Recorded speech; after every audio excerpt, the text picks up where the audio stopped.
Chapter 623. The boat transformed into the size of a small boat and traveled against the flow of the river outside the cave. Lu Ping stood at the bow of the boat, and beside him was a plump young man who looked to be about 17 or 18 years old. However, this young man's plump body was holding onto a small head. His pair of small eyes shone brightly as he scanned his surroundings. His too thin yet long mustache stretched outwards, causing him to look very comical. "Boss, do you think that this river is the Ying River?" The young man with the mustache stood behind Lu Ping and asked with a smile. "It's possible. I believe that there will be villages along the river. When the time comes we can just ask them." The Ying Tian sect was very famous in the past. The Ying River goes around the heavenly mountain, so it is called the Ying Tian sect. I believe that it should be quite famous. Just as Lu Ping finished speaking, the sound of a fisherman's song could be heard from upstream. The fisherman's song was loud and clear, but it could be heard that the person singing was a young man. Lu Ping and Debao looked towards the source of the sound. After a while, they saw a young man who looked to be about 14 or 15 years old holding a long pole and pushing a small boat down slowly from upstream. The fisherman's song was sung by this young man.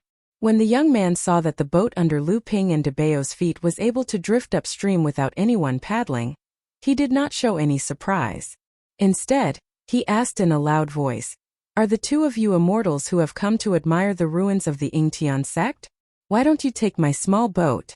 I'm familiar with the way, but the boat is moving slowly so that the two immortals can enjoy the scenery on both sides of the river." Lu Ping felt that this young man was quite bold. An ordinary mortal young man did not show the slightest bit of fear when he saw a cultivator.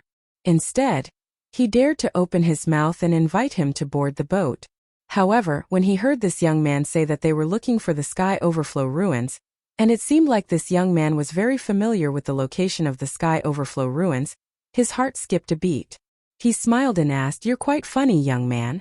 The speed of the boat under my feet is up to me. Why can't I see the scenery on both sides of the river? Why do I need to steer your slow boat?" When the young man came near, he raised his pole and stopped the boat.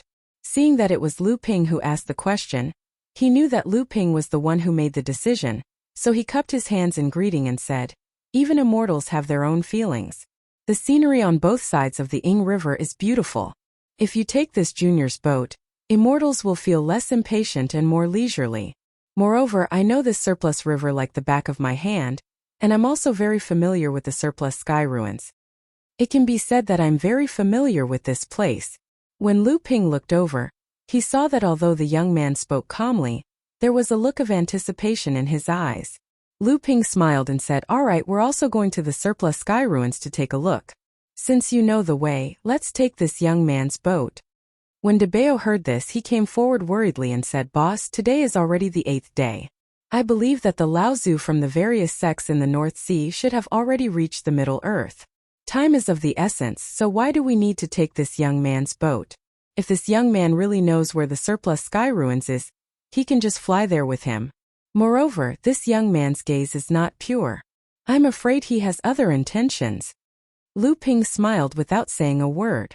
Debao knew that Lu Ping already had an idea, so he retreated behind him and did not say anything else. When the young man heard that Lu Ping had agreed, his face instantly became excited. He hurriedly moved the boat over. Lu Ping and Debao directly walked onto the boat, but the boat did not move at all. "Immortals, please sit tight. This young man is starting the boat." The young man deftly turned the boat around in the water. He pushed the pole downwards, and the boat immediately moved forward. Debao looked at the young man in surprise and said, "How old are you this year, kid? You're so strong." The young man seemed to be used to being asked this way by ordinary people. He smiled and said, "This young man is already 12 this year. It's just that I've been strong since I was young, and I'm tall, so most people think that I'm only 14 or 15 years old." "Born with great strength?"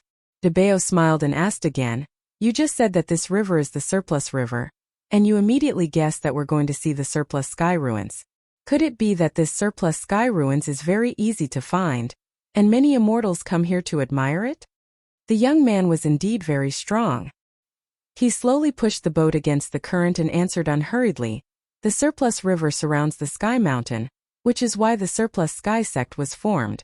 The Surplus Sky sect is located on the Sky Mountain, but it's already in ruins now. I've heard many immortals say that the Surplus Sky sect is a great sect in the world. Every year and every month, there will be immortals coming here to admire the ruins. Sometimes, this young man is lucky enough to ferry 1 or 2 immortals to the Sky Mountain. Debeo snorted and said, "What do you mean by admiring the ruins? I'm afraid you're here to search for treasures." However, when he remembered that they were also here for the Surplus Sky sect's dojo that was hidden in the void, he could not help but blush. However, Debeo was thick-skinned, so the blush only lasted for a moment. He continued to ask, "Have you seen the Surplus Sky ruins before?" The young man pursed his lips and said, "How can I not have seen it before? However, this young man is just an ordinary person. What I saw was just a pile of broken bricks and tiles.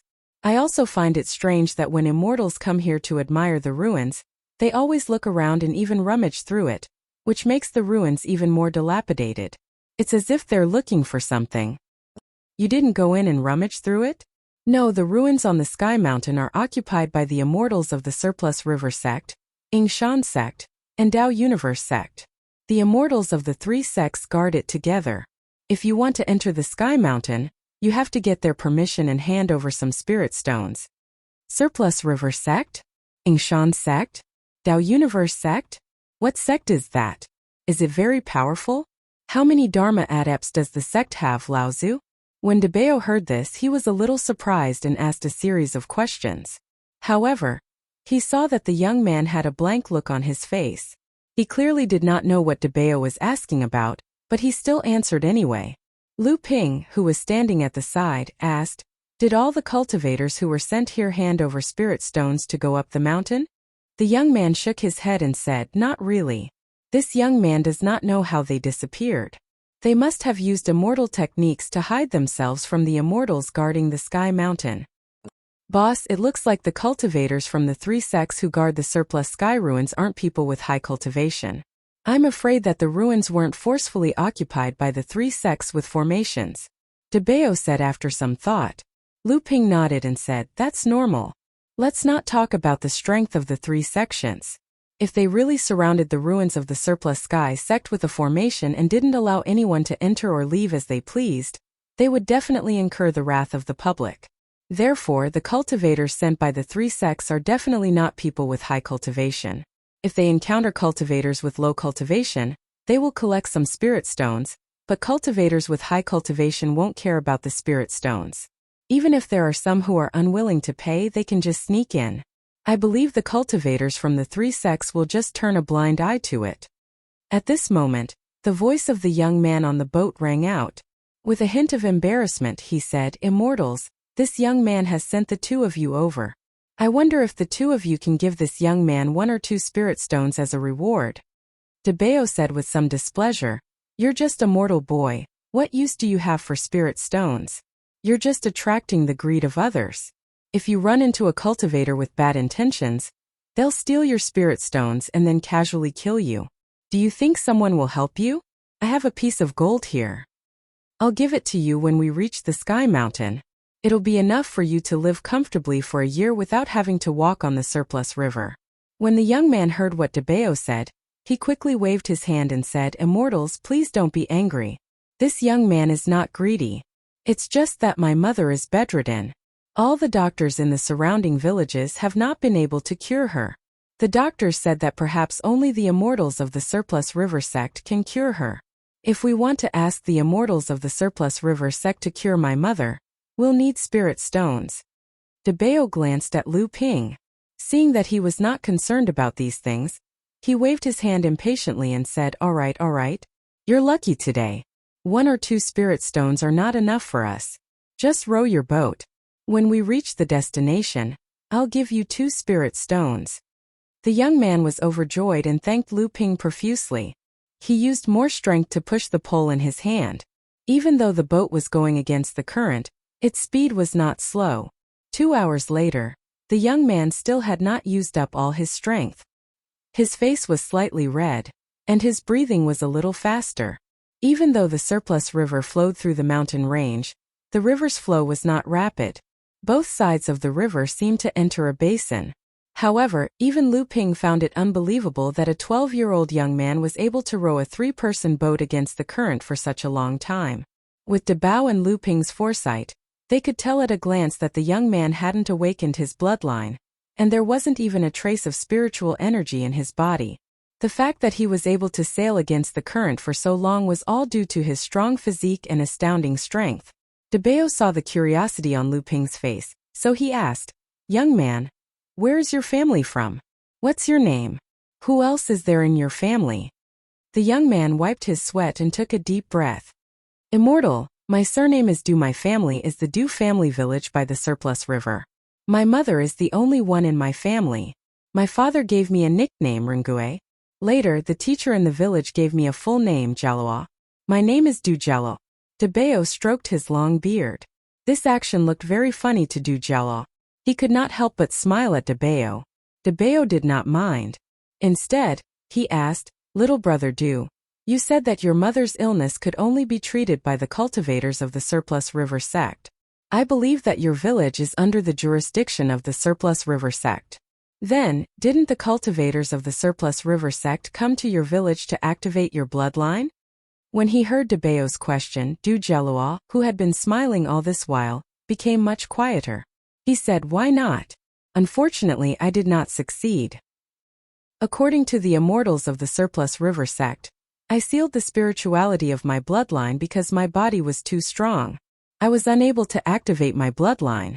However, only 2 of the 20 to 30 children in my village were able to activate their bloodline and enter the Surplus River Immortals sect to become immortals." De Bao glanced at Lu Ping.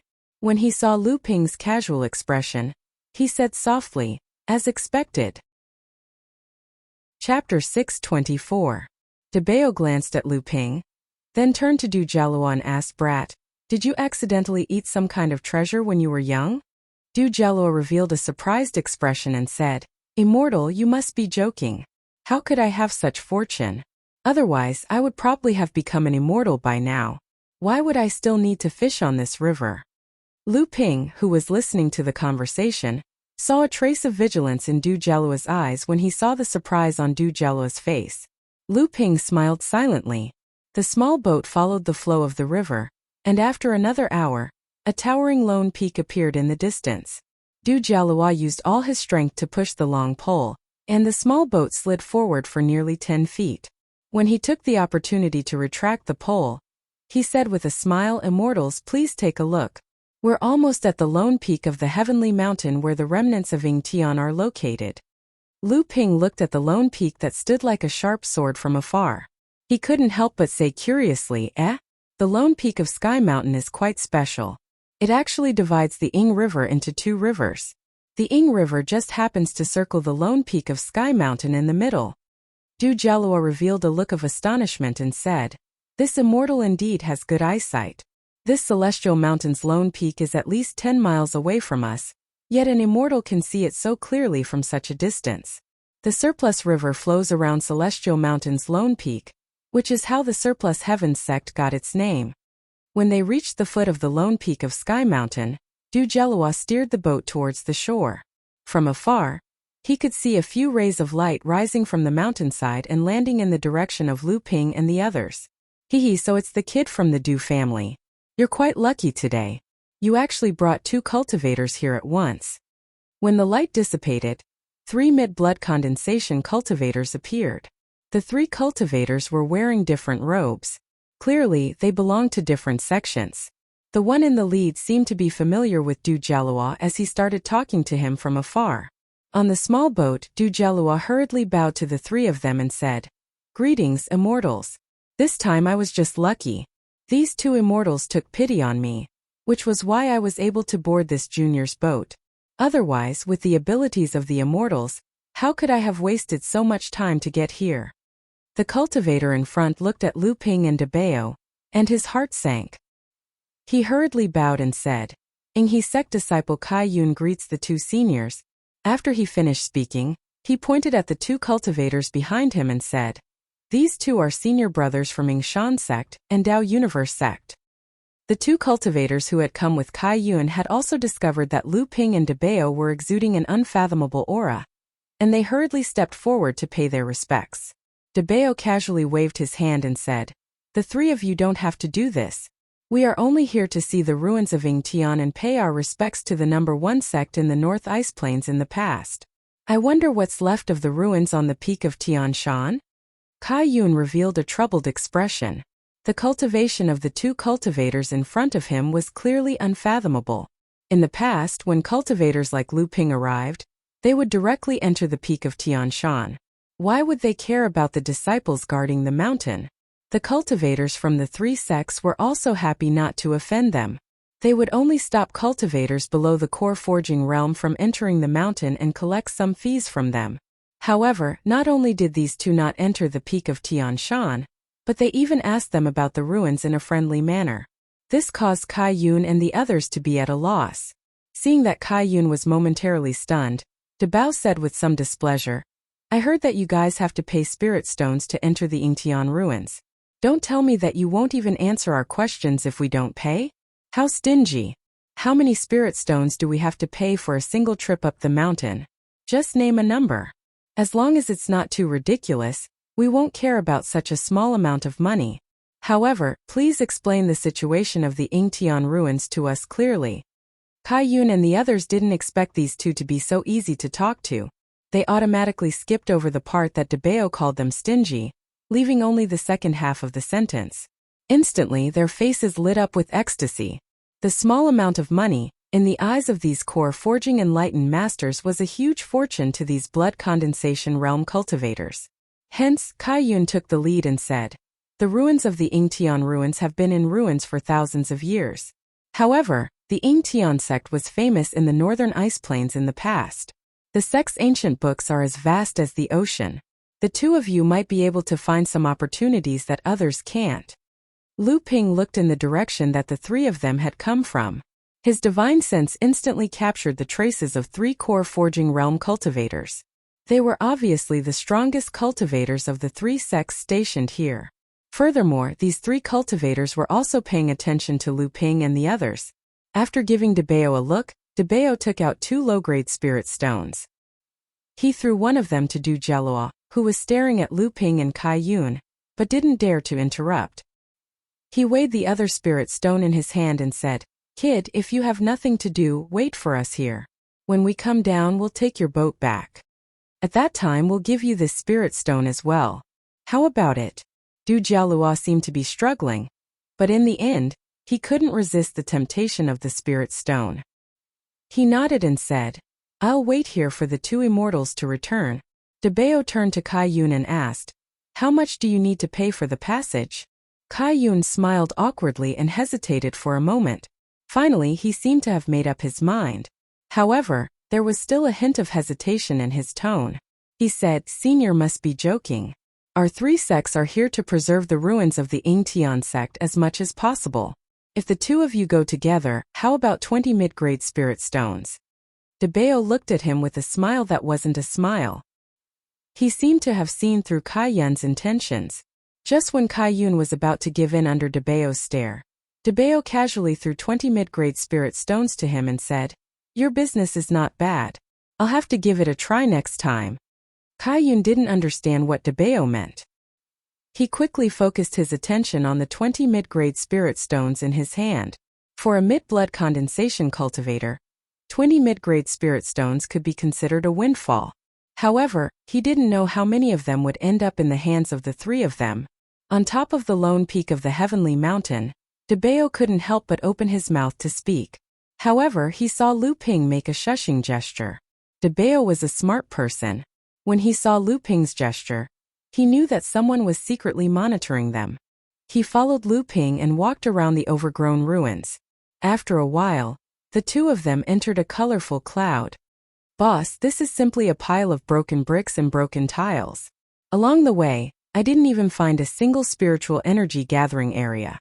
For the past several thousand years, the cultivators who entered and exited this heavenly mountain lone peak were actually able to search this ruin so thoroughly that even a dignified core forging stage treasure-seeking mouse like me couldn't find a single trace of it. This can be considered a miracle. I wonder if you've discovered anything, boss? Lu Ping smiled and said, what can I find? The Yingtian dojo has been missing for thousands of years. Countless cultivators have entered and exited this place, but none of them found anything. You're just a spirit-seeking mouse, so what can you do? Debeo was quite dissatisfied and corrected him, boss, I'm a treasure-seeking mouse, not a spirit-seeking mouse. However, those people from the Yinghe sect, Yingshan sect, and Dao Universe sect actually claimed this place as their own. They even thought of using this place to make a fortune. This is quite rare. 5 colored clouds surrounded the two of them as they floated all over the lone peak of the heavenly mountain. However, other than the broken rocks and tiles that were hidden in the green, there was not even a single carving that could prove that this was the remains of the Yingtian faction. Under the cover of the colorful cloud, Debeo and Lu Ping casually wandered around the lone peak of the heavenly mountain. They reminisced about this large sect that had shaken the northern ice fields thousands of years ago. Even though the Yingtian sect had been destroyed for thousands of years, the layout of the Yingtian sect's buildings could still be seen from the broken walls on the lone peak of the heavenly mountain. Lu Ping wasn't proficient in the layout of formations. Otherwise, if Hu Lily was here, she would definitely be able to deduce and use the layout of the Yingtian sect's great sect protecting formation from the positions of these buildings. However, Lu Ping was quite knowledgeable when it came to deciphering the individual restrictions that made up a formation. It was a pity that the restrictions rarely used the location of the terrain. Debeo accompanied Lu Ping as they looked at the ruins of the Yingtian sect for a long time.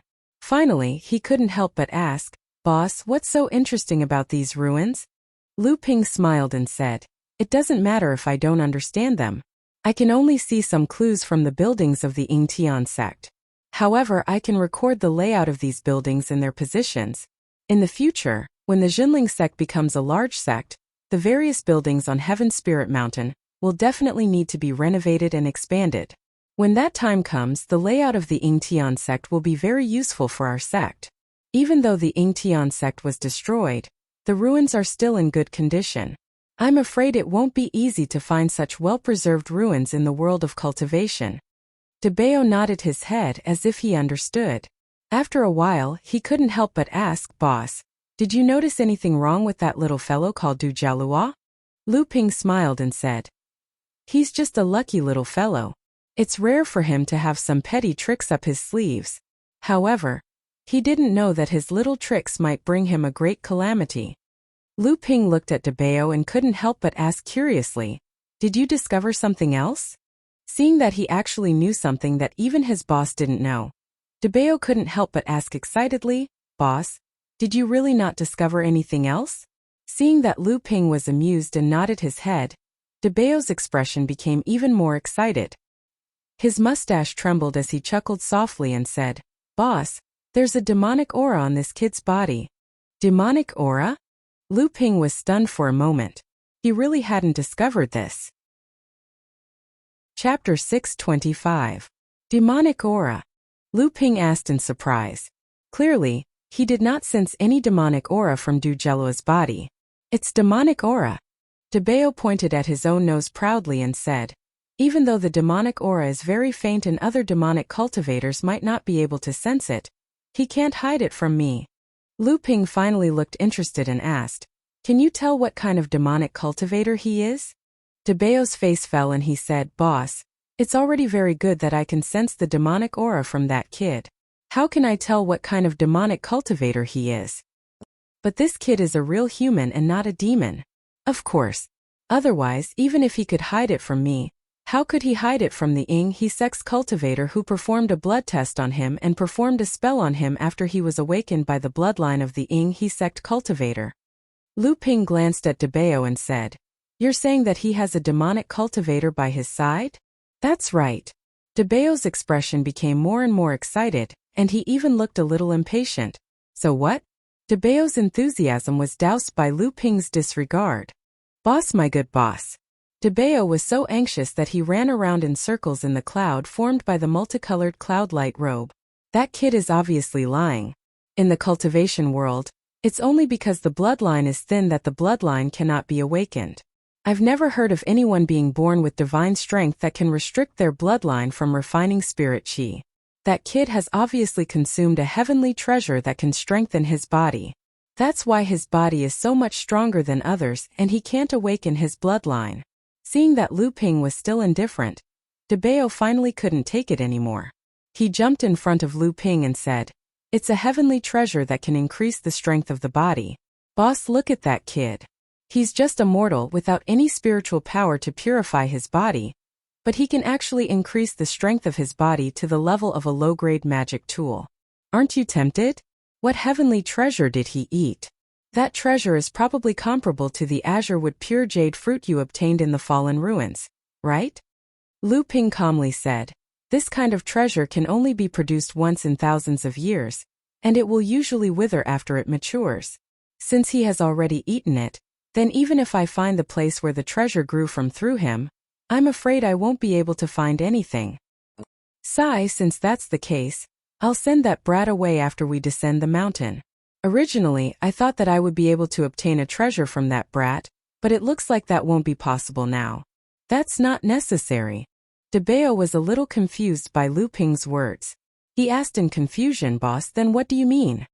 Do you know that if a mortal doesn't have spiritual power to purify his body, even if he uses a treasure that strengthens his body, it's still impossible for the treasure's effect to be completely applied to his body? Then where will the effect be?" Debao asked in confusion. "Will it be wasted? A large part of the treasure's effect will be hidden in the mortal's bloodline. This is the main reason why Du Jielua can't awaken his bloodline." Debao was now completely confused. He didn't know what Lu Ping was planning to do, so he could only flatter him. "This kind of situation, I'm afraid only an alchemy grandmaster like Boss would be able to see through it. The cultivator from the Yingtian faction responsible for awakening the young man's bloodline probably doesn't even know what's going on." "No, he knows what's going on." Lu Ping's gaze suddenly became cold, and Debao suddenly felt a bone-piercing chill. However, he heard Lu Ping continue, "To be able to activate the young man's bloodline awakening ceremony, the cultivator must at least be at the core forging stage. As an alchemy grandmaster, how could he not know the effect of a treasure that strengthens the body on a mortal?" Lu Ping glanced at Debao, and his cold gaze caused Debao to shiver. Then he heard Lu Ping continue, "Debao, all these years you've been browsing through the human race's ancient books, and your knowledge has increased a lot. However, you're still far from it. In the alchemy world, there's an extremely famous but rarely mentioned pill. I wonder if you've heard of it?" Debao could no longer keep up with Lu Ping's jumping thoughts, so he could only follow Lu Ping's words and ask, "Boss, what pill is it?" "Mortal pill." Debao instantly felt a wave of cold air penetrate from his spine straight into his head, and it immediately exploded. His brain was filled with ice shards. "Boss, you're talking about that kid?" Lu Ping nodded his head and said, "It's just a mortal spell. It seems like Yingtian faction has Dharma Laozu in charge, and that kid surnamed Du's bloodline that strengthens the body was discovered by the alchemy grandmasters of Yingtian faction during the bloodline awakening ceremony. However, they lied to him, saying that it was because of this kid's innate divine strength that caused his bloodline to be unable to communicate with the spirit. I'm afraid that this kid will be refined into a mortal pill by the alchemy grandmasters of Yingtian faction, and then fed to the sect's Dharma Laozu to strengthen his body and resist the Dharma tribulation." The multicolored robe transformed into a white cloud and slowly floated down from the peak of Heavenly Mountain. For once, Debao was obedient and quiet. Lu Ping said faintly, "What did you find about the Yingtian dojo in the records of the history of Yingtian faction?" Debao pondered for a moment, then answered, "That was a conversation between a disciple of Yingtian faction and a Laozu." The disciple asked, "If the sect is in disarray, where can we find the dojo?" That Laozu replied, "The water of the Ying River comes from the heavens." Then the disciple said, "Good." Lu Ping nodded his head and said, "Originally, we were thinking of this Heaven Mountain. This is where the Yingtian faction used to be, so it is naturally the most likely place to hide the Yingtian dojo. However, for thousands of years, countless cultivators have used countless methods to search this place, but they have still come up empty-handed. It is obvious that there is no way that the Yingtian dojo can hide on this Heaven Mountain. Of course, even if it really exists, it is not something we can find. However, I believe that the Yingtian dojo is not on this Heaven Mountain." This time Debeo finally caught up with Lu Ping's train of thought. He nodded his head and said, "Boss is right." Then, in the mountain range where the Yingtian faction used to dominate half of the northern plains, there should be another mountain called Heaven Mountain or something related to Heaven Mountain standing beside the Ying River. Lu Ping put away the multicolored cloudlight robe. Lu Ping and Debeo suddenly appeared at the foot of Heaven Mountain's lone peak under the dumbfounded gazes of the cultivators from the 3 sections. Debeo stretched out his hand and threw another low-grade spirit stone into Du Jalua's hand. He said, "Hey, kid with the surname Du, have you rested well? If you have, then quickly set sail over there. Let's first circle around this Heaven Mountain." After Lu Ping and Du Jalua left on the small boat, 3 streaks of light descended from the mountainside. The streaks of light faded away, revealing the figures of 3 core forging cultivators. The person in the lead looked at the small boat that was disappearing into the distance. No one knew what he was thinking. Behind him, a cultivator wearing a short-sleeved tight robe asked, "Brother Kai, did you notice anything wrong with those 2? The cultivator in the lead shook his head and said, "Brother Huang, you must be joking. I'm very ashamed. Those 2's strength is far above mine. They easily escaped from my surveillance." Brother Huang smiled and said, "Brother Kai, don't worry about it. There are many high-level cultivators who have infiltrated the Sky Mountain ruins. We don't even know many of them have entered." At this time, another cultivator also said, "Brother Kai, do you think those 2 found something on Heaven Mountain's lone peak?" Brother Kai shook his head and said, "Brother Zhangyu, that's impossible. If they really found something, they wouldn't have left so easily."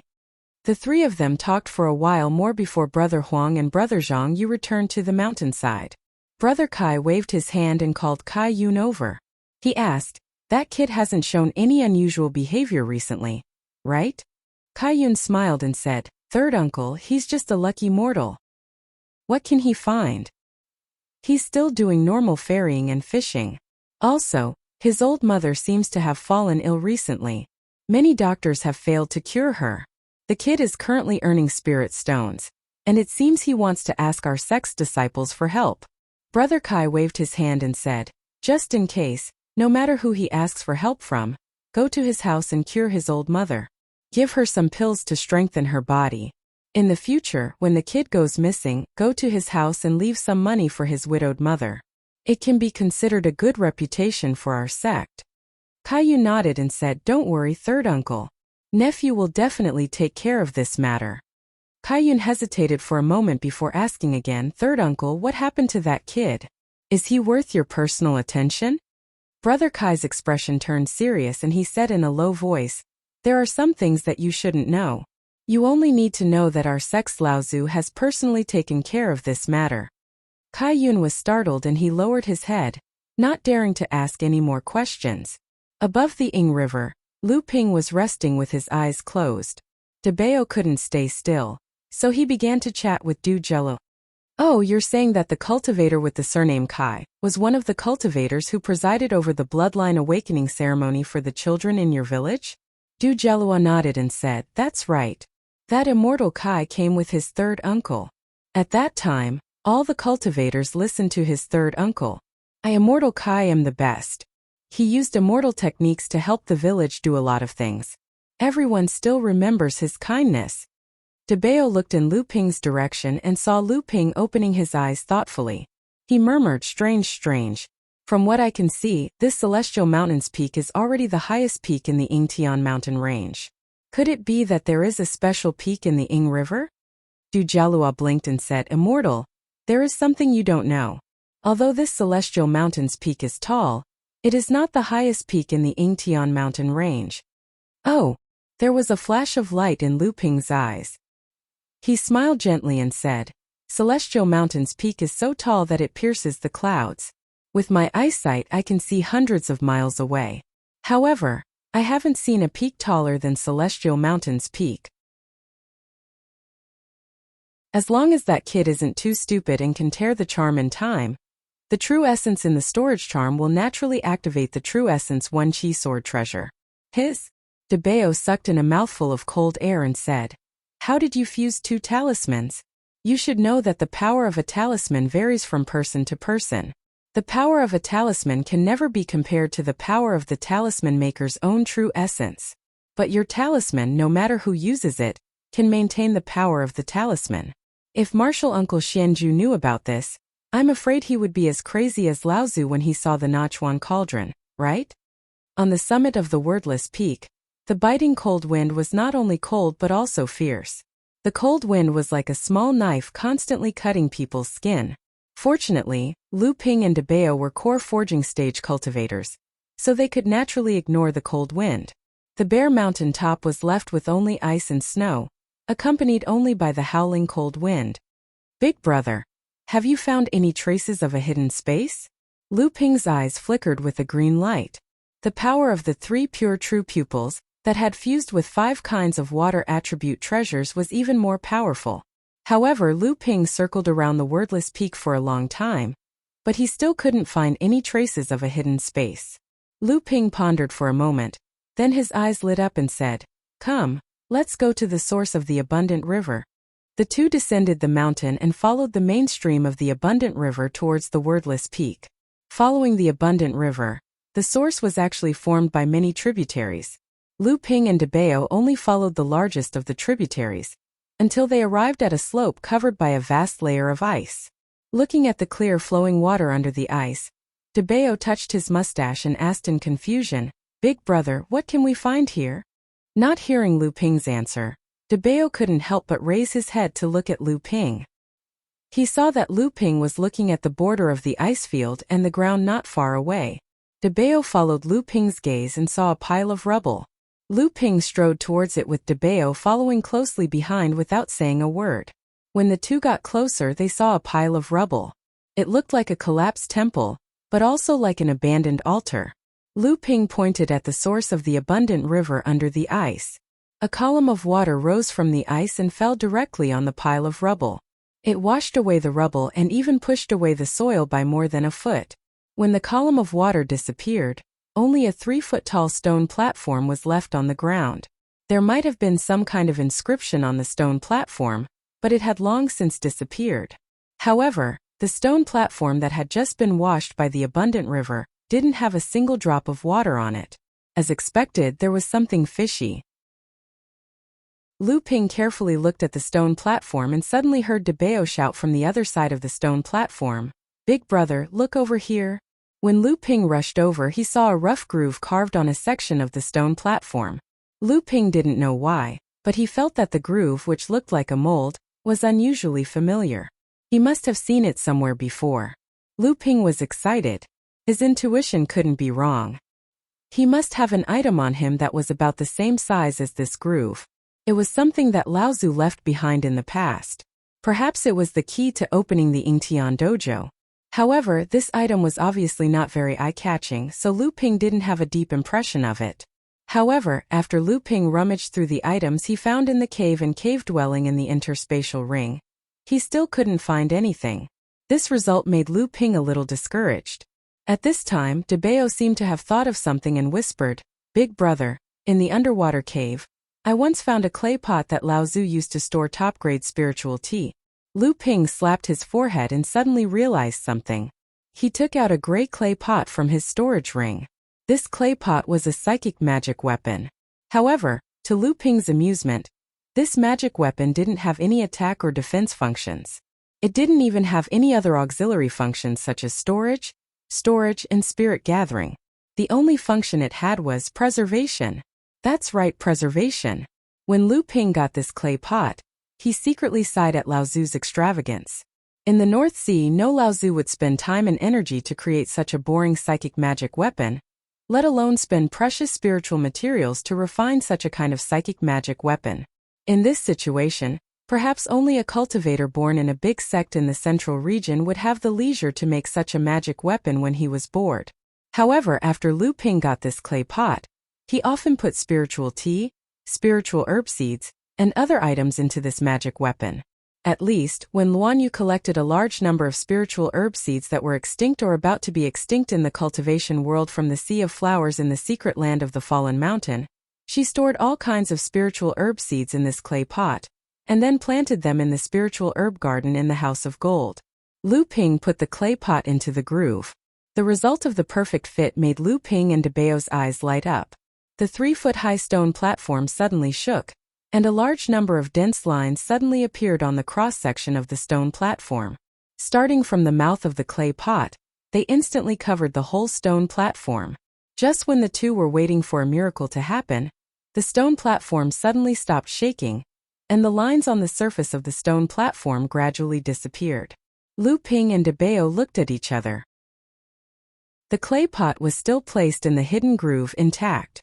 Lu Ping looked at the gradually disappearing lines and finally, his eyes fixed on the hidden groove where the lines were the most concentrated.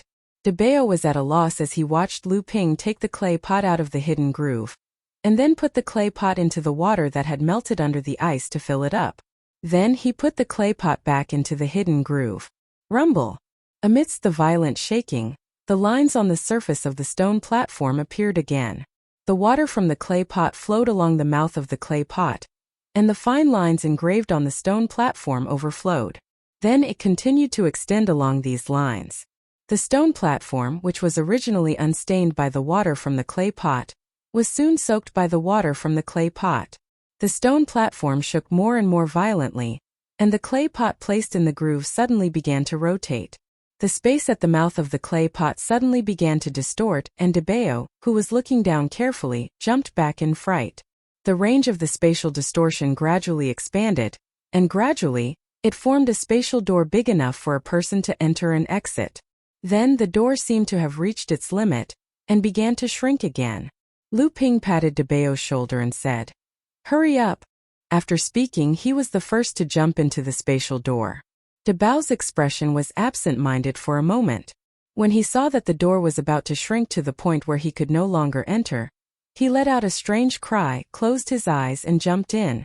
The spatial door continued to shrink until it became a distorted space again, and then gradually calmed down. However, at this time there was no longer a gray clay pot on the stone platform, only a bare stone platform that seemed to be wet with dew. From a distance it looked somewhat strange. In an unknown space, Debao, who had fallen on his butt, got up from the ground and rubbed his fat butt. He asked Lu Ping, who was standing in front of him, "Boss, is this the Yingtian dojo?" Amidst the colorful flowing lights, Lu Ping sighed and said, "Debao, I'm afraid we won't have much to gain this time." Chapter 627. Debao was still captivated by the colorful scene in front of him. When he heard Lu Ping's words, he asked in confusion, "Boss, why is that?" Lu Ping pointed at the colorful scene and said, "These are the prohibitions of the Yingtian dojo." After the Yingtian sect activated the sect-protecting formation and hid the true legacy dojo in the void, every link of the formation in the dojo was covered by prohibitions. That's why the scene in front of us is like this. If we want to gain something from this dojo, we have to break the prohibitions covering it one by one. Debao scratched his head and said, "Boss, although these prohibitions were formed after the sect-protecting formation of the Yingtian sect was activated, and the difficulty of breaking them is extremely high, there are still relatively easy prohibitions that can be broken. Furthermore, you have quite a bit of experience in breaking prohibitions. No matter what, you can't return empty-handed, right?" Lu Ping said impatiently, "Don't forget about Qingjian Laozu. He is Laozu at the early Dharma stage. No matter how good I am at breaking prohibitions, I am only a late core forging adept. Some of the prohibitions that I can break can be destroyed by Dharma Laozu with brute force. Since Qingjian Laozu is the successor of the Yingtian sect, he must have entered the Yingtian dojo many times. He must have broken all the prohibitions that can be broken and obtained everything that can be obtained.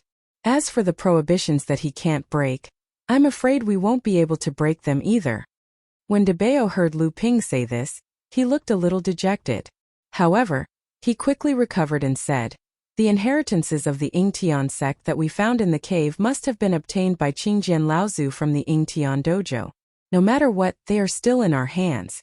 Boss, just the 3 complete sets of inherited techniques in your hands is enough to make this trip worthwhile. No matter what, we still have to come and take a look. At least the spirit herbs in this dojo have been growing for 3,000 to 4,000 years. This space is full of spirit energy, so most of the spirit herbs must have matured. There should be some 3,000-year spirit herbs as well." Looking at the lush spirit herb garden on the ground, Lu Ping, Samling, Lu Qiner, and Lu Daguay were all focused on collecting spirit herbs. Only De Bao looked miserably at the colorful prohibitions in the distance. At this moment, De Bao had already sensed the aura of several treasures, and pointed them out to Lu Ping one by one. But Lu Ping could only sigh helplessly as he looked at the buildings that were covered by the prohibitions. The treasures were right in front of him, but he could not obtain them. To De Bao, this was undoubtedly a form of torture. The absent-minded De Bao quickly tore off 4 to 5 stalks of 1,000-year spirit herbs. One of them was even a 3,000-year spirit herb that was often used to refine Dharma pills. Lu Ping was instantly enraged and scolded, "De Bao, what are you doing?" Lu Qiner was also someone who could not sit still. Seeing that Lu Ping was angry at De Bao, she immediately walked over to De Bao with a smile and tried to pull his mustache. De Bao was so frightened that he retreated a few steps and tried to use the earth escape technique to escape. This was originally De Bao's usual trick, but he had forgotten that this Yingtian dojo was the final inheritance ground of the Yingtian faction. There were countless prohibitions intertwined, so how could he use the earth escape technique? De Bao stood up from the ground, clutching his forehead. However, there was now a large bruise on his forehead. Lu Qiner couldn't help but laugh at this sight. At this time, De Bao could not care less about the pain on his head. Instead, he excitedly said to Lu Ping, "Boss, I found something. The soil here is mixed with the growing soil." Lu Ping rolled his eyes at him and said, "You don't have to say that. Otherwise, how could the spirit herbs grow so luxuriantly here without any supervision? Even if the spirit chi in this dojo was abundant, such a situation would not occur." De Bao chuckled and suddenly condensed a ball of yellow true essence in his hands. Then, with a flip of his hands, the true essence scattered evenly like raindrops into an area with a radius of nearly 200 feet. Then, with a solemn expression, De Bao placed one of his palms on the ground, as if he was feeling something. Only Lu Ping's 3 pure eyes could see that there was a continuous flow of true essence in De Bao's palms that was scattering in all directions, resonating with the yellow true essence that had been scattered into the ground earlier. After about the time it took to drink half a cup of tea, De Bao suddenly let out a low shout and slowly lifted his palms from the ground. Looking at the strenuous expression on De Bao's face, it was as if this hand was lifting a huge rock.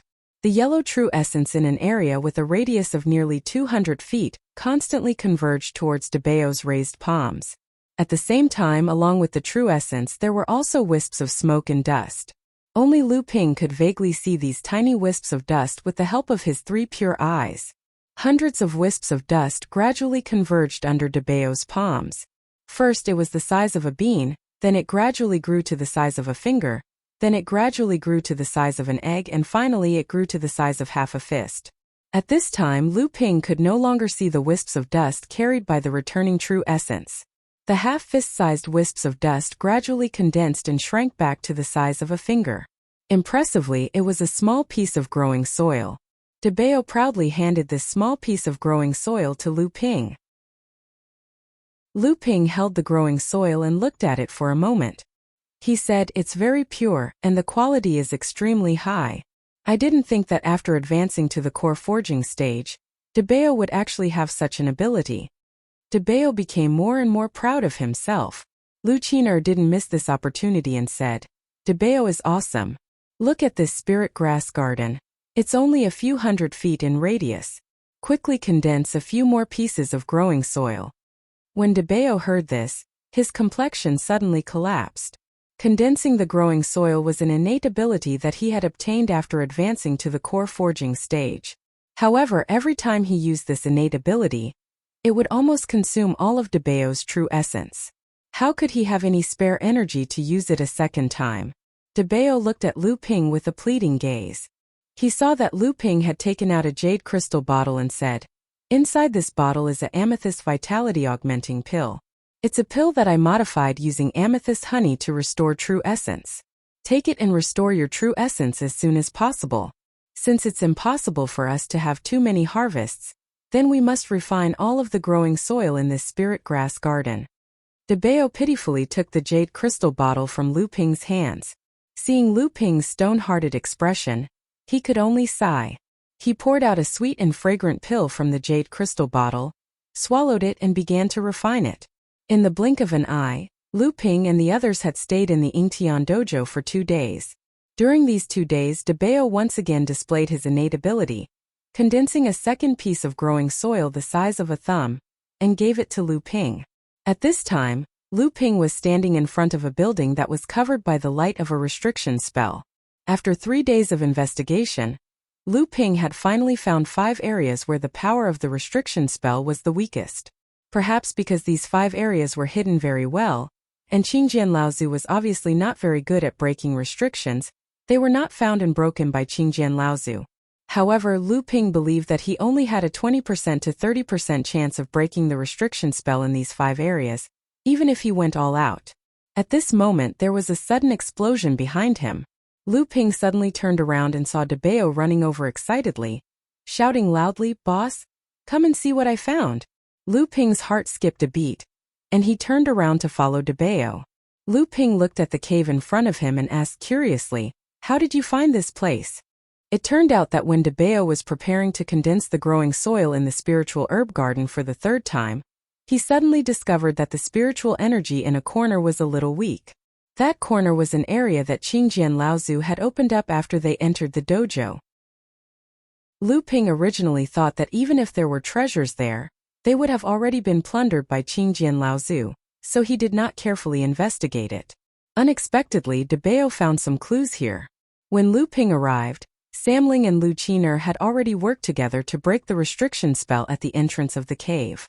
The structure of this restriction spell was relatively simple, and it was not connected to the other restrictions. It seemed to have been set up temporarily, but it was broken so easily. A familiar spiritual energy fluctuation came from the cave. Lu Ping was surprised with a trace of disappointment, and he said, "A spirit stone vein? I didn't expect a spirit stone vein to move into this Yingtian dojo, but we can't take this vein away." Debao was most fond of treasures that contained spiritual energy, such as spirit stones. After Lu Ping confirmed that this was a spirit stone vein, he could not wait any longer and said, "Boss, let's go down and take a look first?" Lu Ping pondered for a moment and said, "All right." Spirit stone veins could be regenerated, but the regeneration period was extremely long.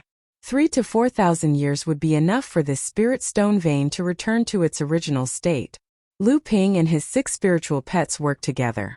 2 hours later, they looked at the small pile of spirit stones in front of them. Lu Ping took out the few high-grade spirit stones and said, "Looks like this is a medium-sized spirit stone vein. Although the ratio of high-grade spirit stones is not as good as the one on Frost Island, it's still not bad." Unfortunately, if Guotianshan Laozu also came to the Middle Earth with his current ability to move mountains and fill seas, he could work together with Zhang Tianlin Laozu and Senior Uncle Shenshen, who is a formation grandmaster. Then, they might be able to move this medium-sized spirit stone vein. We are powerless to do anything at the moment. Debao wanted to dig in the spirit stone vein first, but time was limited. With Lu Ping's current net worth, he did not care about the tens of millions of spirit stones, so he asked Lu Qiner to pull Debao's beard and pull him out of the spirit stone vein.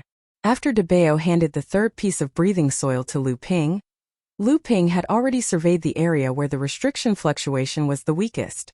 He already had a plan in mind, so he called all 6 spiritual pets over, and then directly flicked a drop of core forging stage royal jelly into Debao's mouth. This drop of royal jelly made Debao's chubby face red, and allowed him to quickly recover his Zhanyuan. After thinking for a while, Lu Ping also called out the Amethyst Bee King Zilan. Lu Ping could not dissolve the restriction invisibly, so he could only use a 2-pronged method of cracking and breaking. Therefore, Lu Ping could only gather everyone's strength and try to increase the power of breaking by force. Chapter 628. The restriction that Lu Ping and the others were facing was emitting a rainbow-colored light. Lu Ping's hands formed a series of hand seals. Rays of blue and purple light flashed in his hands and then shot towards the rainbow-colored restriction. As Lu Ping cast out the hand seals, the light on the barrier's surface gradually weakened. First it turned into 6 colors, then 5, then 4, and finally when it reached 3 colors it finally stopped moving. "Now!" Lu Ping shouted, and the 3 spirits reacted first. As if they had a telepathic connection, they used the wind to strengthen the water and the water to form ice. The wind whip, water halberd, and Ice Arrow all rushed towards the tricolored seal at the same time. After Samling consumed the heart-dissolving pill refined by Lu Ping, he was now at the third layer of core forging. Samling was a top-ranked demonic beast. Even a fifth or sixth layer core forging cultivator wouldn't dare to underestimate this attack. After the explosion, the three-colored restriction became a lot dimmer. However, in the end it wasn't able to reduce the three-colored restriction to only 2 colors. At this time Lu Qiner also made her move. Lu Qiner had already advanced to the 4th stage of core forging, and after refining the wind and fire dual attribute spirit items, her strength had increased tremendously. This time she deliberately let the 3 spirits attack first, because she wanted to see how strong she had become. A pair of flywheels suddenly appeared in Lu Qiner's hands. One was azure and the other was fiery red. The 2 wind wheels smashed into the restriction one after the other. Finally, the 3-colored restriction was reduced to 2 colors. Lu Qiner giggled and proudly looked at Samling. At this time Lu Dague's attack arrived. A huge fist condensed in the sky. Then, he used his own life treasure refined from his tortoiseshell to form a glove and fiercely smashed down. Although it looked very powerful, in reality, it was not as powerful as any one of the Samling. As for Dabeo, he barely managed to shoot out an earthen yellow true essence, which condensed into a boulder in midair and smashed into the light screen. Could be considered as doing his best. Although Dabeo and Dague were both at the first layer of core forging, the difference in strength between Dabeo and Dague was too great. Just before the boulder fell from the sky, a sound like the gurgling of water soared into the sky. A huge silver sword slashed down. Poochie! As if chopping melons and vegetables, the remaining 2 colored lights were suddenly cut down. Then a sound like silk ripping could be heard. The thing hidden behind the restriction finally appeared in front of Lu Ping and the others. After Lu Ping refined the Chonglu sword, it showed great power. It was worthy of being a spirit-nourishing treasure with 8 treasured restrictions. Its power was many times more tyrannical than the golden scale sword. With just 1 strike it completely broke the restriction. Unfortunately, the Chonglu sword and the thin water sword formed a set of dual flying swords. This was the only way to display the true power of the Chonglu sword. Now Lu Ping could only use the Chonglu sword as a single sword.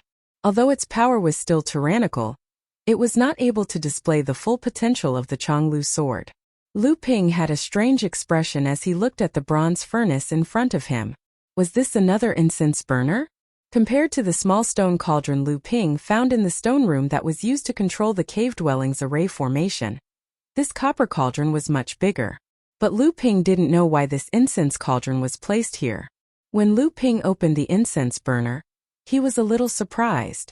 The incense burner was made from a spirit material called fiery wind copper. Although the fiery wind copper was not as precious as the thousand sand copper, it was still a common material used to forge high-grade cauldrons and mystic instruments. But in Ying Tian sect, it was forged into an incense burner. There was still a large amount of incense left in the incense burner. Lu Ping picked it up and sniffed it. He found that it was a large amount of soul-calming incense.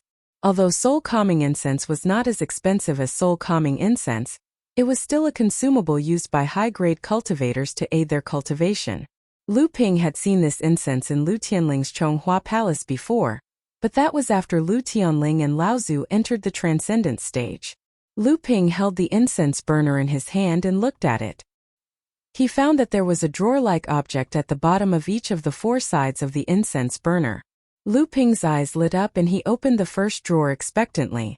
There were 25 pieces of soul-calming incense neatly arranged inside. Although there were not many of them, each of them was very heavy. After igniting them, they could burn for 7 days. They were suitable for a cultivator to use during a long period of seclusion.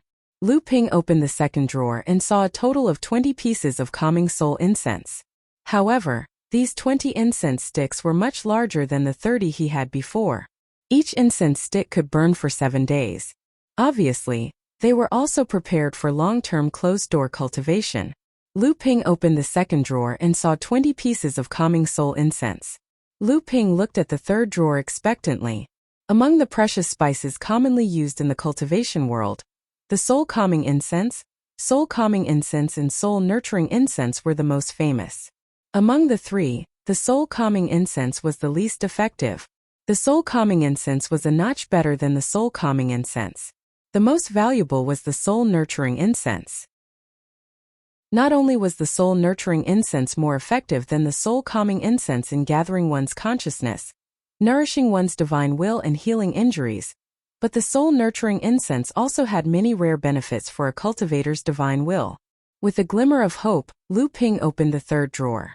As expected, there were 12 pieces of soul-nurturing incense inside. Lu Ping was overjoyed. The soul-nurturing incense was highly sought after by some Dharma adepts in the cultivation world. It was said that the soul-nurturing incense had an obvious effect on stabilizing, strengthening, and recovering one's Dharma power. Although what he found in the first 3 drawers was unexpected, Lu Ping felt that it was worth it. What was in the last drawer? Among the precious spices in the cultivation world, although these 3 spices were the most famous and had the most uses, it did not mean that these 3 spices were the most valuable.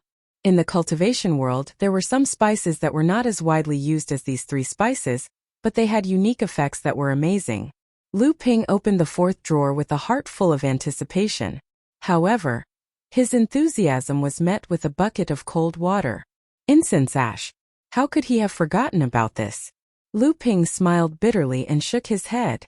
This drawer was used to store the incense ash left after the spices were burned. Lu Ping put away the incense burner and then looked at the area where the restriction had been opened. It was obviously a relatively remote corner. Except for the incense burner in the corner, the other places were empty and there was nothing else. No wonder the restriction here was the weakest. The 6 spiritual pets, who had launched their strongest attacks, rested for a moment to recover the inner yuan in their bodies. Then they followed Lu Ping to the second restriction that looked weaker. This time Lu Ping had only broken 3 of the colorful restrictions. Sam Ling and Lu Qiner had only broken 1 when they joined forces. The remaining Dabao, Dague, and the Amethyst Wasp King Zilan had only barely destroyed half of the colorful lights. However, what surprised Lu Ping and the others was that the 49 stingers sent out by the Amethyst Wasp King Zilan had a special effect on breaking restrictions. The half of the light that the 3 of them had destroyed was mostly thanks to Zilan. Unfortunately, the Amethyst Wasp King's cultivation was too low. It was not even comparable to Dabao.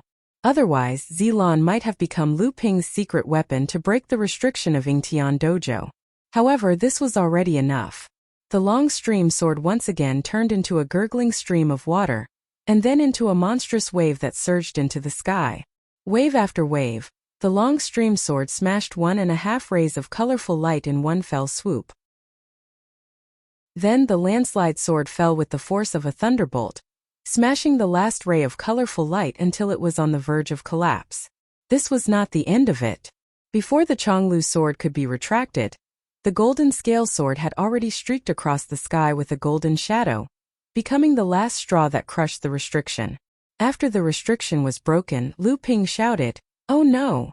It turned out that Lu Ping did not know the depth of the restriction's protection just now. After breaking the last colorful light restriction, the golden scale sword did not stop. It passed through the restriction and smashed a house that was protected by the restriction into pieces. The moment the restriction was broken, there was a loud bang, and the house became a pile of ruins. Lu Ping looked at the several jade slips that had been smashed by the sword qi in the ruins. He did not know how many inheritances could not be obtained because of this sword. Lu Ping and the 7 pets dug through the ruins and found a total of 58 jade slips. Among them, 27 were directly shattered by Lu Ping's sword qi, or were smashed when the house collapsed. The remaining 31 jade slips were intact. Similar to the inheritance of the Yingtian faction found in Laozu's cave abode in the clear stream, the contents of the inheritance in these 31 jade slips were more extensive. It involved cultivation, magic arts, secret techniques, alchemy, weapon refinement, talisman making, puppet making, and many other aspects. However, each aspect was only a part, and the contents were not complete. It was obvious that there were other places of inheritance. Only by gathering all these jade slips together and sorting them out would one be able to obtain the complete inheritance. Looking at the 27 jade slips that had shattered on the ground, Lu Ping sighed. He did not know if the contents of these shattered jade slips were important or if they would have a great impact on the complete inheritance system of the Yingtian faction. Not bothering to browse through the contents of the inheritance jade slips that he had obtained, Lu Ping hurriedly walked towards the next location. This time, while Lu Ping was breaking the restriction, he discovered that this restriction could actually borrow the power of ice from the entire Yingtian faction's formation. Lu Ping immediately activated the red spirit flame. Under the activation of Lu Ping's true yuan, the earth high-grade spiritual fire of heaven and earth suddenly exploded into a ball of red light. Under Lu Ping's control, the red light transformed into a strange burning dragon. It circled around the restriction that was emitting the power of ice. After roasting it for half a day, the restriction was finally completely broken. In the grassland behind the restriction, Debeo dug out 3 jade boxes that had the spirit sealing talisman stuck on them. However, he did not find anything else after that. Chapter 629. He didn't think that the Yingtian sect didn't have this kind of hobby. Lu Ping thought about it and decided to open the 3 boxes with the spirit sealing talismans to take a look. Lu Ping carefully opened the spirit sealing talisman on the first box. After opening it, his eyebrows jumped up. This was a practitioner weapon? Lu Ping played with this practitioner weapon for a while. This was a mountain-moving practitioner weapon. After using it, it could press the weight of a small mountain on the opponent's body, greatly limiting the opponent's movement. This would allow one to find a chance to defeat the enemy. It could be said that this was a very good practitioner weapon. Practitioner weapons were a type of talisman that only Transcendent Stage cultivators could make, while talisman treasures were core forging stage cultivators who sealed their own spells and talismans. The difference between practitioner weapons and talisman treasures was not only because of the difference in the maker, but also because practitioner weapons were stronger than talisman treasures. The biggest difference was that talisman treasures could only be used 3 times before they became useless, while practitioner weapons could be used continuously. After using up the spells of the Transcendent Stage cultivator sealed in the practitioner weapon, as long as the seal inscriptions in the practitioner weapon were not destroyed, the cultivator could continue to replenish their true yuan into the practitioner weapon. When the true yuan replenished reached a certain level, the practitioner weapon could be used again. Lu Ping had seen practitioner weapons on his junior sister Zhang Xianxian and the others before. Although the power of a practitioner weapon was stronger than a talisman treasure, with Lu Ping's current strength, as long as it wasn't a practitioner weapon that was personally activated by Transcendence Laozu, he wouldn't be too concerned. Lu Ping casually threw the practitioner weapon to Debeo. Among his 7 spiritual pets, only Debeo was an earth attribute demon beast. Naturally, this practitioner weapon would be able to display its greatest power in his hands. Debeo danced with joy as he held the practitioner weapon in his hand. Now, among the spiritual pets under Lu Ping, except for Debeo, the others already had their own natal magic weapons. Although Debeo had quite a few low-grade magic treasures that Lu Ping had discarded in the past, and some were spoils of war, he had followed Lu Ping for the longest time, so his vision and experience were naturally not low. How could ordinary magic treasures catch his eye? Thus, he wanted to beg Lu Ping to find a superior spiritual material for him and refine a most suitable natal magic treasure. But now that he had a talisman weapon in hand, Debeo's first layer core forging cultivation could temporarily alleviate the awkward situation of not having a life-bonded magic treasure and his own weak strength. When the second box was opened, Lu Ping's eyes lit up, and a trace of joy quietly crept up his brows. Restriction-breaking talisman. Lu Ping was feeling extremely regretful, because he couldn't break the tyrannical restriction in the Yingtian dojo. Countless treasures were right in front of him, but he couldn't get his hands on them. He didn't expect that a restriction-breaking talisman would immediately appear in front of Lu Ping. Lu Ping had also obtained a restriction-breaking talisman from the auction, but it was the lowest kind of restriction-breaking talisman. At that time, Lu Ping only used it to open the seal of the mysterious purple jade slip that he obtained from Feiling Island. This restriction-breaking talisman was emitting 5 colors, and it was unknown how many levels higher than the talisman that Lu Ping had seen before. With this talisman in hand, Lu Ping was confident that he could break the restriction that he had previously sighed at. Perhaps, he would be able to obtain some surprising harvest from it. What would be in the third box? Counting one's own harvest was undoubtedly an exciting thing, not to mention that when these harvests were obtained, there was more or less a lot of suspense mixed in. This Lu Ping looked at the 7-colored talisman in the box in disbelief. The 7-colored restriction-breaking talisman was said to be a top-grade talisman that could be broken by any cultivator, as long as it wasn't a spirit transformation realm expert that had reached the true spirit realm.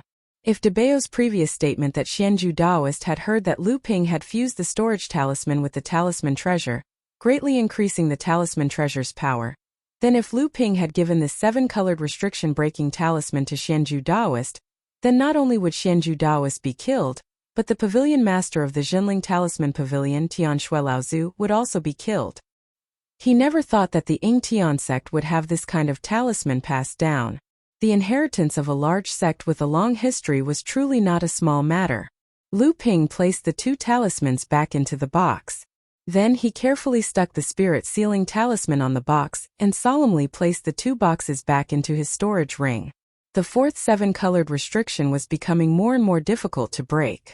Lu Ping used all the seals he knew to break restrictions to the extreme, but his cultivation limited the power of the restriction. In the end, the 7-colored restriction only had 5 rays of light left. Even with the 7 spirit pets working together, they were only able to destroy 1 ray of light. Of the remaining 4 rays of light, 2 were destroyed by Lu Ping's flowing sword and golden scale sword. Then the landslide came crashing down and destroyed another half-ray of light. Just when Debao and the others were feeling a little discouraged, they saw a sudden clap of thunder above Lu Ping's head. A thunderbolt fell down and shattered the remaining half-ray of light in one fell swoop. Debao cheered and was the first to run into the place that was previously sealed by the restriction. However, after a moment, Debao walked out dejectedly. He looked at Lu Ping bitterly and said, "Boss, go in and take a look. All the good stuff has been turned into charcoal by your thunderbolt." Lu Ping scolded in annoyance, but he still walked in. This was a half-buried building. There were many body parts made of various spiritual materials. There were also a few assembled into human or beast models. However, most of them had been turned into charcoal by the thunderbolt of the 7 treasure thunder calabash. Lu Ping said with some surprise, "This is the place to make puppets? Let's find out if there are any ancient books about making puppets." Everyone turned the building upside down. They almost broke every brick to see if there was anything hidden in the hollow bricks. Unfortunately, they still found nothing. Daguay, on the other hand, found a small, but complete puppet from a pile of broken puppet limbs. Lu Ping took the puppet and carefully examined it. He said with some surprise, "This puppet is made of second-class mutated spiritual materials. Seems the quality is quite good. No wonder it was intact after the thunderbolt. I don't know what use this puppet has." Lu Ping touched the back of the puppet's head and opened a hidden groove. He smiled and said, "It really is good. It actually needs a high-grade spirit stone to activate. Its power is no less than that of a core forging cultivator." As he spoke, he placed a high-grade spirit stone into the hidden groove. Following a series of creaking sounds, the puppet's body transformed into a 3-foot-tall silver pony. Surprisingly, there was a half-foot-long horn on the top of the pony's head. Because the puppet had not been refined, after Lu Ping used a high-grade spirit stone to activate it, the single-horned pony began to run around the house. Lu Ping thought for a moment and turned to look at the amethyst wasp queen. He saw the petite amethyst wasp queen Zilan flying out from a pile of rubble with a dusty face. In her hands was a book that was half the size of her. Lu Ping looked at the book in her arms and was happy. He smiled and said, "Little Zilan, how did you get yourself into such a mess?" However, after the purple crystal bee king flew out from the rubble, its eyes were immediately attracted by the single-horned horse that was running around in circles. With a cheer, it threw the big book in its arms to Lu Ping and landed on the horse. It excitedly pulled on the horse's reins and shouted, "Hiya, hiya!" Lu Ping smiled and taught the purple crystal queen bee the method to refine puppets. He then gave her 50 high-grade spirit stones and let her ride the pony. Lu Ping looked at the large book in his hand with a rather strange expression. The Ying Tian sect's inheritance arrangements in the dojo were indeed a little strange. Putting aside the fact that they had messed up all the books and randomly scattered them, the dojo was obviously a place for making puppets. Yet, Lu Ping and the others found an inheritance book about making charms in the dojo. Lu Ping was speechless as he skimmed through the book. He found that it recorded some high-level talisman-making methods. What made Lu Ping happy and depressed was that he also found the method to make talisman-breaking talismans. Moreover, the inheritance of this talisman-making method was considered common among the big sects in the world of practice. Only those big sects with a long history would have the inheritance of a 5-colored talisman-breaking talisman. As for the inheritance of a complete 7-colored talisman-breaking talisman, only those big sects would have such a heritage. It could be said that although the Yingtian sect's talisman inheritance book that Lu Ping had obtained was not complete, the value of the talisman-breaking talisman alone was comparable to a complete inherited technique that could be practiced to the late Dharma stage. However, what made Lu Ping a little frustrated was that the inheritance of this talisman-breaking talisman was extremely profound. It was not something that Lu Ping could master right now. Moreover, even if he had mastered the inheritance of the talisman-breaking talisman, with Lu Ping's current level of practice, he could only make a 4-colored talisman-breaking talisman. Moreover, to make a talisman was not something that could be completed in a short period of time.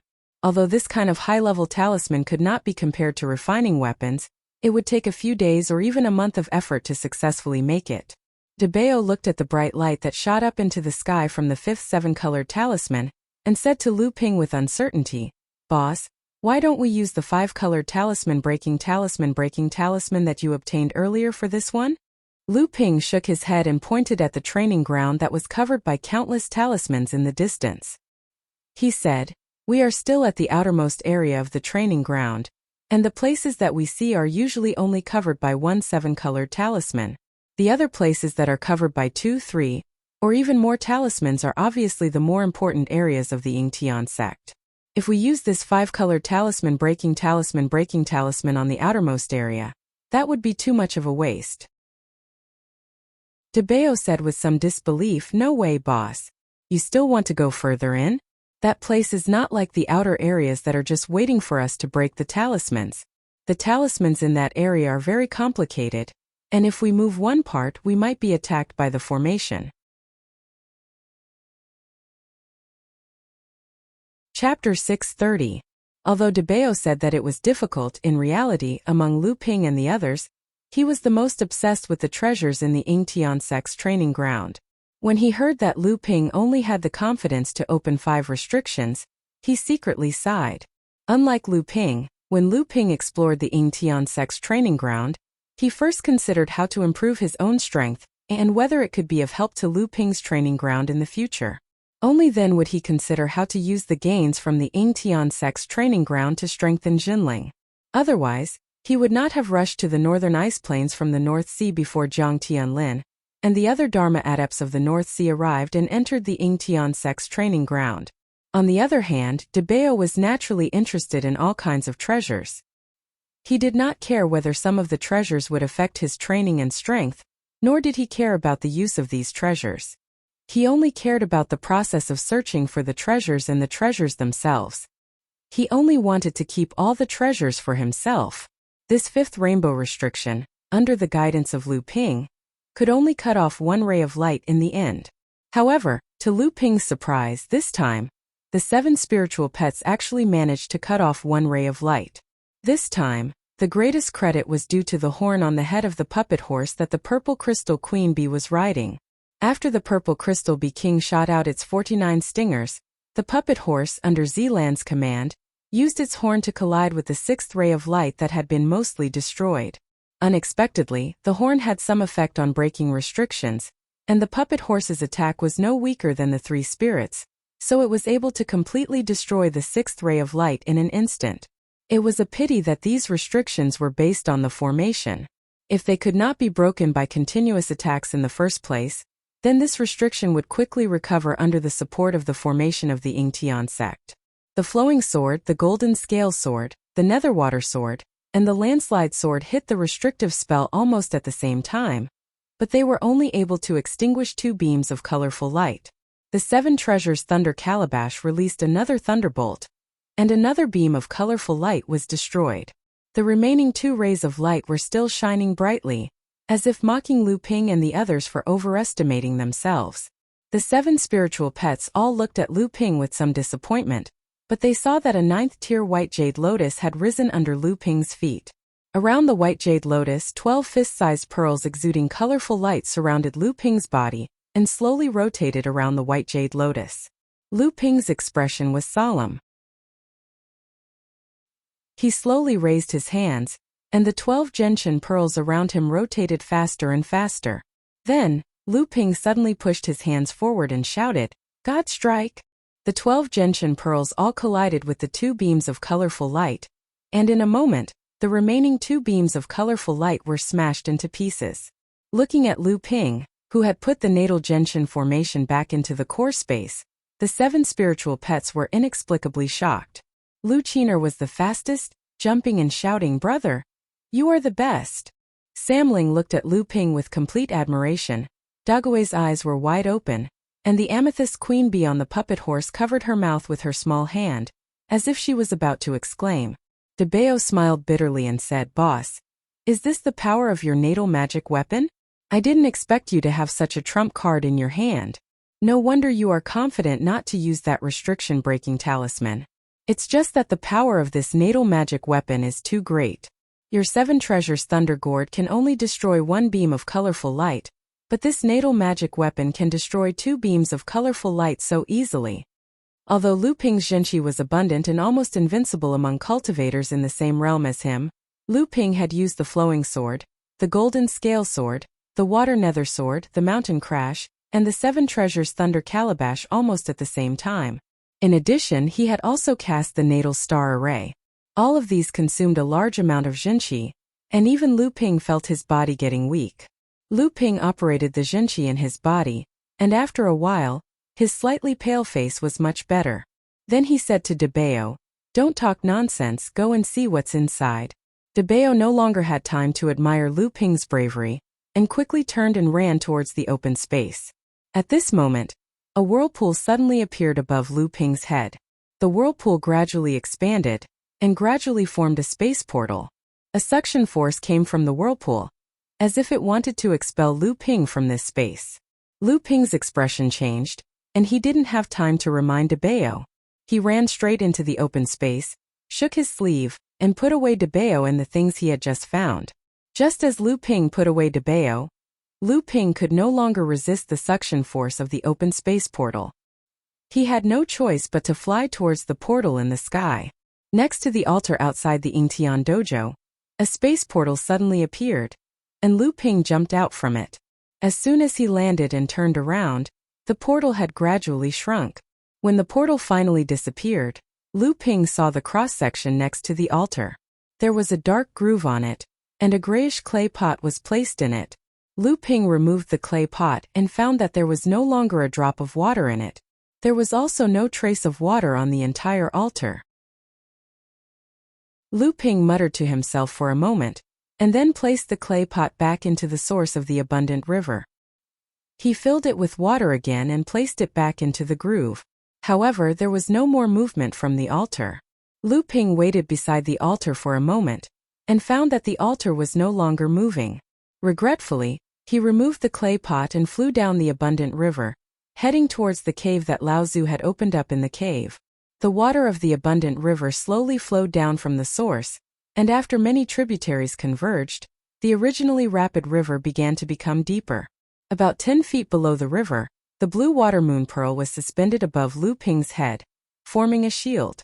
Lu Ping sat cross-legged inside the shield, recovering the large amount of true yuan that he had consumed. After continuously using his full strength, especially using several spirit communication and even spirit nurturing grade treasures at the same time, Lu Ping's true yuan had been greatly consumed. Although Lu Ping had refined 2 portions of the Wonder Dew when he had advanced to the late stage of core forging, causing his true yuan's recovery speed to greatly increase, such an intense consumption of true yuan still required a lot of time for Lu Ping to recover. Lu Ping didn't expect that he would actually stay in the Abundant Heavens Sex training ground for 5 days. After entering the Abundant Heavens training ground, they first gathered the spiritual herbs and De Bao refined the growing soil powder from the spiritual herb garden. This alone took them 2 days. After that, everyone worked together to break the 5 rainbow-colored restrictions, and it took them another 3 days. In addition to the fact that Lu Ping had already been in the northern ice plains for 8 days, a total of 13 days had passed. Lu Ping had previously thought that the various sects Laozu of the Northern Sea would arrive at the northern ice plains in about half a month, but that was only a guess.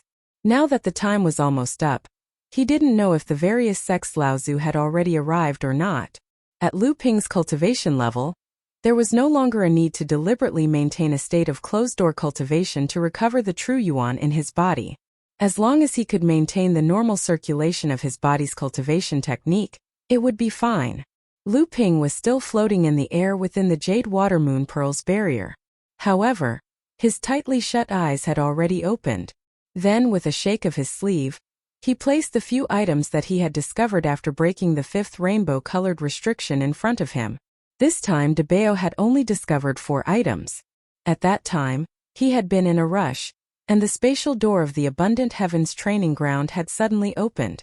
When Lu Ping saw that the situation wasn't good, he hurriedly put away DeBeo. He didn't know if the treasures in the newly opened location had already been found by DeBeo. The first treasure was a wooden box that contained a book. At first, Lu Ping didn't know why most of the Yingtian sect's heritage books were in the form of paper books and not jade scrolls. Compared to jade scrolls, paper books were much more difficult to preserve and contain information. Could it be that only the paper books were able to display the sect's profound heritage? Lu Ping didn't understand why Yingtian sect's heritage books were in the form of paper books. However, when Lu Ping saw the title on the cover of this 1-inch thick book, he couldn't be bothered to ridicule the Abundant Heavens sect's inheritance system anymore. Abundant Heavens sect's array formation basics. It was an extremely ordinary name and seemed like a common item. However, this book was the foundation of the Abundant Heavens sect's array formation inheritance. If one wanted to inherit the array formation inheritance of the Abundant Heavens sect, then they could only enter the sect through the contents recorded in this book. Lu Ping roughly skimmed through the contents of the book. Although he didn't know much about array formations, he could still see that this book was extraordinary. Hu Lili had told Lu Ping that Sage Xianchen had once complained that the array formation inheritance of the Jinling sect was not complete. This caused the array formation masters of the Jinling sect to be able to set up extremely brilliant array formations during their cultivation process. However, the progress of the array formation master's own cultivation was extremely slow, and compared to cultivators of the same level, they were much weaker. This also caused the cultivation of array formation masters in the Jinling sect to be extremely difficult. The imperfect foundation of array formation cultivation was one of the main reasons why array formation masters in the Jinling sect had so many drawbacks. In reality, in the history of the Jinling sect, none of the cultivators who chose the path of array formation masters were able to break through to the Dharma stage. It was extremely rare for someone like Sage Xianchen to reach the late core forging stage and become an array formation master. If it wasn't for Lu Ping's strong support, Hu Lili's cultivation progress and strength would definitely not have been able to remain at the forefront of the third-generation disciples. In such a short period of time, she had the possibility of refining low-grade Earth-level spiritual objects and breaking through to the mid-core forging stage. However, it was undeniable that Hu Lili had relied on too many external factors to achieve her current achievements. In reality, Hu Lili had always been extremely conflicted. She was an extremely arrogant person and did not want to become a burden in the eyes of others just because her cultivation was too far behind Lu Ping's. However, the cultivation of array formation masters had always been difficult. In the end, she had no choice but to rely on external factors. This time, before Lu Ping came to the central mainland, Hu Lili was preparing to go into seclusion to break through to the mid-core forging stage. Lu Ping had given her a small forging spirit pill that he had refined himself, just in case. If Hu Lili had this complete array foundation inheritance from a large sect, she would be able to improve her own cultivation method. Then, Hu Lili might be able to go further in the future. Chapter 631.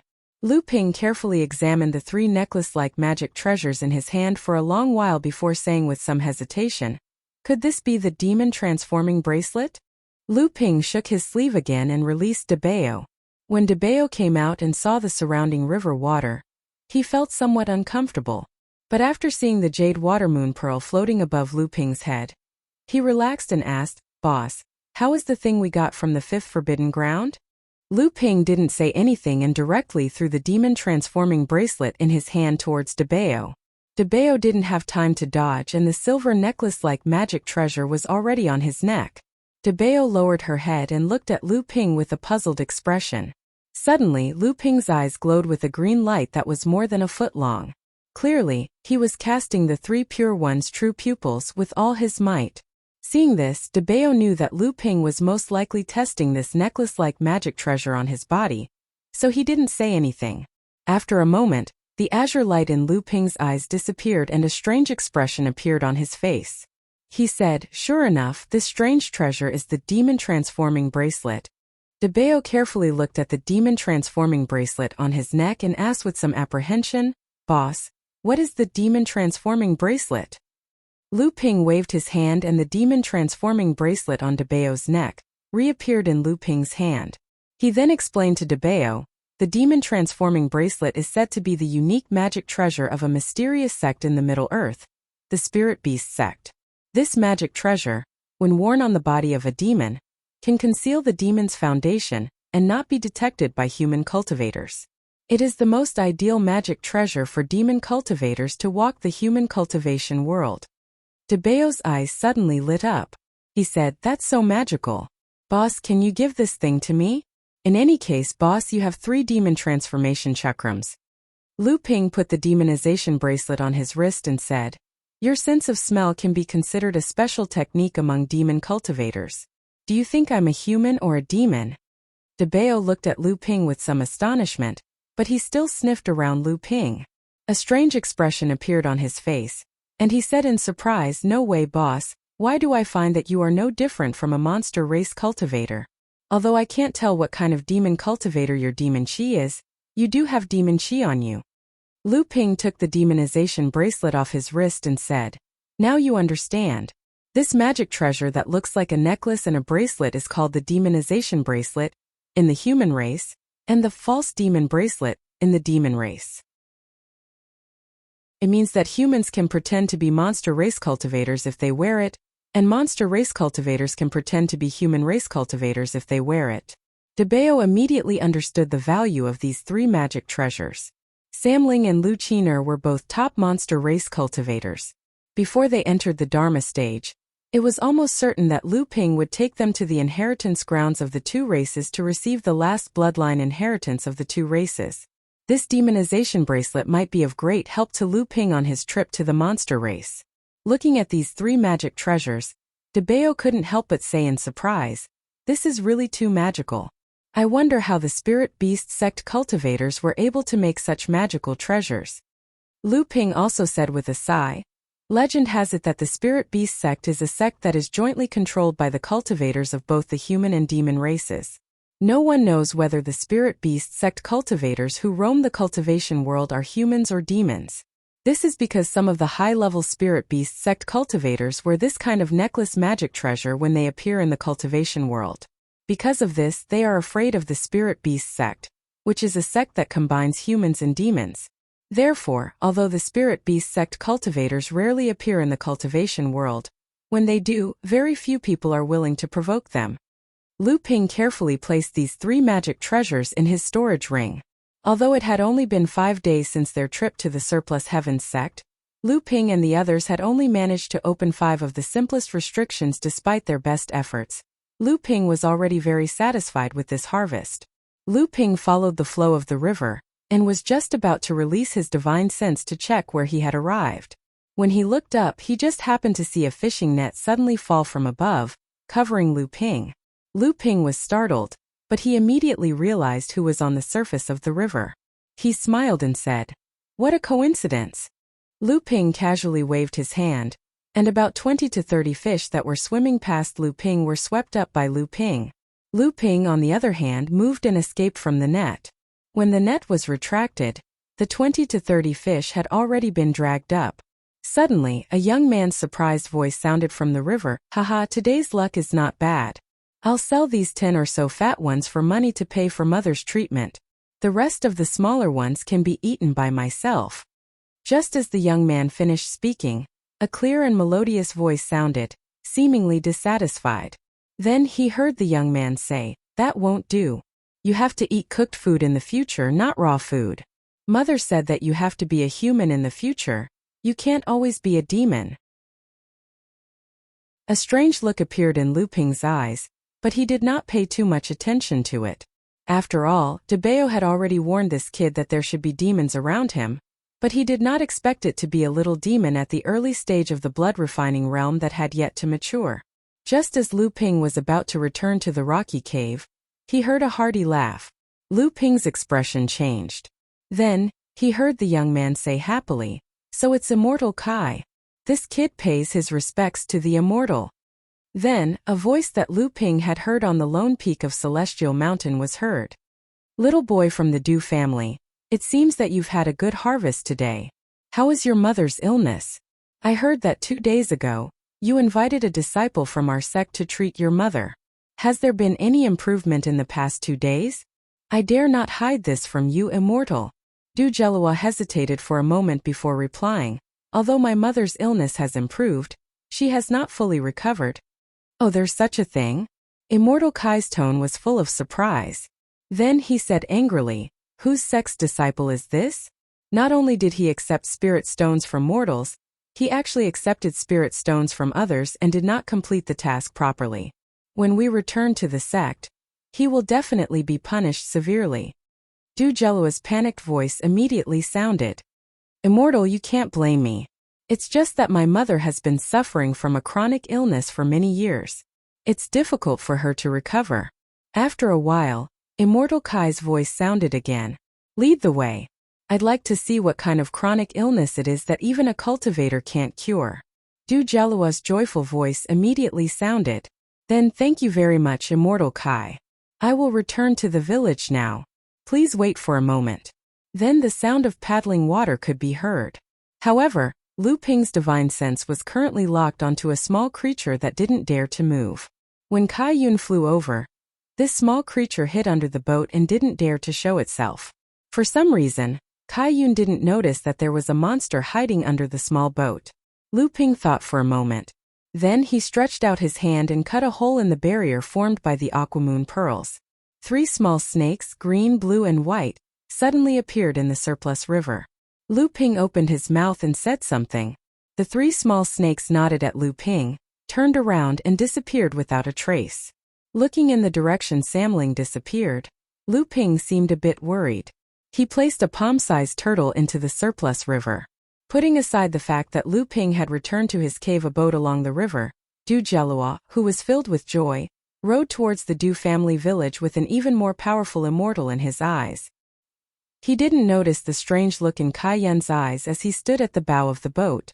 The Du family village wasn't small. After saying that, Du Jelua walked to the front of the wooden house and stretched out his hand to push the door open. However, just as Du Jelua's hand was about to reach the door of the wooden house, the door suddenly opened from the inside. A woman in her 30s with a delicate figure and an abnormally pale face swayed as she stood at the door. When Du Jelua saw the woman appear in front of him, he couldn't help but stare blankly for a moment. Then joy appeared on his face as he said, "Mother, so you are at home. Quickly come and see. This is Immortal Kai from the Yingtian Immortal sect. Immortal Kai has just agreed to treat Mother's illness." The woman glanced at Kai Yun, who was standing in front of the fence with a smile on his face. She hurriedly walked out of the wooden house and bowed to Kai Yun. She said, "This lowly concubine, Madame Du, greets Immortal Kai. It is my great fortune to have troubled Immortal Kai to treat this lowly concubine's illness." After seeing Du Jelua's mother leave the wooden house, Kai Yun's expression became much more relaxed. However, he still didn't put away the gray talisman in his left hand. He bowed slightly and said, "Healing the wounded and dying is the duty of the Yingtian Immortal sect. Madam, there is no need to be so polite." Inside the wooden house, Kai Yun casually looked at the decorations in the house and asked, intentionally or unintentionally, "May I ask, Madam, is there only Madam and your son living in this family?" Madame Du softly said, "Immortal, my late husband passed away 10 years ago, leaving only the two of us to depend on each other. Caillou nodded and asked again, did Madame interact with anyone in the past? Did you have a good relationship with any family? Madame Du imperceptibly furrowed her brows and said, my late husband was very friendly with most of the people in the village. After my late husband passed away, this lowly concubine rarely went out to socialize and had little contact with the other families. After Jialua grew up, he was the one who came to greet the people in the village. A strange look flashed through Kai Yun's eyes. He murmured in a voice that only he could hear, that's strange. Du Jialua didn't know why Immortal Kai didn't immediately treat his mother's illness after entering his house. Instead, he asked all sorts of questions and said some things that didn't sound very clear. Thus, he softly asked, Immortal Kai, how is my mother's illness? Kai Yun seemed to have a sudden realization and smiled. When I entered your house just now, I discovered some clues. However, I still have to wait for treatment before I can make a conclusion. Du Jialua hurriedly said, in that case, thank you very much, Immortal. Madame Du looked at Kai Yun and slowly placed her wrist flat. Kai Yun extended a finger to touch her meridian. A wave of Fa Li directly entered Madame Du's blood vessels. Then it followed the blood vessels and rushed directly to her heart. At the same time, Kai Yun stared closely at Madame Du's expression. However, Madame Du seemed to feel nothing at this moment. Her head was half lowered, but her face seemed to be even paler. Seeing that Kai Yun's Fa Li was about to enter Madame Du's heart, the surging Fa Li would definitely burst her heart and cause Madame Du to vomit blood and die. Kai Yun suddenly pulled back his finger and withdrew the Fa Li that was flowing along the blood vessels to her heart. Then Kai Yun pointed his finger again. This time he was seriously feeling Madame Du's meridians. Du Jialua looked at Kai Yun with a hopeful expression. He did not know that in that instant, his mother had already taken a walk through the gates of hell. After a long time, Kai Yun frowned and opened his eyes. He said, Madame's body is weak. It seems to be a congenital illness. If it was a normal person, they wouldn't have lived past the age of 20. However, Madame has survived until now and even got married and had a child. In the eyes of mortals, this is already unbelievable. Madame Du's pale face smiled. Jialua is not my son. He was born to my late husband and his ex-wife. After my late husband passed away, I raised Jialua. Jialua is only 12 years old. Now Jialua is raising this lowly concubine. Kai Yun looked at Du Jialua in shock. Du Jialua asked anxiously, Immortal, is my mother's illness really that serious? Is there a way to cure it? Kai Yun could see that Du Jialua did not care if he was Madame Du's biological son. It was obvious that he already knew about this. However, when he thought of the Du family's system, Kai Yun could not help but frown. A congenital illness like this was not incurable in the cultivation world. However, if one wanted to completely cure it, they would have to consume some natural treasures. It was not that the surplus river sect did not have such things, but it was not worth it to waste such treasures on an ordinary mortal woman. Kai Yun had originally scoffed at the method his third uncle had suggested. Since they were going to abduct someone's child, why would they take care of his parents? Wasn't this the same as being a prostitute and having a chastity memorial? From Kai Yun's point of view, they should just kill the entire family and bring Du Jialua back to the sect. No one would seek revenge in the future. After all, they were just a family of mortals. Thinking of this, Kai Yun's body unknowingly carried a trace of murderous intent. The Du clan seemed to be unaware of it, but Du Jialua, who had been hunting in the mountains all year round, suddenly felt as if his skin was being pricked by needles. However, this feeling only lasted for a moment. He never expected that this highly respected immortal before him would actually want to silence his mother. In the end, Kai Yun still suppressed this thought in his heart. He did not dare to directly disobey the orders of his third uncle, the alchemy master of the Yinghe sect. After pondering for a moment, he took out a jade bottle from the storage bag at his waist and handed it to Du Jialua reluctantly. He said, "This is a secret elixir of our sect. With this bottle of elixir, even if your mother's illness cannot be cured, it will not endanger her life. If this bottle of elixir is used on a mortal like your mother, it can extend her life by at least 30 years. It will be enough for her to die of old age." Although Du Jialua was slightly regretful that he could not cure his mother's illness, he was ecstatic to be able to obtain a bottle of elixir that could extend his mother's life. Du Jialua thanked Immortal Kai repeatedly. Immortal Kai seemed to enjoy the feeling of being worshipped. When he saw that Du Jialua was almost done bowing, he waved his hand and released a ball of magic power to stop him from bowing. Just as he was about to say something, his expression suddenly changed. He said, "Old man was right. There is indeed a demon hidden here." As soon as Kai Yun finished speaking, he disappeared from the wooden house. A shrill scream suddenly rang out from outside the door. Then Kai Yun shouted angrily in an imposing manner, "What a demon! How dare you appear in the territory under the jurisdiction of the Yinghe sect? The Du clan lady's illness must be related to you. Why are you still not surrendering? Do you want me to kill you directly?" Du Jialua's expression changed when he heard this. He looked at his stepmother pleadingly. However, at some point, the Du clan lady's pale face had turned deathly pale. Her eyes had turned blood red and she suddenly let out a low growl.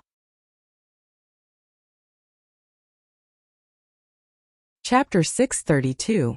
Du Jialua turned pale with fright and said anxiously, "Mother." However, it was as if the Du clan did not hear Du Jialua's advice.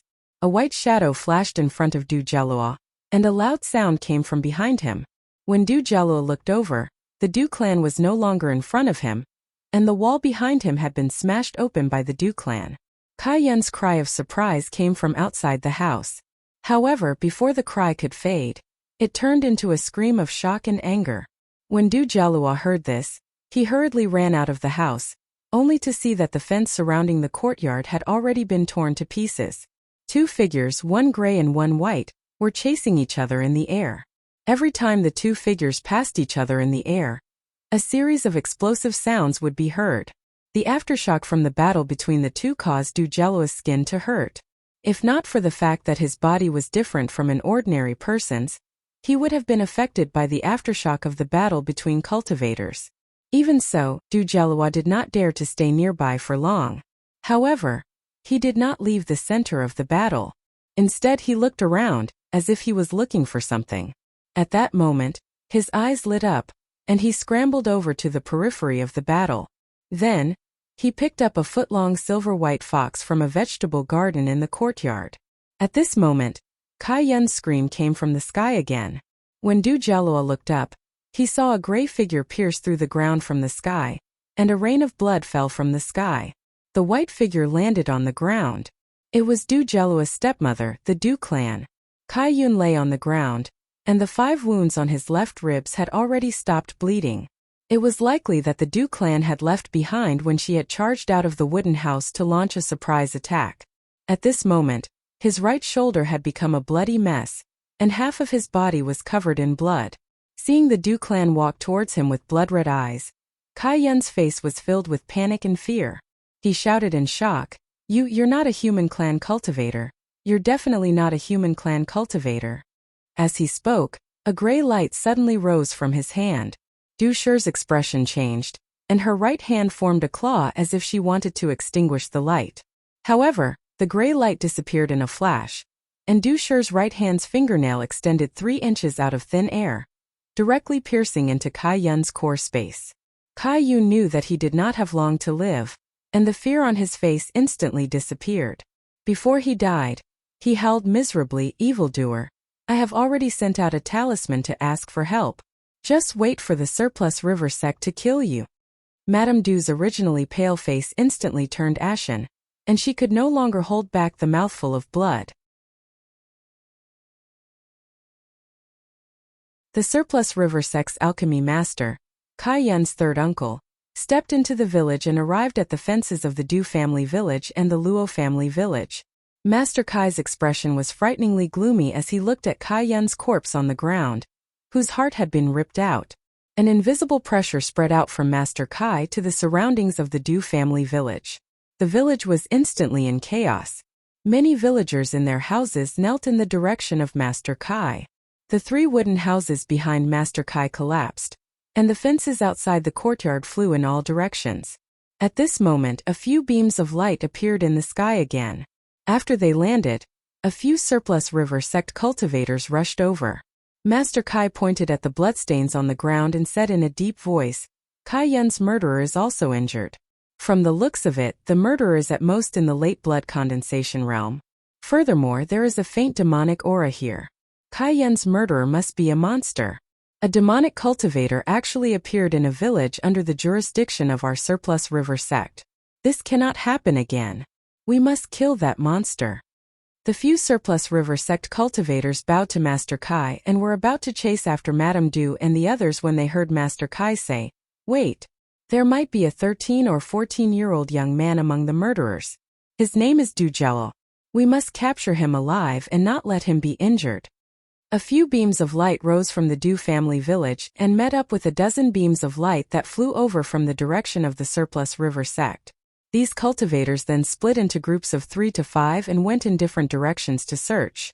Du Jalua stood on the flying carpet and looked at the mountains and rivers under his feet rapidly moving backward.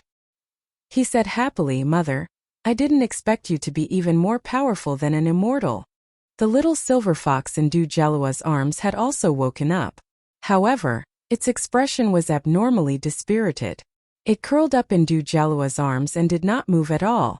When it heard Du Jalua's words, the little fox seemed to have thought of something. It did not care about its internal injuries and gently wiggled its furry head.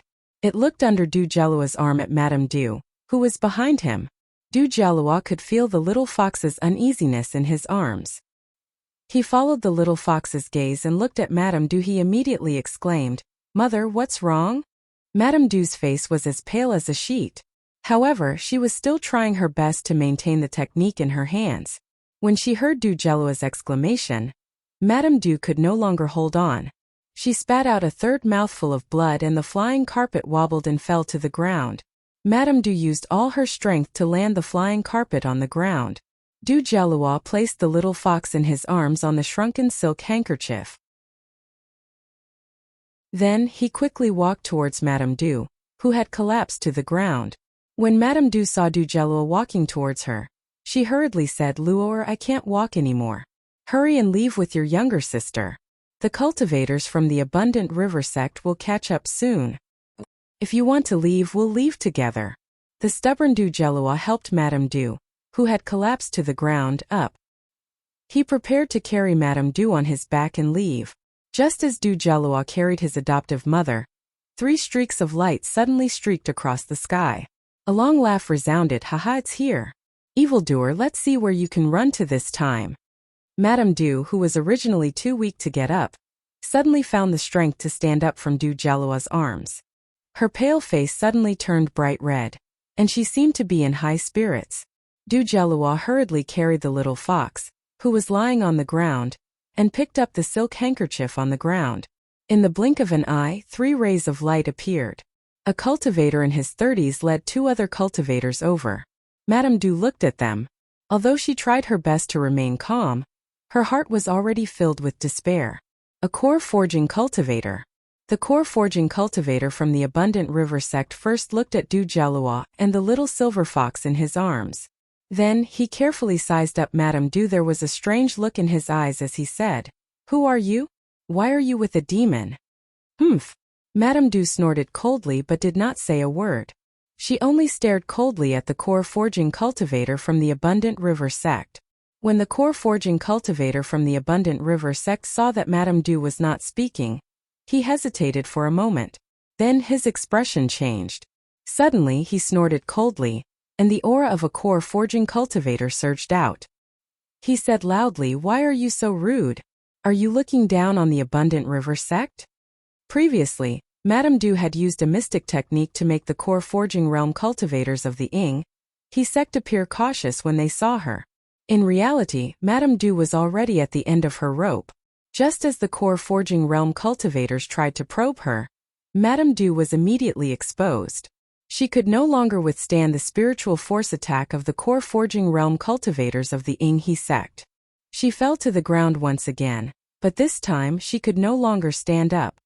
Haha, I originally thought that you were a core forging cultivator from some sect, but it turns out that you're a fake. Since that's the case, you can go and die. The core forging cultivator from the Abundant River sect did not expect that Madame Du's core forging cultivator's aura was actually just a facade. He immediately laughed unscrupulously. When he thought about how he was almost deceived by a blood condensation cultivator from Madame Du, he immediately became angry out of humiliation. He pointed his finger forward, and a sword of qi shot out towards Madame Du, who was on the ground. At that moment, Madame Du no longer had any strength to fight back. She could only close her eyes and await her death. However, she still looked to the side unwillingly. Her adopted son and daughter were still there. However, just as Madame Du turned her head to look at her son and daughter one last time, she saw Du Jialua suddenly take out a golden talisman from his robes and tear it. A talisman treasure? Where did Jialua get this talisman treasure? Before Madame Du fainted, she was extremely curious as to why her adopted son would have a talisman treasure on him. Moreover, from the color of the talisman treasure, it was obviously a talisman treasure from a late-stage core forging cultivator. However, the Abundant River sect cultivator's cultivation had also reached the core forging stage. How effective could Du Jialua's talisman treasure be? However, Madame Du could no longer see the result of the talisman treasure. Just as the golden talisman treasure in Du Jialua's hand turned into a sky full of golden sword qi and swept towards the Abundant River sect cultivators, Madame Du had already lost consciousness. The Abundant River sect cultivator did not expect a mortal youth to have a talisman treasure that was obviously from a late-stage core forging cultivator. He also did not expect this mortal youth to be able to activate the talisman treasure in his hand. What was even more unexpected was that this late-stage core forging cultivator's talisman treasure was actually so powerful. Even though the Abundant River sect cultivator could tell that the golden talisman treasure was extraordinary the moment Du Jialua took it out, he did not take it to heart. Firstly, it was not easy to activate a talisman treasure. The cultivator's cultivation had to be at least at the blood condensation realm. Secondly, a talisman treasure was extremely powerful against blood condensation realm cultivators, but against an early-stage core forging cultivator like him, it had lost its original power. Even if this talisman treasure was from a late-stage core forging cultivator, it would still be the same. If he was prepared, this talisman treasure might not be able to hurt him. Just as the golden talisman treasure shone brightly, the core forging enlightened master's heart skipped a beat. He knew that the two blood condensation realm disciples behind him might not be able to protect themselves. However, when the sky was filled with sword light that gushed out from the golden light, the core forging enlightened master's expression changed again. He suddenly clenched his hands together, and streaks of green wind spiraled out from his body. Then they formed a green wind pillar that surrounded the core forging enlightened master in the center. The moment the talisman treasure was activated, the sword light that shot out instantly cut the two blood condensation realm disciples behind the core forging enlightened master into 17 to 18 pieces. However, under the core forging enlightened master's shocked gaze, a sky-piercing sword light suddenly shot out from the golden light that filled the sky. The golden light slashed down, and the green wind pillar was like a piece of cloth that was torn into two by the sky-piercing sword light. When the core forging enlightened master saw that his protective magic treasure had been destroyed, he hurriedly activated his protective earth energy and turned to escape. However, the sky-piercing sword light caught up to him and chopped off half of his left arm and shoulder. It was a pity that this talisman treasure was in the hands of a mortal youth like Du Jialua. If it had fallen into the hands of a cultivator, even the weakest blood condensation realm cultivator, this core forging enlightened master would not have been able to escape death. The core forging enlightened master could not care less about the severe injury on his left arm and shoulder. At this moment he was already scared out of his wits. There had never been a late-stage core forging enlightened master with such power, unless this talisman treasure was activated by a core forging realm cultivator. That's right, there must be a core forging realm cultivator lying in ambush here. Only then could this talisman treasure be so powerful. When the core forging enlightened master thought of this, he sped up. The blood on his shoulder that had not completely stopped dripping fell into the light, and was immediately ignited by a secret technique. His speed instantly increased by 2 times. Du Jialua was at the end of his rope when he remembered the golden paper that Lu Ping had left for him to save his life. As a mortal, how could Du Jialua know that this unusually bright golden paper was a priceless talisman treasure? However, the moment he opened the talisman treasure, the golden sword light that filled the sky and covered the sun dazzled Du Jialua's eyes. The majestic sky-piercing sword light, under Du Jialua's incredulous gaze, completely defeated the arrogant current core forging enlightened master of the Ying He sect. In Du Jialua's mind, an immortal in his 20s looked at him with an unfathomable gaze when he handed him this talisman treasure. He knew that all of this would happen today. He must have expected it. Du Jialua wrapped the silk handkerchief into a cloth bag and placed the little fox in it. Then, he tied it to his neck and bent down to carry the dying Madame Du on his back. Then he walked south towards the Ying River. The immortal who had given him that mysterious piece of paper had traveled upstream from the lower reaches of the Ying River. If he wanted to find these two immortals, he would have to go upstream again. Du Jialua knew that his adoptive mother and he had both killed the immortals of the Ying He sect. Now that his adoptive mother, who was originally an immortal, was severely injured, if he wanted to survive the pursuit of the Ying He sect, he would have to find the two immortals again. After the Ying Tian sect was destroyed, the Ying Tian dojo went missing. The lone peak of the heavenly mountain where the sect was located was razed to the ground by the forces that had destroyed the Ying Tian sect. Other than the Ying Tian sect's inheritance that was left in the Ying Tian dojo, most of the Ying Tian sect's inheritance was divided among the forces that had destroyed the Ying Tian sect. However, even a cunning rabbit has 3 burrows. The Ying Tian sect's hidden treasure in this mountain range was not limited to the Ying Tian dojo. The Surplus River sect, Ying Mountain sect, and Tao Universe sect were the 3 sects that had gradually developed after itinerant cultivators had discovered the treasures left behind by the Surplus Sky sect in the mountain range. They had used these treasures as their foundation. Now these 3 sects were advancing side by side, and had developed into small sects in the cultivation world. Each of these sects was overseen by Adept Laozu. Even so, the Ying He sect was only a small sect after all. They might not care about the death of a few blood condensation realm cultivators, but when a core forging realm cultivator returned with his shoulder and arm chopped off, the Ying He sect could not sit still anymore. Moreover, this core forging realm cultivator had been injured by a mortal using a talisman treasure. This was the biggest joke in the world. If news of this spread to the Ying Shan sect and the Tao Universe sect, the Ying He sect would lose all face. Moreover, among the 2 humans and 1 demon that had escaped, the young mortal was someone that the Ying He sect's Laozu wanted to capture. Although the Ying He sect's cultivators did not know why the Ying He sect's Laozu valued a young mortal, the Ying He sect's only adept Laozu was the Ying He sect's stabilizing force. Since he had taken a liking to this young mortal, the entire Ying He sect would not think of anything else. They only wanted to capture this young mortal. If the Ying He sect's Laozu valued them and gave them some pointers, they would be able to benefit from it for the rest of their lives. Grandmaster Kai immediately sensed the scene of the mortal youth injuring a core forging cultivator of his sect with a treasure talisman. Glancing at the broken limbs on the ground, Grandmaster Kai took 2 steps forward and picked up a torn golden talisman from the ground.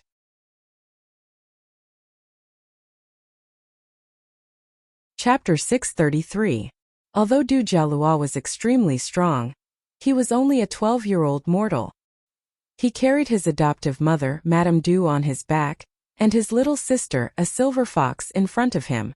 Relying on his previous tenacity, he finally could not walk any further after walking 7 or 8 kilometers in one go. He had no choice but to gently put his mother and little sister down to rest. Although the little silver fox was still unable to move, she was still conscious. After Du Jialua put her down, she stared at the unconscious Madame Du and cried. Du Jialua softly called out "Mother" twice. However, Madame Du did not seem to hear him. Her brows were tightly furrowed in her unconscious state. It was obvious that she had suffered great pain before she fainted. Du Jialua knew that his family was currently in a dangerous situation. Thus, after resting for a while, he once again carried Madame Du and the little fox on his back and rushed back to the Surplus River. However, Du Jialua had just stood up when he froze. He did not know when, but a middle-aged man who looked somewhat similar to Kai Yun, who had died in Madame Du's hands, was standing not too far away from him. He was looking at the unconscious Madame Du with a contemplative expression. He saw Du Gelua frantically stand in front of Madame Du and the little fox, using his body to protect them. Only then did he see that there was a small mouse lying at the middle-aged man's feet. Its little eyes were darting around. The middle-aged cultivator's expression was as calm as an ancient well. He reached out and picked up a torn golden talisman. "Who gave this talisman to you?" Du Gelua immediately understood that the person in front of him was a cultivator from the Surplus River sect. Furthermore, he looked like an immortal of a higher rank than the cultivators who had chased after him earlier. However, the immortal who had given him this talisman was undoubtedly his savior. Thus he stiffened his neck and said, "I picked it up." A trace of malice flashed across the middle-aged cultivator's eyes. He said coldly, "Kid, do you think that the old man does not know just because you are not telling me? Let me ask you, was this talisman given to you by the two cultivators who came to Celestial Mountain's Lone Peak a few days ago?"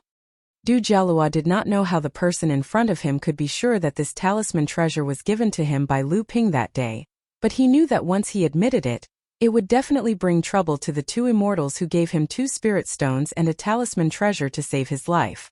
The immortals of the He immortal sect were all people with boundless dermic powers. The immortal in front of him looked very old and was definitely more powerful than the 2 young immortals from the other 2 days.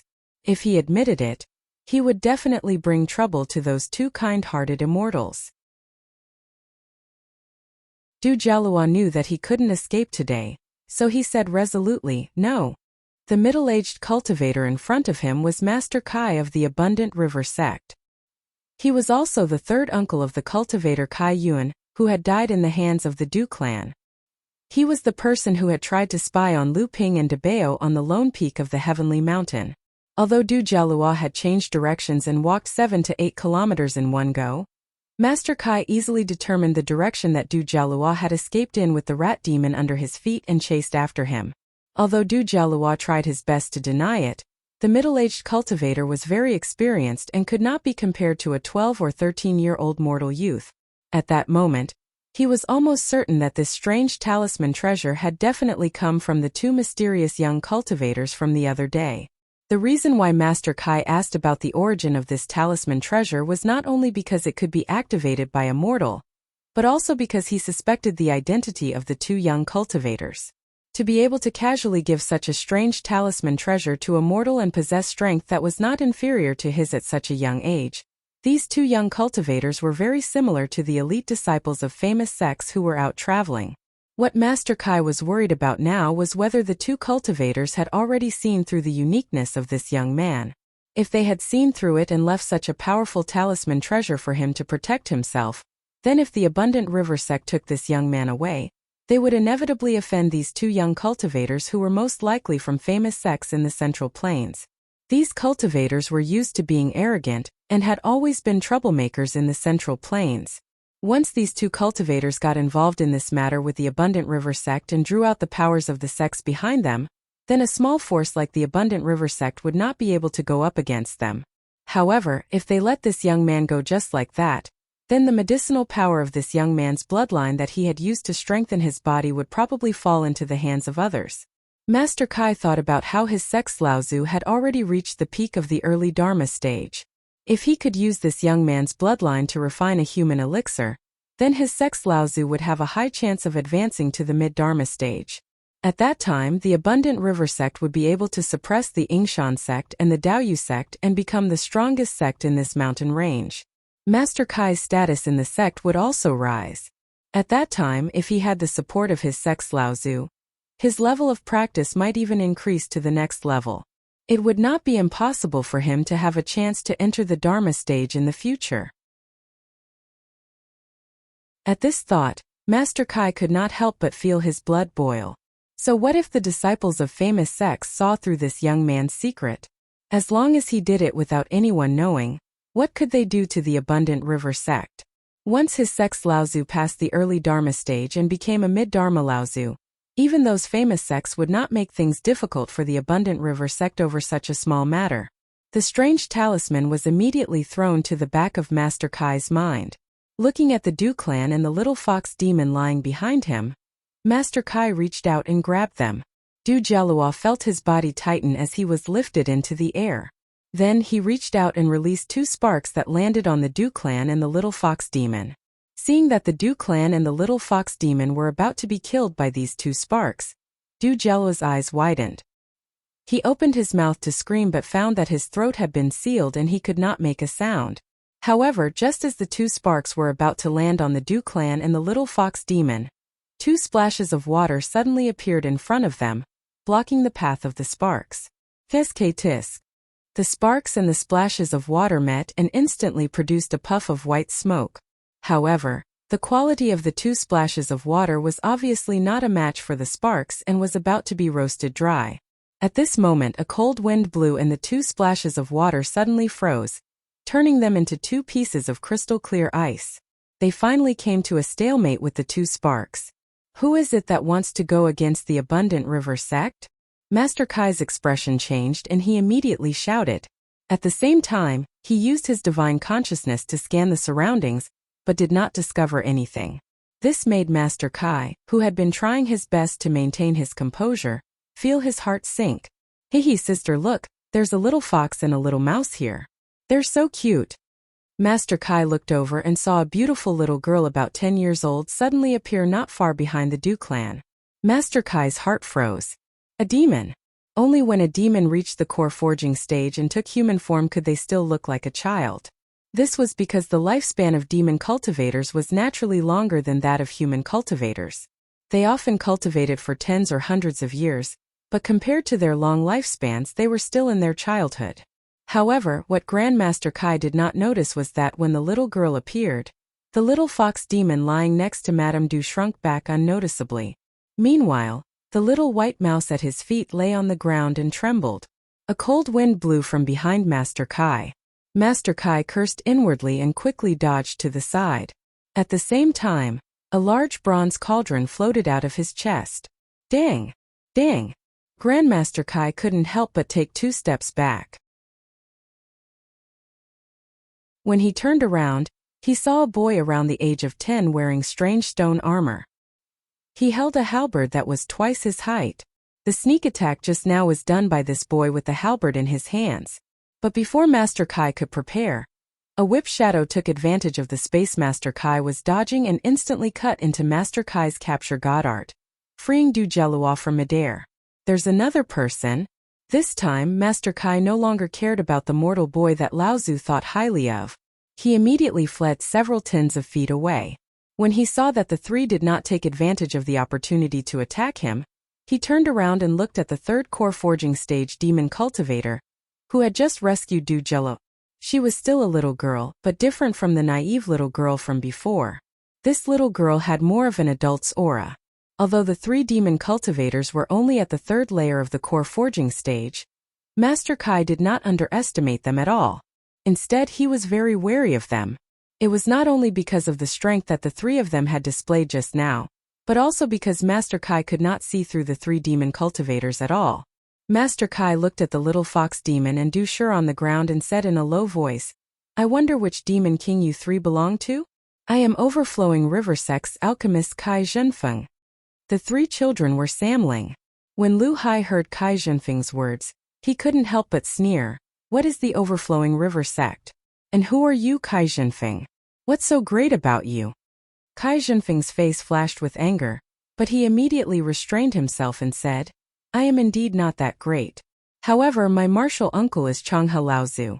I believe the demon king that the 3 of you serve knows about this. Lu Ling giggled and was about to say something, but she was interrupted by Lu Bai. She said, Linger, can't you tell that alchemist Kai is stalling for time?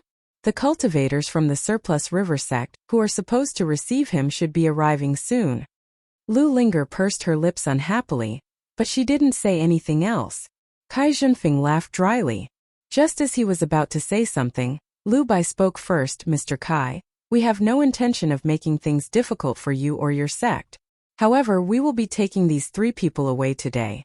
I believe Mr. Kai will not have any objections. Kai Zhenfeng looked at the Samling, who were walking towards him in a triangular formation. He had no confidence that he could defeat the 3 of them. Although he was a fifth-layer core forging stage cultivator, he was still an alchemist. His strength was not considered strong among cultivators of the same level. Kai Zhenfeng looked at the Samling, who was glaring at him like a tiger watching its prey. Then he looked at Du Jelua, who was standing in front of the unconscious Madame Du, and the little fox demon. Kai Zhenfeng did not know what to do.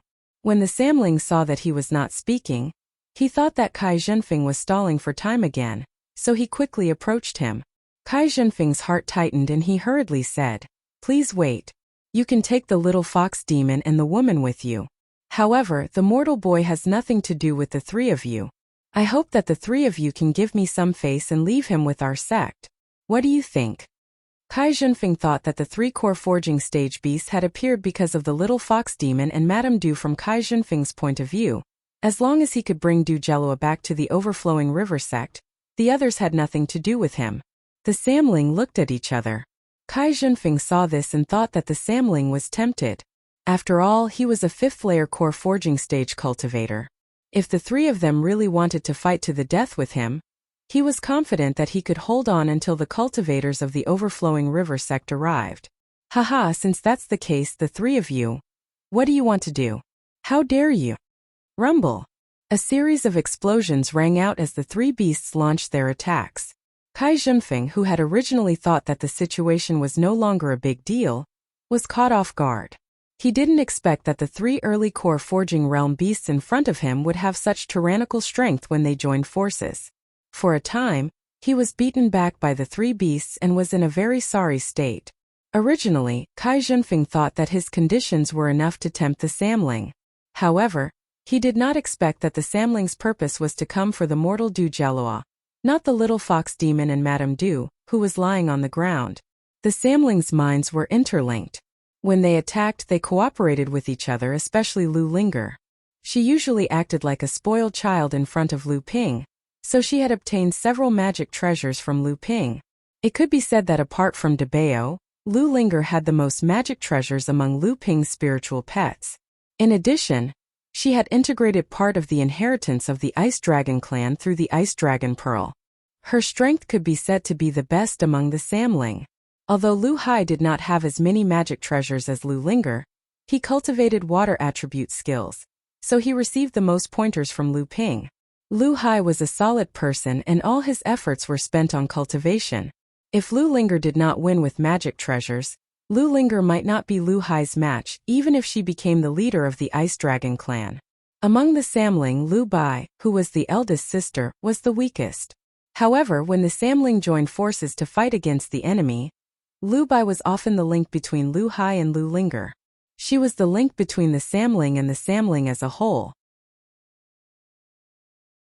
She was also the key to the Samling's ability to challenge mid-stage core forging stage cultivators. It could be said that Lu Bai was the true core of the Samling. The more Kai Zhenfeng fought, the more shocked he became. Initially, he thought that even if he was not a match for the three Fey cultivators, it would not be easy for them to defeat him with his mid-stage core forging stage cultivation.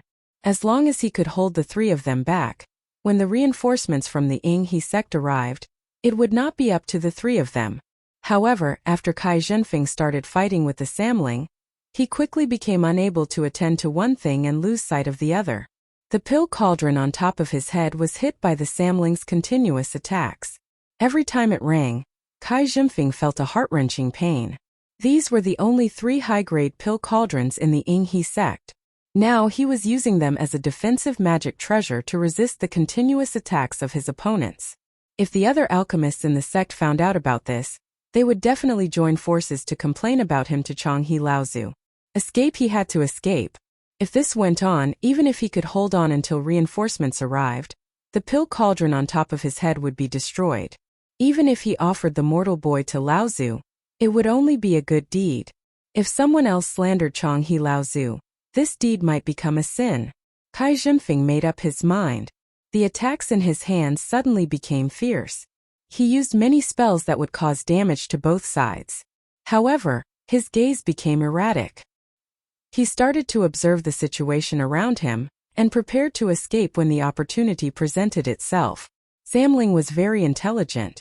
He had followed Lu Ping for decades and had seen many fights in the cultivation world. Although he was young, he had much more experience in fighting than Kai Zhenfeng, who had a high status in the sect and was used to living like a prince. Seeing Kai Zhenfeng like this, Samling was certain that Kai Zhenfeng wanted to escape. Furthermore, Samling had more or less inherited Lu Ping's style of looting. In addition, Debao was a person who liked to take advantage of others. He had long set his sights on the high-grade pill cauldron on top of Kai Zhenfeng's head. Although Lu Ping currently had a top-grade pill cauldron and a magic treasure-grade pill cauldron in his hands, given his status in Jinling, he could summon other pill cauldrons that were idle at any time. However, a high-grade pill cauldron was still a pleasant surprise for Lu Ping. Kai Zhenfeng suddenly slapped the pill cauldron hovering above his head. The lid of the pill cauldron flew up and a yellow flame poured out from the pill cauldron. With Kai Zhenfeng at the center, it spread out in all directions. One of the flames seemed to be deliberately charging towards Du Jialua and the Du clan members behind him, as well as the little fox Xiao. Once it touched them, the three of them would be reduced to ashes. Kai Zhenfeng was betting. He was betting that Samling would not just watch as Du Jialua and the other two died.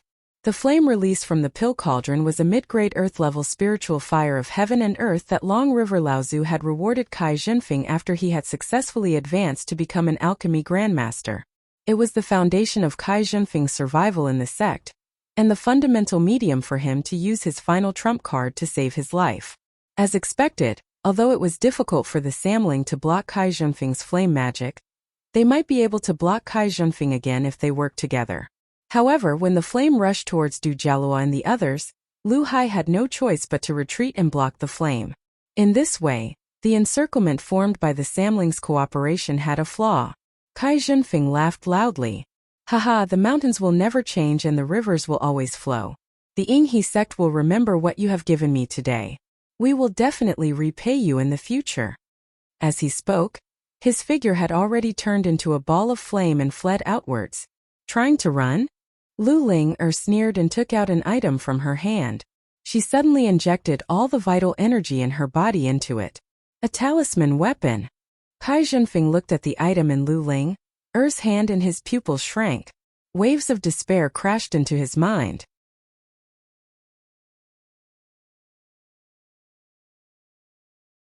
Chapter 634.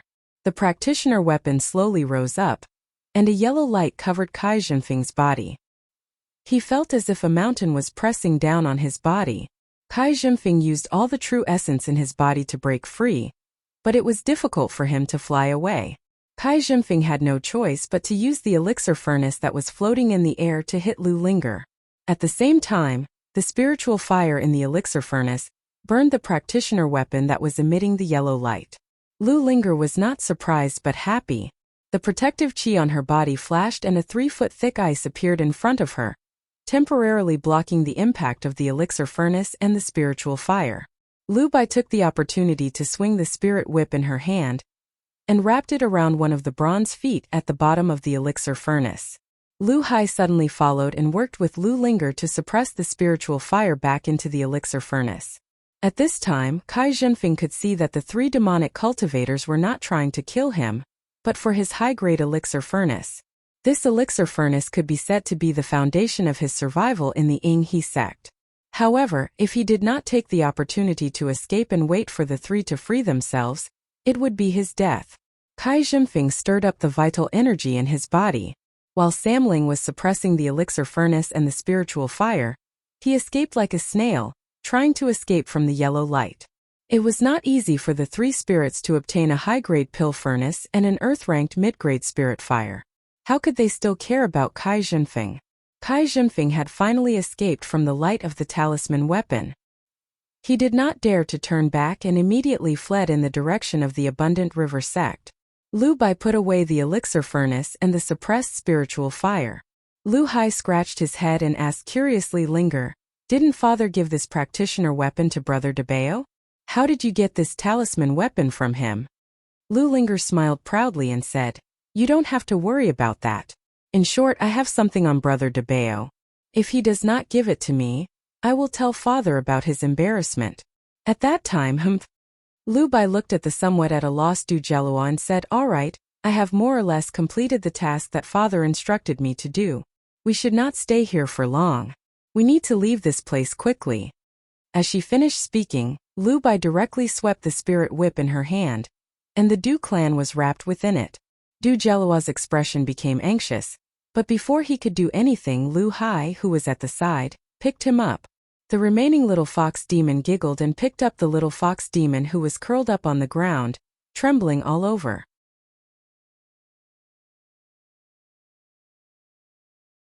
In the sky above the Ing River where Lu Dague had just disappeared, it was as if a curtain had been lifted, revealing the 3 cultivators hidden inside. The person in front frowned and looked at Samling, who was fighting with the cultivators of the Ing River sect a few miles away. He did not speak for a long time. Next to him, a cultivator in his 30s with thick eyebrows and big eyes turned to the cultivator next to him and said with some shock, "Why are there sea demons here? Could it be that this trip to Central Mainland has already been leaked, and the news of the Ing Tian Sect's dojo has already been found out by the demons overseas? But what was the background of those 3 little demons? Why can't I, a late core forging cultivator, see through them? Brother Zhang, did you discover anything?" On his other side, a stern-faced cultivator glanced at him indifferently, then asked the person in front, "Martial uncle, have you figured out the origins of those 3 little demons?" If Lu Ping was here, he would definitely be able to recognize that the cultivator with a cold expression was Zhenren Zhangxi, one of the best of the second-generation cultivators of the Songhai sect. As for the elder in front, he was Donghua Laozu, who was at the peak of the early Dharma stage. "It's the green sea snakes." Ancestor Donghua let out a long sigh of relief, and he said with a trace of rejoicing, "Fortunately, we didn't make a move to kill him just because he was a cultivator from the demon race. Otherwise, we would have surely caused a great calamity this time. The Jade Sea Spirit Serpent clan isn't something my Blue Sea sect can afford to offend." "What? The Green Sea Snakes?" The cultivator with thick eyebrows and big eyes from the Songhai sect with the surname Lu widened his eyes. He took a deep breath and said, "How did the king of the East Sea Demon clan get his hands on the North Ice Plains? Could the news of the Ing Tian sect have been leaked?" Not only cultivator Lu, but even Zhang Shi, who was standing next to him, had a look of surprise on his face. The Emerald Sea Spirit Snake clan's notoriety in the East Sea cultivation world was much greater than that of the primordial giant crocodile in the North Sea cultivation world. Its true strength was much stronger than that of the other 2 top demon clans in the East Sea, the Fire Phoenix clan and the Kuan Fish clan. It was the only demon clan in the East Sea that could confront the Crystal Palace head-on. The appearance of the green sea snakes in the North Ice Plains made the cultivators of the Songhai sect suspicious. Cultivator Lu blinked and said, "Could it be that the green sea snakes really know about the Ing Tian sect? But this information is only known to the true core cultivators of the top 10 sects of the North Sea. Could it be that there are demon spies among these core cultivators? Or did the Emerald Sea Spirit Snake clan discover our tracks?" Zhang Shi thought for a while and said, "It's not very likely. Although the top sects sneaked into the Middle Earth separately, they used the super long-distance teleportation formation of the top 5 sects of the East Sea. It's impossible for the green sea snakes to know about it." At this time, Donghua Laozu said again, "Maybe it's not the green sea snakes." Zhang Shi was confused and asked, "What do you mean, martial uncle?" Ancestor Donghua said faintly, "Don't forget about that turtle demon from before, and that little fox demon, and that spirit-seeking mouse. Moreover, that woman that fainted is closely related to the demon race as well." Zhang Shi thought for a while and said, "That's right. Just now, the green sea snake mentioned father and someone's name. It sounds like it's related to demon cultivators. These demon cultivators belong to different races, but they can gather together. That's what's strange about them." Cultivator Lu said in a low, muffled voice, "Martial uncle, are you saying that these demon cultivators have a cultivator with a higher cultivation and status as their backer? This is the real reason why these demon cultivators of different races can gather together and even challenge the local tyrant, the Abundant River sect?" Donghua Laozu shook his head and said, "Although it makes sense, it might not be correct." Donghua Laozu thought for a while and asked Zhang Shi, "Martial nephew Zhang, you once traveled the Middle Earth. Have you heard of the Spirit Beast Taming sect?" Zhang Shi was surprised. Martial Uncle suspects that the person leading these demon cultivators is a cultivator from the spirit beast taming sect? Then he suddenly said, yes, what Martial Uncle said makes a lot of sense. Only the mysterious beast taming spirit sect cultivators can integrate these different races of demonic cultivators together, and not make them lose their spiritual wisdom, because of the spiritual sense of the demonic cultivators. However, the cultivators from the spirit beast taming sect have always been very mysterious in the cultivation world. I didn't expect to encounter them here. In that case, we can't afford to offend these demon cultivators. Otherwise, if we offend these mysterious fellows from the spirit beast taming sect, they might be even more troublesome to deal with than the green sea snakes. However, although the spirit beast taming sect has always had an ambiguous relationship with the demon clan, I've never heard of anyone being so bold as to make a green sea snake their demon pet. Donghua Laozu said meaningfully, not all cultivators from the spirit beast taming sect are humans. The lucky Lu Dagui did not know that he had already been noticed. When he floated up from the Yinghe River, he had already arrived at the entrance of the cave. At the entrance of the cave, Du Jialua, who was still in a state of shock, immediately saw one of the two immortals who had gone to the lone peak of the celestial mountain. He was a chubby young immortal with a mustache who had been smiling all along. He was standing there looking at him. Du Jialua's expression brightened. The anxiety he had felt after being rescued by Samling and encountering Lu Dagui immediately disappeared.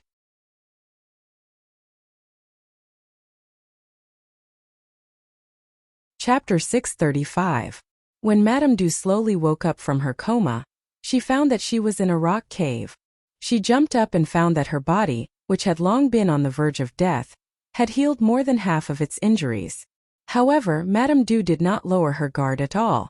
She had experienced far too many things like this. The cultivation world was full of deceit and deception, especially human cultivators. Although she believed that her intelligence was not inferior to anyone in the Yao clan, she did not dare to fight with human cultivators at all. That was simply digging her own grave. She was most worried about her two children. She did not know that the Yinghe sect was pursuing her not only because she had killed a cultivator from the Yinghe sect, but also because of her adopted son, Du Jialua, who had a bloodline full of medicinal power. Madame Du slowly walked out of her stone room and saw a fat young man who was about 17 or 18 years old. He had a mustache and was walking towards her. Behind this fat young man's feet, a silver-white little mouse was following him step by step. After discovering someone, the little mouse quickly slid down the fat young man's trouser leg and climbed onto his shoulder. Then it hid behind his ear and carefully peeked its head out to look at Madame Du in front of him. Haha, you are awake? My boss wants to see you. Come with me. Spirit-seeking mouse demon? Madame Du looked at Debeo in surprise. However, she immediately realized that what she was doing was very inappropriate. She quickly said, May I ask which demon king you are serving? Where are my two children now? Although Madame Du tried her best to remain calm, a spirit-seeking mouse that could cultivate to the core forging realm still brought her an inexplicable shock. Spirit-seeking mice were the lowest level of demon beasts in the cultivation world. Those that could cultivate to the late blood refining realm could be called the ancestors of the spirit-seeking mice. Now, in front of her was a living spirit-seeking mouse that had taken human form. Debeo turned to look at Madame Du. He was not angry that Madame Du had exposed his identity. Instead, he turned and said as he walked, Your two children are fine now. Come with me. My boss has something to ask you. Madame Du, who was in a hurry, followed Debeo towards the stone room where Lu Ping was. From afar, she saw Du Jialua kneeling in front of a stone room. Luo. Madame Du's voice was filled with joy. Du Jialua was stunned. He turned around and saw Madame Du standing not far behind him, unscathed. He immediately jumped up from the ground and rushed towards Madame Du. He said in surprise, Mother, you're actually fine? Madame Du looked at the smiling Debeo and immediately understood. Du Jialua was kneeling on the ground. Clearly, he was begging the mysterious boss to save him. As expected, Debeo said with a smile, Your filial piety is commendable. When he saw that you were on the verge of death when you were rescued and brought back to the abode, he begged my boss to save you. Even though I've told him over and over again that your injuries are fine, that kid still knelt on the ground and refused to get up, and he insisted on seeing that you're fine. Madame Du rubbed Du Jellua's head and said to De Bao gratefully, "Thank you very much, Your Excellency." De Bao chuckled and said, "You don't have to thank me. If you want to thank someone, thank my boss." Madame Du nodded and said, "I wonder where my daughter is now. Please tell me, Your Excellency." Just as Madame Du finished speaking, she saw a little girl who looked like she was carved from jade walk out of the stone room. Who else could it be other than the little fox demon in her hands? When the injured little fox demon saw Madame Du, she immediately leaped out of the little girl's arms and ran towards Madame Du. Madame Du bent down and held the fox demon tightly in her arms. Lu Linger was surprised when she saw that Madame Du was the little fox demon's mother. However, she still said, "Father is already waiting inside. You should come with me to see him first." When Madame Du saw that her daughter was safe and sound, she felt a faint pressure coming from the little girl in front of her. She actually felt a natural pressure from the little girl. This was the pressure of a top-level demon beast. Madame Du's heart trembled. If it was said that the lowest-level demon beast, the spirit-seeking mouse, was able to grow into a core forging stage cultivator, then the appearance of this little girl made Madame Du feel a faint sense of awe towards this cultivator that she had never met before. Once they entered the stone room, a thick wave of spiritual qi immediately bathed everyone in it. Madame Du took 2 deep breaths and an intoxicated expression appeared on her face. How many years had it been since she had felt such thick spiritual qi? However, what shocked her even more was that after she entered the stone room, she immediately saw 2 more children who looked similar to the little girl from before, a boy and a girl. The blood pressure from the 3 children caused the Du clan to not dare to move at all. Even though her cultivation had been higher than the 3 of them in the past, the natural suppression from the blood of the Yao clan filled her with fear. She had learned from Du Jello about the situation after she fainted that day. She knew that these 3 childlike cultivators were the saviors of her family. At the same time, a huge turtle brought them to this cave mansion. The fat young man just now was one of the 2 immortals that she met that day who went to the lone peak of Heavenly Mountain and gave her 2 spirit stones. The other immortal gave her a life-saving treasure talisman. He was the boss that the fat immortal spoke of and the father that the 3 little immortals spoke of. After that, Madame Du saw the turtle immortal who brought her family to this cave mansion. He was a simple and sturdy young man and a 13 or 14-year-old little girl. Madame Du also felt the blood pressure of a top-level demon beast from this little girl again. However, compared with the 3 younger children, the blood pressure of this little girl was a little weaker. Moreover, it was slightly different from the previous 3 people. Obviously, they were not of the same race, but her cultivation level was higher than that of the 3 children. Madame Du silently followed behind De Bao. In her heart, she was even more in awe and curiosity about the unknown cultivator. She also had a vague guess about the identity of that person. In the stone room, Lu Ping was studying the ancient book about the creation of high-grade talismans that he brought out from the Yingtian dojo, especially about the creation of the restriction-breaking talisman. Lu Ping himself was quite experienced in breaking restrictions. Unfortunately, the inheritance of the restriction-breaking talisman in Jinling could only reach 5 colors. Moreover, there were many gaps in the inheritance of the 5th color. In Jinling, other than Tian Shui Laozu, who could rely on her Dharma manifestation stage cultivation, even Xianju Zhenren could only make a 4-colored restriction-breaking talisman. Moreover, the spiritual materials and resources wasted in the process of making the restriction-breaking talisman sometimes did not make up for the loss. Just when Lu Ping had made some progress in the study of the 4-colored restriction-breaking talisman, he saw De Bao walking into his training room and saying, "Boss, that kid's mother has woken up." When Madame Du walked into Lu Ping's training room, she saw a young man with no trace of spiritual energy sitting cross-legged on the seat of honor. Madame Du did not think that the person in front of her was an ordinary person just because there was no spiritual energy coming from him. This meant that the person in front of her had already reached the realm of returning to one's natural state. Even when her cultivation was not damaged in the past, she was afraid that she would not be a match for this young man in front of her. Thus, Madame Du lowered her attitude even more. She respectfully knelt in front of Lu Ping and said, "This widow Madame Du, Thanks, immortal, for saving my life. A green light flashed in Lu Ping's eyes as he looked at Madame Du in front of him. He had a look of surprise on his face as he said, "Fellow Taoist, you are originally from the Demon Fox clan, right? This is the first time I have seen someone possessed by a golden core. Seeing that your consciousness is not damaged, I believe that before the possession, your cultivation was no lower than the late core forging stage. However, it seems that even though your consciousness was not damaged before the possession, your golden core was heavily damaged. Your cultivation has dropped all the way to the late blood condensation stage. What a pity!" When Madame Du heard that Lu Ping had exposed her identity with just one word, her whole body trembled like a sieve. However, she was after all a late core forging stage cultivator. After a while, she calmed down and said, "I am confident that my Demon Fox clan's secret technique will not be seen through by cultivators below the Dharma realm. I didn't think that you would be able to see through my identity with just one look." When Lu Ping saw that Madame Du admitted to it calmly, he smiled and said, "It's just a small trick. It's just that this is the first time I have seen someone possessed by a Demon Fox clan, so I can't help but be a little curious. I hope that fellow Taoist won't be offended. However, does that kid outside know that you are not his mother?" Madame Du nodded and said, "The person I possessed was not his mother, but a woman who was on the verge of death.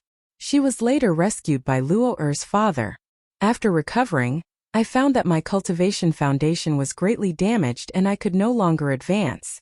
At the same time, I was afraid of the dangers of the cultivation world.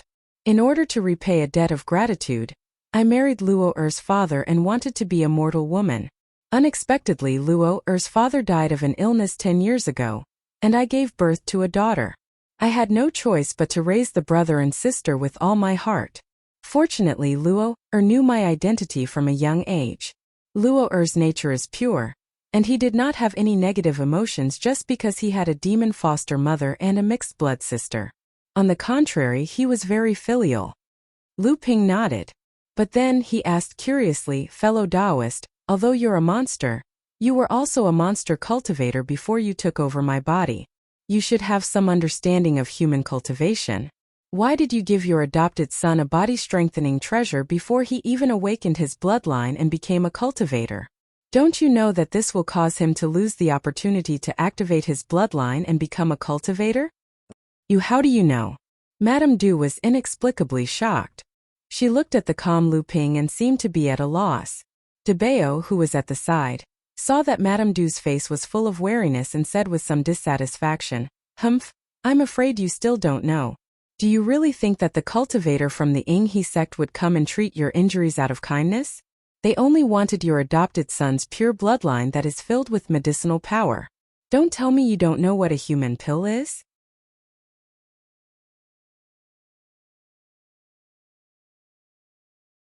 Chapter 636. Mortal Core. Madame Du exclaimed. She clearly had some understanding of mortal cores. Debao continued, "Of course it's a mortal core. Otherwise, do you think the blood condensation adept from the Yinghe sect would go to your house to treat you for no reason? I'm afraid that when the Yinghe sect went to the Du family village to test if the youths in the village had the potential to activate their bloodline, your son's secret had already been discovered. I heard that the Yinghe sect also has a Dharma adept named Laozu. I'm sure you understand the importance of treasures that can strengthen the body of a Dharma adept, right?"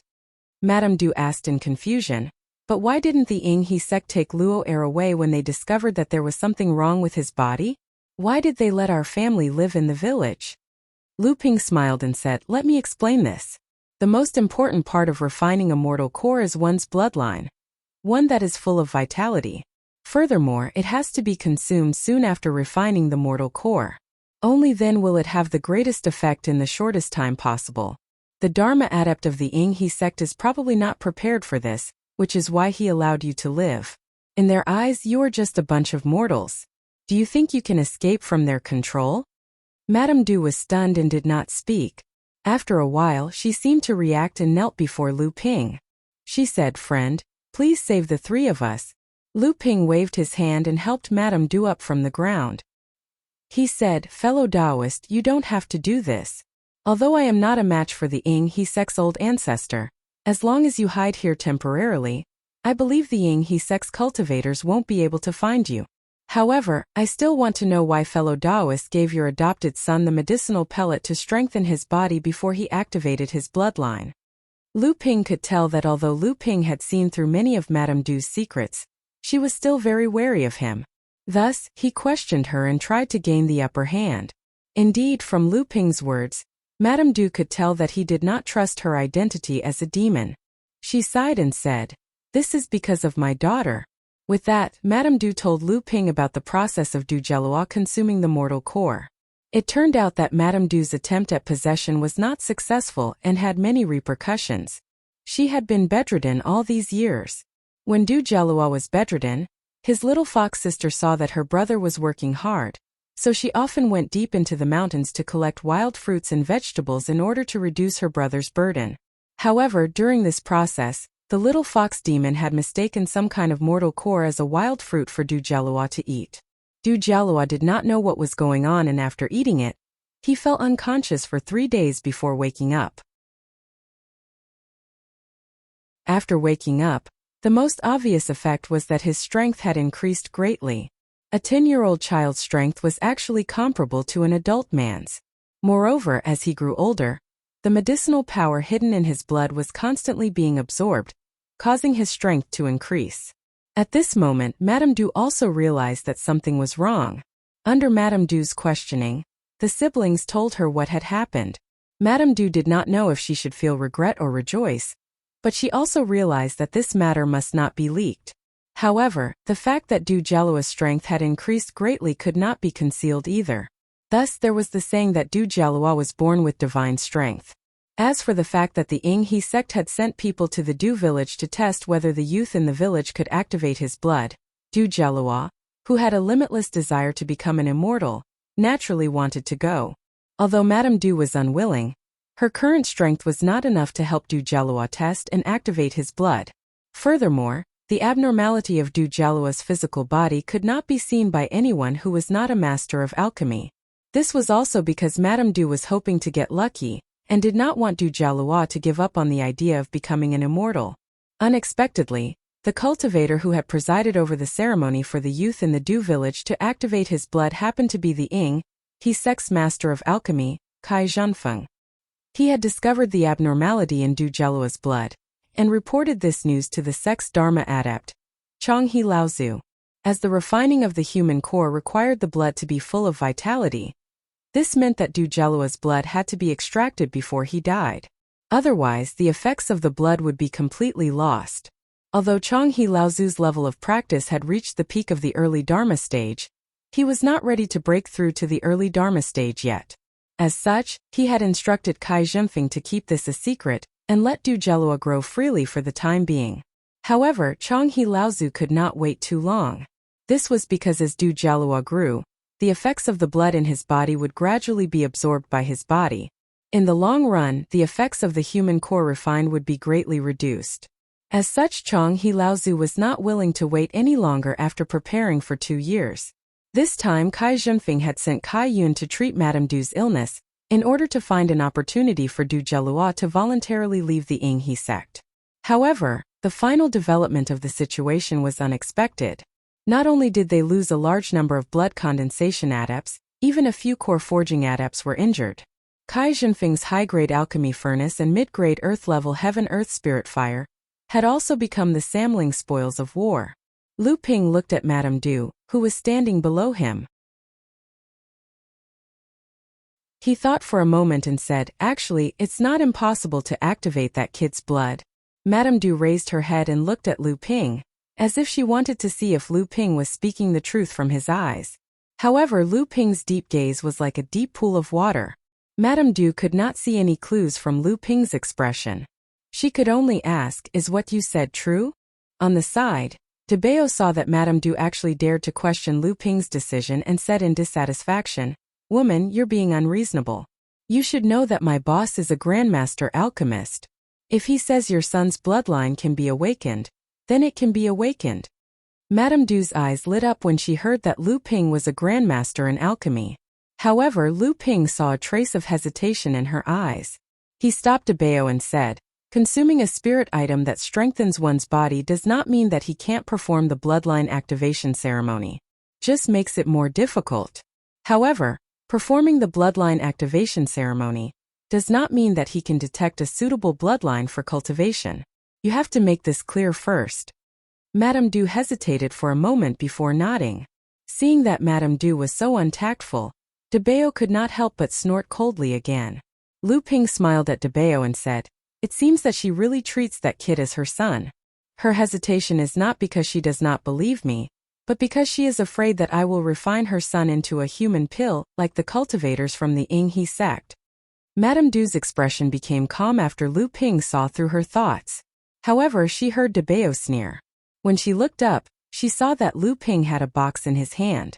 At the same time, he instructed De Bao to call Du Jielu in.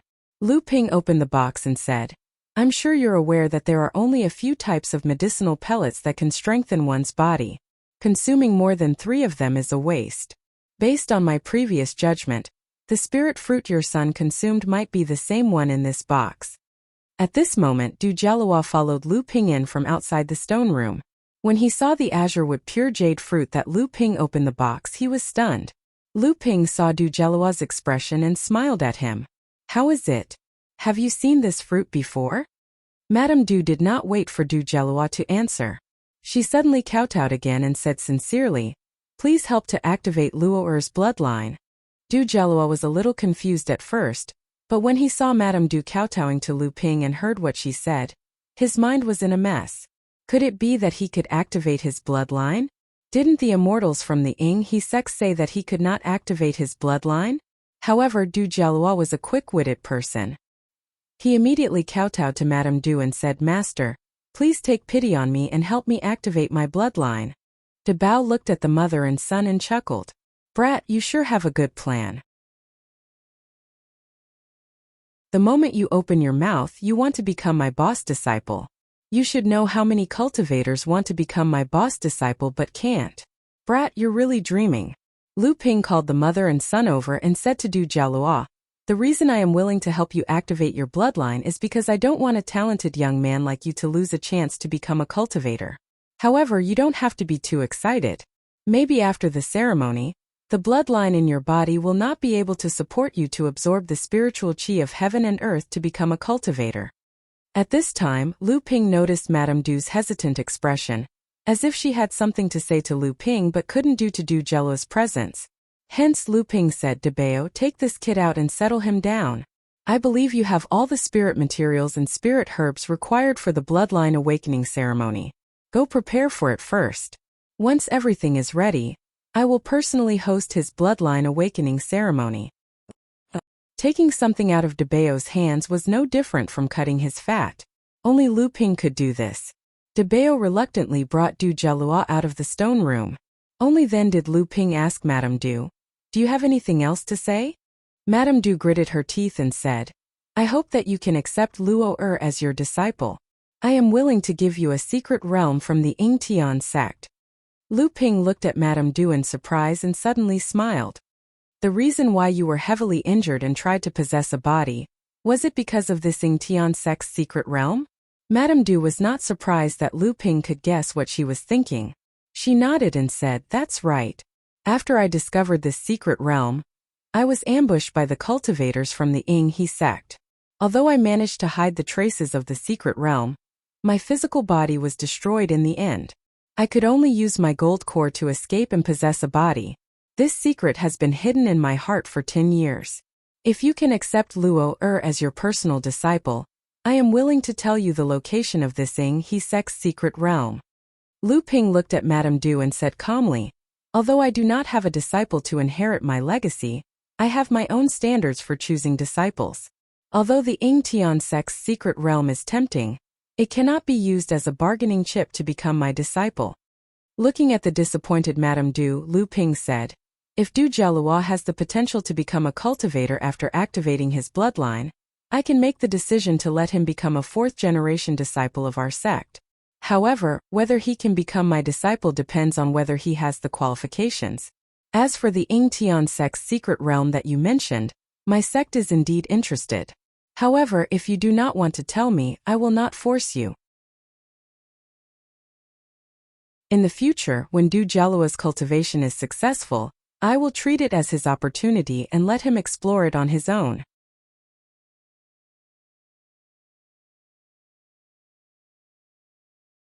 Chapter 637. The Yingtian sect was a famous sect in the past, and had almost unified the entire mountain range. The lone peak of the Heavenly Mountain was merely the location of the Yingtian sect's headquarters. Lu Ping did not find it strange that the Yingtian sect had set up several heritage mystic realms in this mountain range. After all, a large sect like the Jinling sect would not put all their eggs in one basket.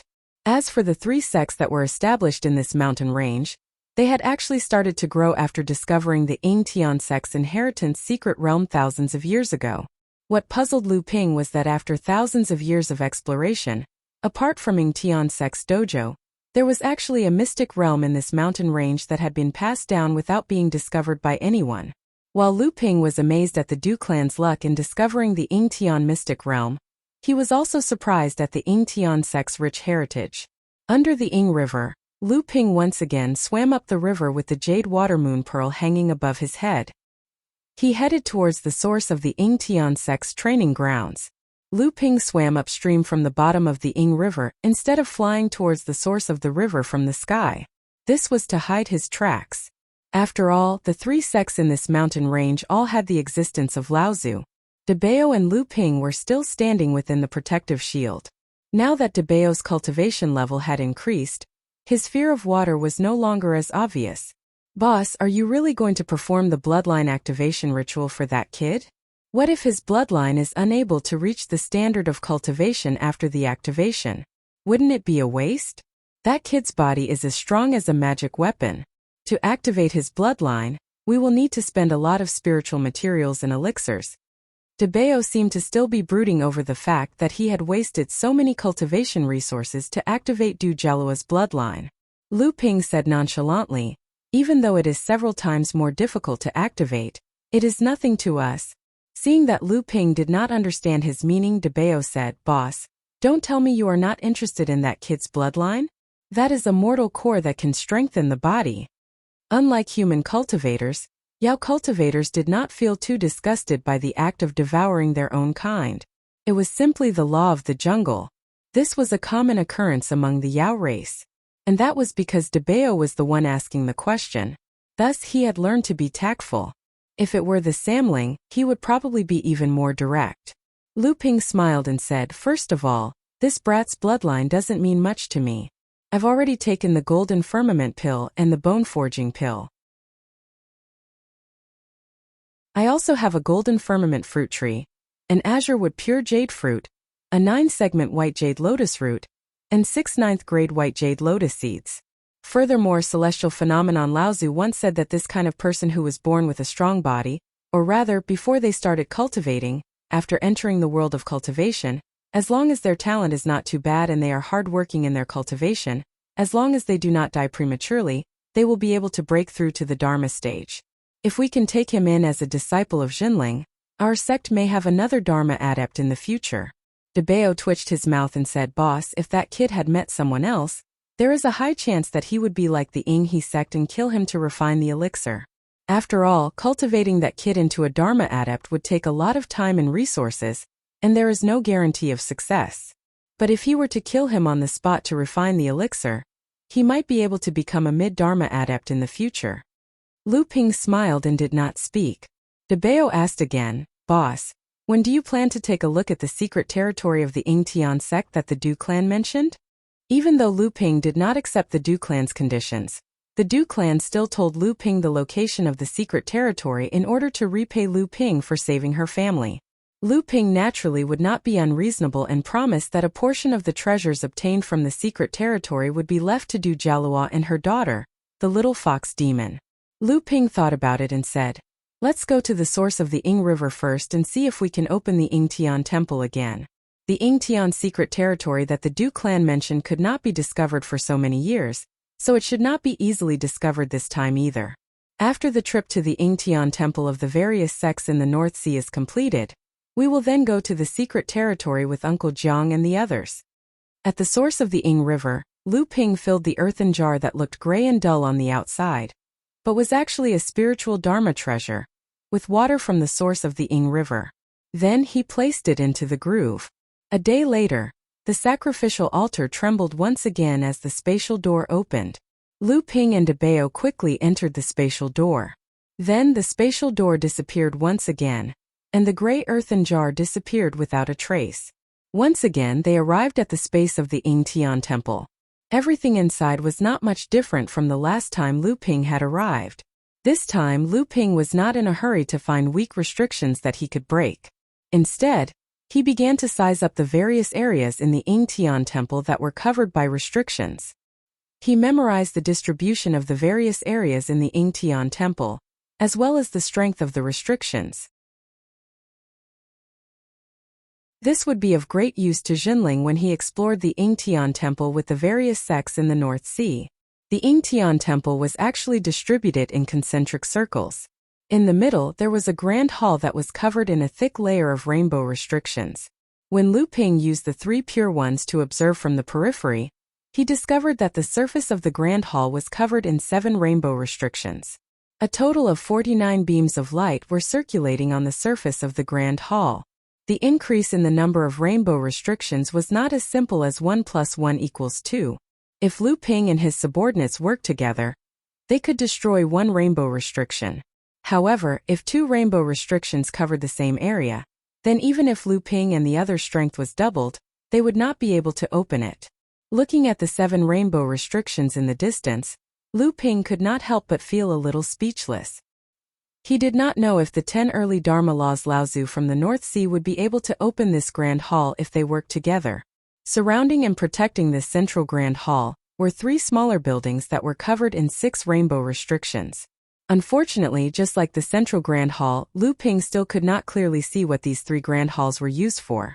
However, as the Ying Tian temple was the most important inheritance ground of the Ying Tian sect, there was no doubt that these 4 grand halls stored the most important inheritance manuals of the Ying Tian sect.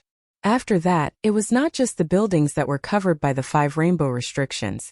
In this area, Lu Ping saw a total of 4 buildings. There should be 6 areas covered by the 4-colored restriction, and 9 areas covered by the 3-colored restriction. However, one of them had already been broken, leaving only a remnant of the restriction light. Under the cover of the entire Ying Tian dojo's formation, it was still emitting a faint light. It was likely that this restriction had been broken by ancestor Qingjian back then. There should be 12 buildings with 2 restrictions, but 5 of them had already been broken. This must have been done by Qingjian Laozu back then. The remaining areas were the outermost areas that were only covered by 1 restriction. Because these areas had weaker restrictions, they had been more thoroughly broken by Qingjian Laozu back then. Lu Ping could not tell how many areas there were in total. Previously, when Lu Ping broke through the 5 areas that were only covered by 1 array formation, he also found them in the gaps between areas that were covered by 2 or 3 array formations. From this, it could be seen that Qingjian Laozu was really not good at breaking restrictions. Otherwise, with his early Dharma stage strength, even if his strength was not considered too strong among the practitioners of the same level, he should not have only obtained such a result in the Ying Tian temple. After memorizing the distribution and strength of the restrictions in the various areas of the Ying Tian temple, Lu Ping once again carefully explored the temple. Other than the spirit herbs that Debao had found, he had extracted another piece of growing soil from the soil where the spirit herbs were growing. Including the 3 pieces from before, he did not even have enough growing soil. After thinking about it, Lu Ping turned the growing soil into powder again and scattered it into the spirit herb garden in the gold house. Other than that, Lu Ping and Debao did not find anything else. Feeling helpless, Lu Ping could only focus his attention on the 7 areas that were covered by the 2 rainbow restrictions. With a wave of his hand, he summoned Samling and the rest out of the gold house. Debao said excitedly, "Boss, are we going to break the areas covered by the 2 restrictions?" Lu Ping opened a treasure box that he had obtained previously from his storage ring and took out a talisman. The talisman shone with 5 different colors. It was the 5-colored restriction-breaking talisman that Lu Ping had obtained. Lu Ping checked the 7 areas covered by the 2 restrictions. In the end, he found a building that looked like a loft. Lu Ping tried to make a few hand seals to break the restrictions, but he could only barely extinguish the two colorful lights in one of the restrictions. Sam Ling and the rest were about to make their move, but they saw Lu Ping stretch out his hand. The restriction-breaking talisman in his hand flew up and turned into a 5-colored ray of light that swept across the area. In an instant, it wiped out the remaining 5 colorful lights in the restriction. Lu Ping secretly felt that it was a pity. If this restriction-breaking talisman was used to break a single restriction, it could break a complete rainbow restriction. Unfortunately, the restrictions here were intertwined and supported by the large formation of the entire Taoist sanctum. Its power was much stronger than ordinary rainbow restrictions. In this way, it was quite difficult for it to work together with Lu Ping's restriction-breaking technique to barely break a rainbow restriction. Lu Ping shouted, and his spiritual pets attacked with all their strength. At the same time, Lu Ping also took out the Chonglu sword and the golden scale sword, displaying 2 kinds of great swordsmanship magic powers. Then he used the 7 treasures Thunder Gourd and a Thunder Light magic power. After the 3 great magic powers were used together, a landslide fell from the sky. This time Debeo was much smarter. He knew that his strength was the lowest among Lu Ping and the others, so when everyone attacked, he didn't attack together. Instead, he took out the talisman weapon that Lu Ping gave him and held it above his head. Just as Lu Ping's landslide fell from the sky, Debeo suddenly threw out the talisman weapon. With the help of the talisman weapon, the landslide smashed towards the restriction with the force of a thunderbolt. With the help of the talisman weapon, its power was even more powerful than before. With a loud bang, the entire restriction shook, and the pavilion that was covered by the restriction also seemed to be on the verge of collapsing. The power of the landslide was originally weaker than that of the golden scale sword, but with the help of the talisman weapon, the power of this attack was comparable to that of the spirit-nurturing magic treasure, the Chonglu sword. As for the remaining 2 lights, after Lu Ping took out the natal gentian formation, under the attack of the 12 gentian beads, they were easily smashed into spirit stars that filled the sky.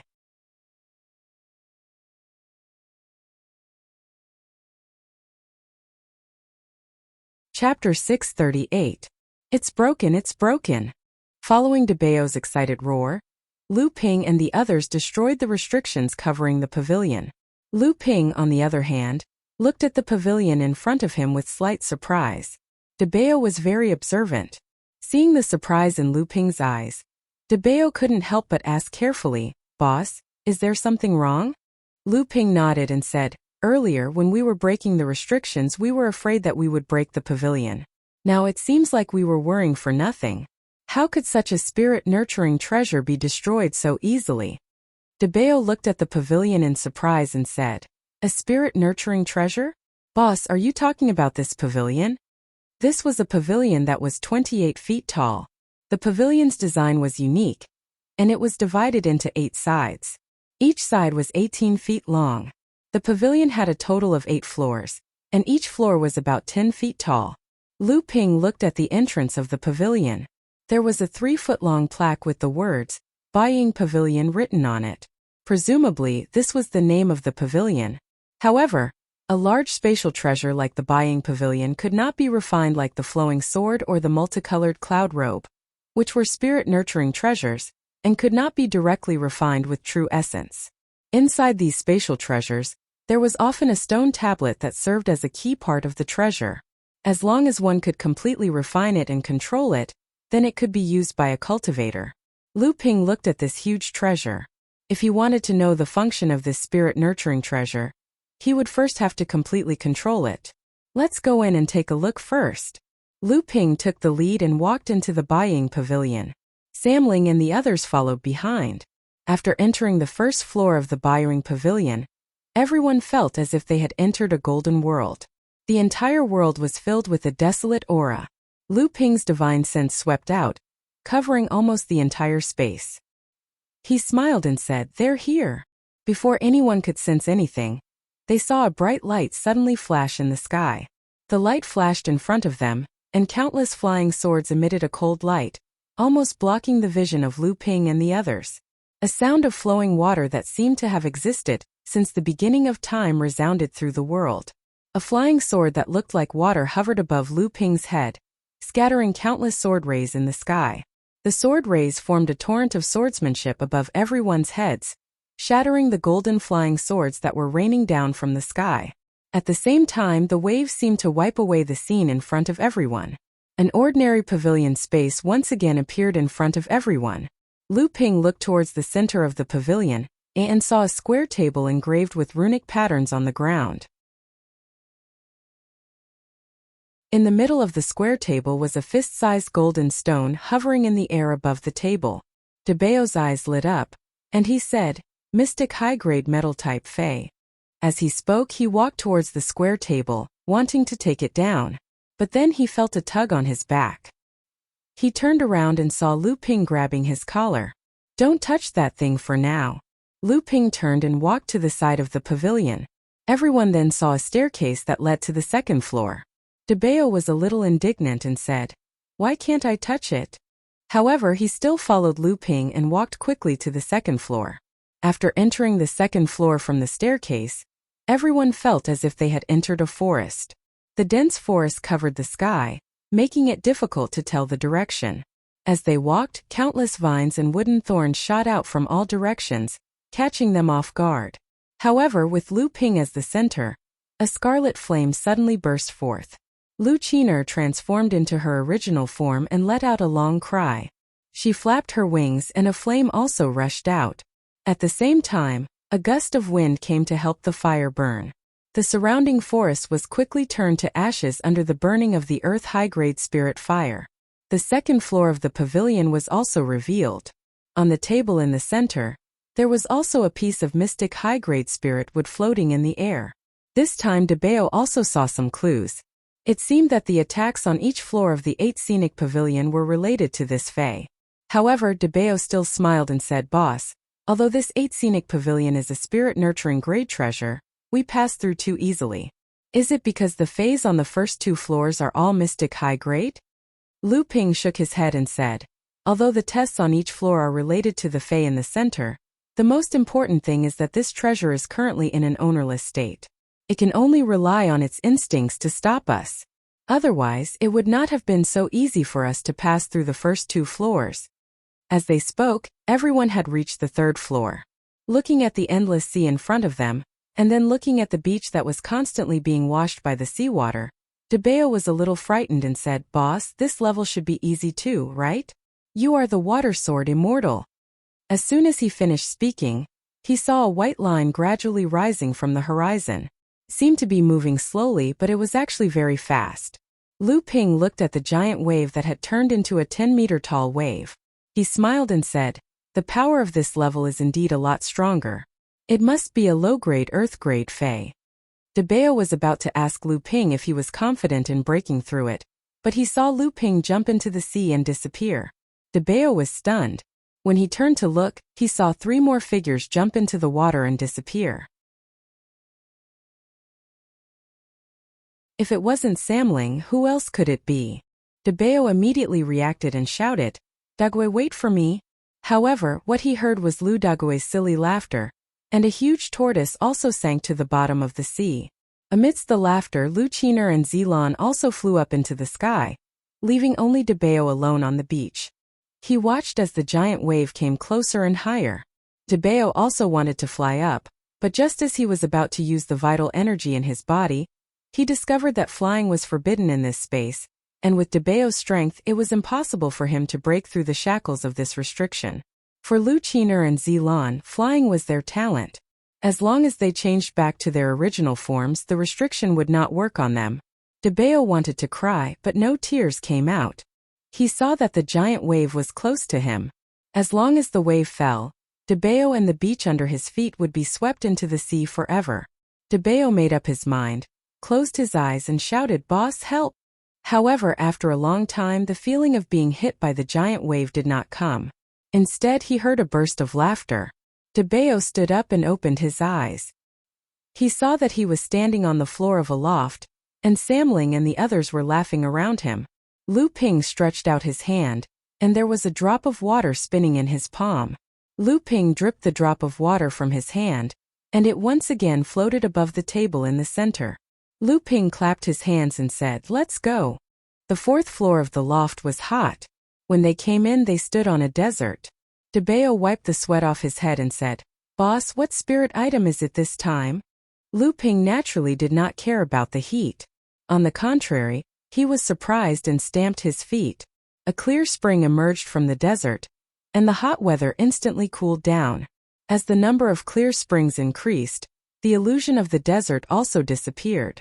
When they reappeared on the fourth floor, Debao saw that the square table in the center was empty, and he couldn't help but exclaim, "Why are there no spirit items this time?" Lu Ping said, "If there is a spirit item to suppress it, this will not be so easy."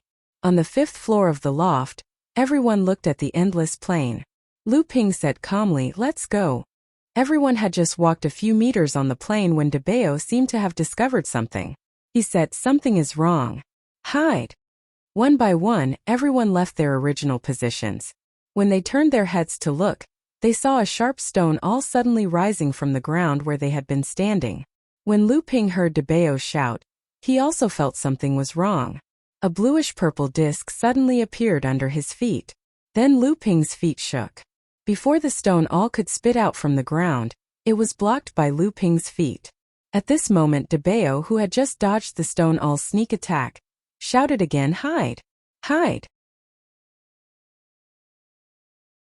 It's coming again." The stone all on the ground kept stabbing out from where everyone was standing. Despite Debeo's constant reminder, there were still people who could not dodge in time. Debeo simply rolled on the ground and transformed into his original form, allowing the stone all to stab his back.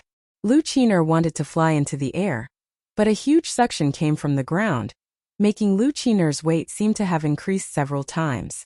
In the case of not being able to use flying escape, even her flying talent could not get rid of the gravitational force of the ground. Lu Ping looked at the scene of the spirit pets under his hands in a mess. He smiled helplessly. He stretched out his hand and pointed to the storage ring. A blue stream of water turned into a wave and rotated around Lu Ping. Lu Hai saw clearly that this wave of water was Lu Ping's promise to let him smelt 3 portions of low-grade earth-stepped Songlan water when he advanced to the middle stage of core forging. Lu Ping pushed the wave out of his body. The small wave suddenly turned into a monstrous wave, and the wave continued to spread. After a while, it turned into an overwhelming flood, spreading towards the wilderness on all sides. The art of vast seas and mulberry fields. This was the most difficult great magical power to practice in the North Sea's 12 orthodox techniques. It was also the spell that Zhang Tianlin Laozu had highly evaluated in the past. After Lu Ping's cultivation advanced to the middle stage of core forging, he finally had a small success in it. The flood swept towards the plains. In just a moment, this boundless wilderness became a boundless country of water. This time, Daguay finally returned to its kind nature. Daguay turned into its original body and floated on the water. On the huge tortoiseshell were Debeo, Lu Qiner, and the others. Suddenly, there was a rumbling sound from the sea. The distant sea suddenly sank, as if the seabed had collapsed. Lu Ping smiled slightly and put away a jade bowl in his hand. The flood that filled the sky suddenly returned to the jade bowl and turned back into Songlan water. The previous wilderness also turned back into an ordinary pavilion. On the wooden table in the center, a black stone was suspended in the air. It seemed to have an inexplicable attraction, making people want to walk into it.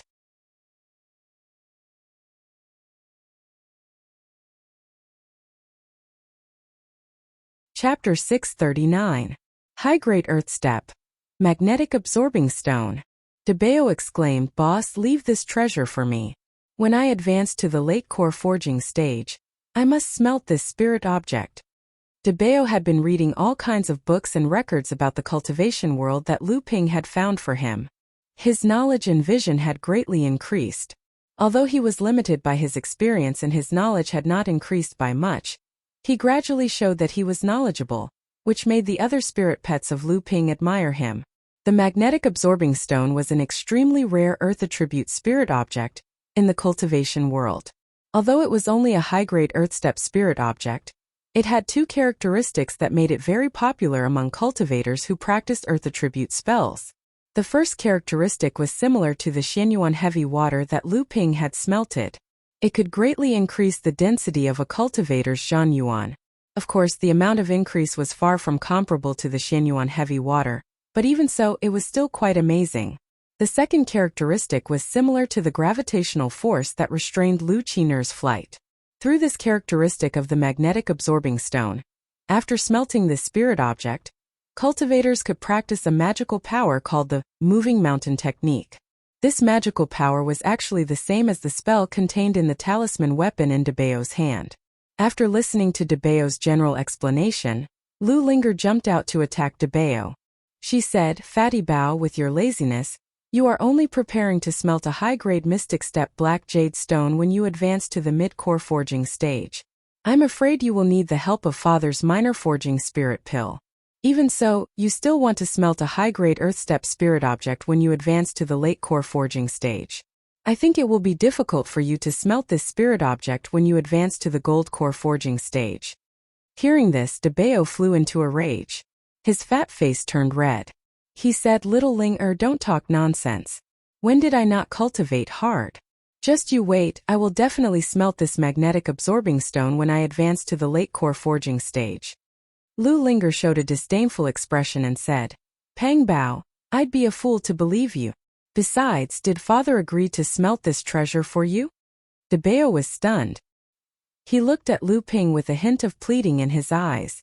Lu Ping smiled and said, "If you are qualified, do you think I can stop you?" Debao was overjoyed and proudly showed off to Lu Linger. Lu Linger curled her lips and said, "What's there to be proud of? Let others see you as if you can smelt high-grade earth-class spiritual items." Lu Ping knew that Lu Linger was deliberately provoking Debao, but at this time it was about time, so he smiled and said, "Okay, it's time to go up to the 6th floor. It seems that the 8th scenic building is a good place for training. Although it is a bit weak for me, it is suitable for you. It seems that after obtaining this treasure, I will have to put you all in seclusion for a period of time." Big Treasure rolled his eyes and said, "Boss, now that there is no one controlling this artifact, the difficulty of each level will naturally be greatly reduced. Moreover, the fays stored on each floor are of different grades. I think the higher the grade of the fay, the more difficult the trial scene that can be triggered." Lu Ping looked at Debao and said, "You mean to say that after obtaining this treasure, the trial's threshold will be greatly increased?"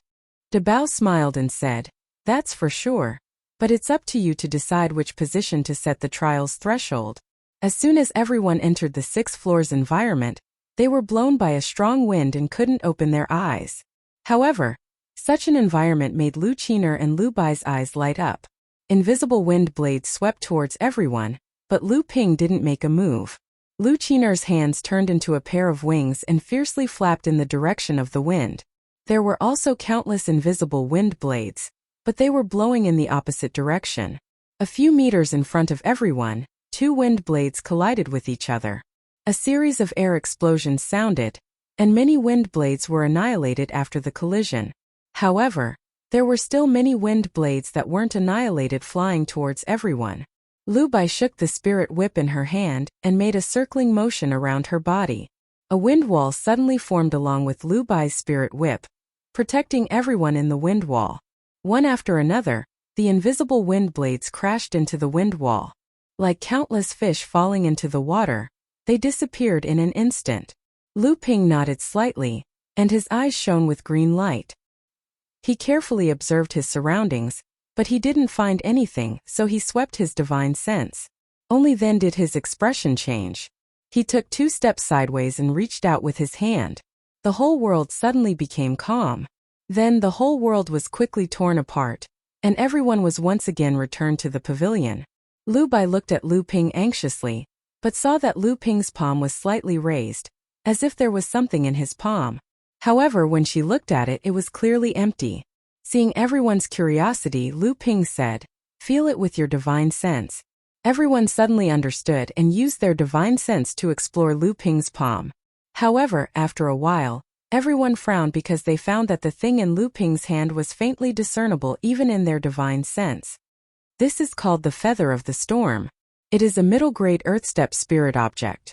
It is produced in the wind and usually drifts with the wind. It is an extremely rare spirit object. Looking at Lu Bai's expectant face, Lu Ping smiled and said, "This spirit object is very suitable for Bai when she advances to the mid-stage core forging realm in the future." When Lu Bai heard Lu Ping's words, she knew that Lu Ping had agreed to give her this most suitable spirit object, so she quickly said with joy, "Thank you, father." Lu Ping turned to look at the stairs leading to the 7th floor and said, "Let's go to the 7th floor and have a look. I think it should be a world of ice and snow. Metal, wood, water, fire, earth, wind, ice." These were the 7 major attributes of the cultivation world. Previously, everyone had passed through the illusion of 6 of these attributes, so the last one must be an illusion of ice and snow. Lu Linger took the lead and stepped into the 7th floor, and then everyone followed. However, to everyone's surprise, although the 7th floor was still an illusion of heaven and earth, it was not a world of ice and snow. Feeling the slight chill, Lu Linger said with some disappointment, "How can this be called a world of ice and snow? At most, it is only the bleakness of late autumn." Lu Ping laughed and said, "It seems that the ice attribute spirit object used to suppress the illusion of the 7th floor is either too low in grade, or there is no such thing at all." A green light flashed in Lu Ping's eyes, and then he went straight to a place, stretched out his hand, and with a paw sound it was as if he had slapped on a wooden table. The world in front of them shattered, and everyone returned to the pavilion. At this time, Lu Ping was standing next to the wooden table in the center of the pavilion. On the wooden table that was engraved with runes, there was really no ice attribute spirit object floating on it, which made Lu Linger very frustrated. After everyone entered the buying tower, they killed all the way from the 1st floor to the 7th floor. With the help of Lu Ping, it could be said that they were almost irresistible. Seeing that there was no harvest on the 7th floor, Debeo hurriedly urged everyone to quickly go to the 8th floor, so that they could see the true face of the buying tower. It was too late to stop them, and everyone had already gone to the 8th floor. Lu Ping looked at everyone disappearing at the staircase of the 8th floor, and he helplessly smiled and muttered to himself, "Forget it, these people have always been bold and unscrupulous, I will let you taste some pain." After saying that, Lu Ping deliberately slowed down his pace, and walked step by step towards the 8th floor. Debeo, Lu Qiner, and Lu Linger, the 2 impatient people, led everyone all the way to the 8th floor. When they turned around, they saw that Lu Ping did not follow them in, and their hearts suddenly made a thump sound. Then they heard an earth-shattering thunder in the sky, and when they looked up, they did not know when the sky had suddenly become densely covered with thunder clouds, as if the black mass was hovering above everyone's head. In the black clouds there was a burst of flickering, followed by a muffled thunder that resounded through the world, and then a thunderbolt smashed down on everyone's head. Debeo hurriedly said, "Let's work together to resist it." After that, everyone gathered around Lu Dagui. They heard Lu Dagui's low roar, and a tortoiseshell like a dome enveloped everyone in it. The rest of the people took action, each injecting their own zhenqi into the tortoiseshell. The thunderbolt in the sky fell on the tortoiseshell, and the whole black-gray tortoiseshell trembled. If it were not for the help of others' zhenqi, Lu Dagui would have almost been hit by the thunderbolt and sat on the ground. However, the dark clouds in the sky were getting thicker and thicker, and thunder and lightning fell from the dark clouds one after another. This time, not only Lu Dagui, but also Samling and Lu Qiner, who had the highest cultivation, felt that their zhenqi was consumed, and they gradually could not hold on. This time Debeo finally understood what was going on. It was impossible for Lu Ping to not enter the 8th floor after such a long time. The only possibility was that everyone did not listen to Lu Ping's command, and rushed into the 8th floor. Obviously, Lu Ping wanted to make everyone suffer a little so that they would remember. After understanding the reason, Debeo suddenly shouted, "Boss, help, we know we were wrong." After Debeo shouted, the other 2 naughty people like Lu Qiner and Lu Ling reacted first, and hurriedly apologized, asking Lu Ping to quickly help, otherwise they would be struck into charcoal. Lu Ping, who had already entered the attic, was actually hiding on the side. After seeing everyone learn a lesson, he released the 7 Treasures Thunder Gourd from the core space. The 7 Treasures Thunder Gourd flew straight into the clouds, and a 7-colored lightning flashed in all directions. The lightning in the dark clouds was immediately suppressed. In fact, when Lu Ping entered the 8th floor, the flashing lightning in the sky caused a reaction from the 7 Treasures Thunder Gourd in Lu Ping's core space. Lu Ping thought about the first 7 floors of the buying tower. Each floor had a different attribute of the world, and the last floor was a world of lightning. The 7 treasures Thunder Gourd also had different attributes of the world as its foundation, and finally gave birth to the power of lightning. Could it be that the two were related?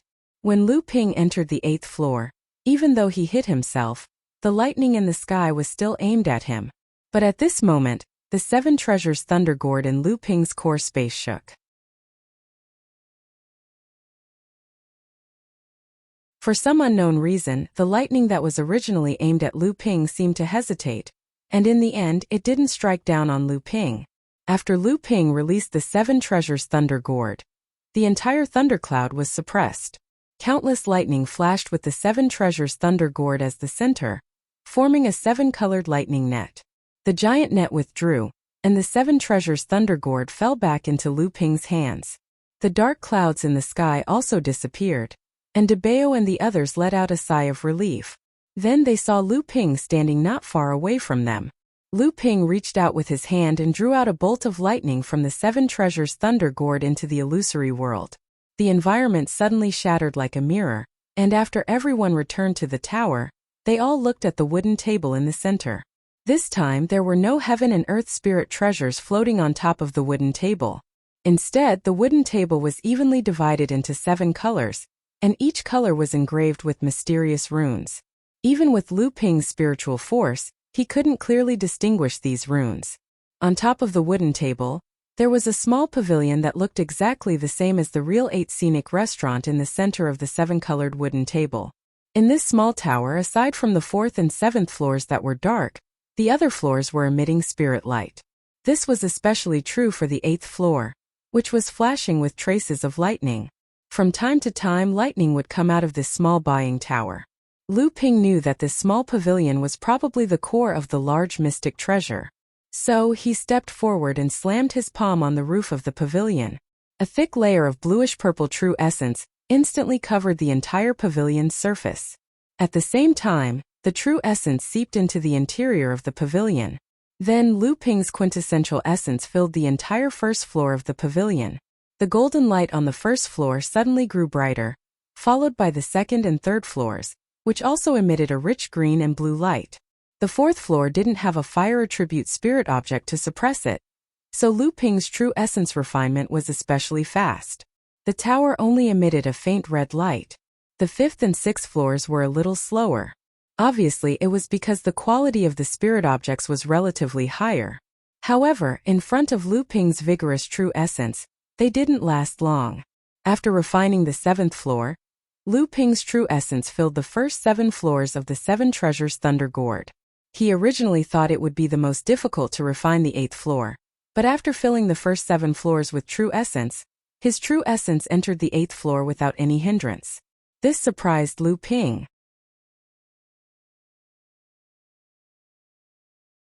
If someone was in the Yingtian dojo at this time, they would be able to see that as Lu Ping refined the small buying tower on the 8th floor, the entire buying tower was also shining brightly with the improvement of Lu Ping's refining level. Just after Lu Ping refined the 8th floor, the small tower on the wooden table suddenly shone brightly, and then disappeared from the wooden table. Everyone looked at Lu Ping, but they saw that Lu Ping's face was calm, and there was no change in him because of the disappearance of the small tower. Just after the small buying tower on the wooden table disappeared, the entire huge buying tower suddenly shook. Lu Ping said to everyone, "I have refined the buying tower. We will go out soon." In the Yingtian dojo, the buying tower first shook, and then the entire tower actually rose into the air. Then it began to slowly shrink. At this time, a few brilliances suddenly emerged from the 8th floor of the tower. The brilliance landed on the ground, and Lu Ping and the others appeared from the escape light. Everyone raised their heads and looked at the shrinking buying tower. At this time, the buying tower had shrunk to 8 inches high, and it fell into Lu Ping's palm, occupying exactly the center of his palm. DeBeo and the others congratulated Lu Ping on obtaining the treasure. After refining the buying tower, Lu Ping already had some understanding of the buying tower's functions, and he was very happy. Lu Ping pondered for a moment. Although the buying tower was of great help to improve his personal strength, The greatest value of this spirit-nurturing treasure was actually as the foundation for the growth of a sect. The real thing that could maximize the buying tower's value was still Jinling. Lu Ping summoned a spirit fire from the storage treasure. This earth middle-grade spirit fire was forcibly seized by Samling from the overflowing river sect's alchemy master, Kai Zhenfeng. Along with it, he had also seized a high-grade alchemy furnace. Lu Ping placed the spirit fire directly into the 4th floor of the tower. It was originally a fire attribute environment. Without the suppression of the spirit fire, it could only transform into a hot desert at most. However, after Lu Ping placed the earth-rank mid-grade spirit fire into the 4th floor, the entire 4th floor suddenly shone with a dazzling red light. Then the red light gradually faded away, but the originally dark 4th floor also shone brightly. Lu Ping turned to Lu Ling and asked, "Ling, do you still have an earth middle-grade ice spirit item?" "Ah." Lu Ling very reluctantly handed over a earth middle-grade ice spirit item to Lu Ping. This spirit item was the double earth middle-grade ice spirit item that Lu Ping had obtained when he killed Ao Wushuang in the deep-sea demon territory. This kind of spirit item was suitable for Lu Ling to refine when she advanced to the mid-core forging realm. Therefore, Lu Ping gave both spirit items to Lu Ling for safekeeping. However, when Lu Ling advanced to the mid-core forging realm, she could at most refine a earth middle-grade ice spirit item. Even so, Lu Ling still reluctantly handed over the other earth middle-grade ice spirit item to Lu Ping. When Lu Ping saw Lu Ling pouting her small mouth, he laughed and received the spirit item. Then, he directly placed it into the 7th floor of the tower. A silver-white cold mist rose from the 7th floor, and suddenly a light flashed. After Lu Ping placed the ice spirit item, except for the 8th floor, every floor of the tower had a heaven and earth spirit item as a cornerstone. The aura of the entire 8 landscapes tower changed. Lu Ping could clearly feel that the 8 landscapes tower's power had undergone a qualitative change. The 8 landscapes tower's power was mainly reflected in 3 aspects. The first was the quality of the spirit-nurturing treasure itself. The second was whether or not there was a heaven and earth spirit item as a cornerstone. Finally, it depended on the grade of the heaven and earth spirit item. At this time, the 8 landscapes tower already had the first 2 aspects. The third aspect was undoubtedly a function that tested the owner's wealth.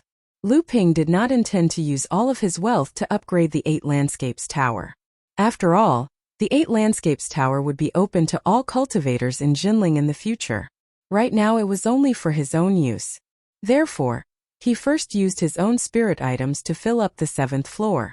Once he returned to Jinling, he would certainly need to extort some high-grade spirit items from Lao Zu.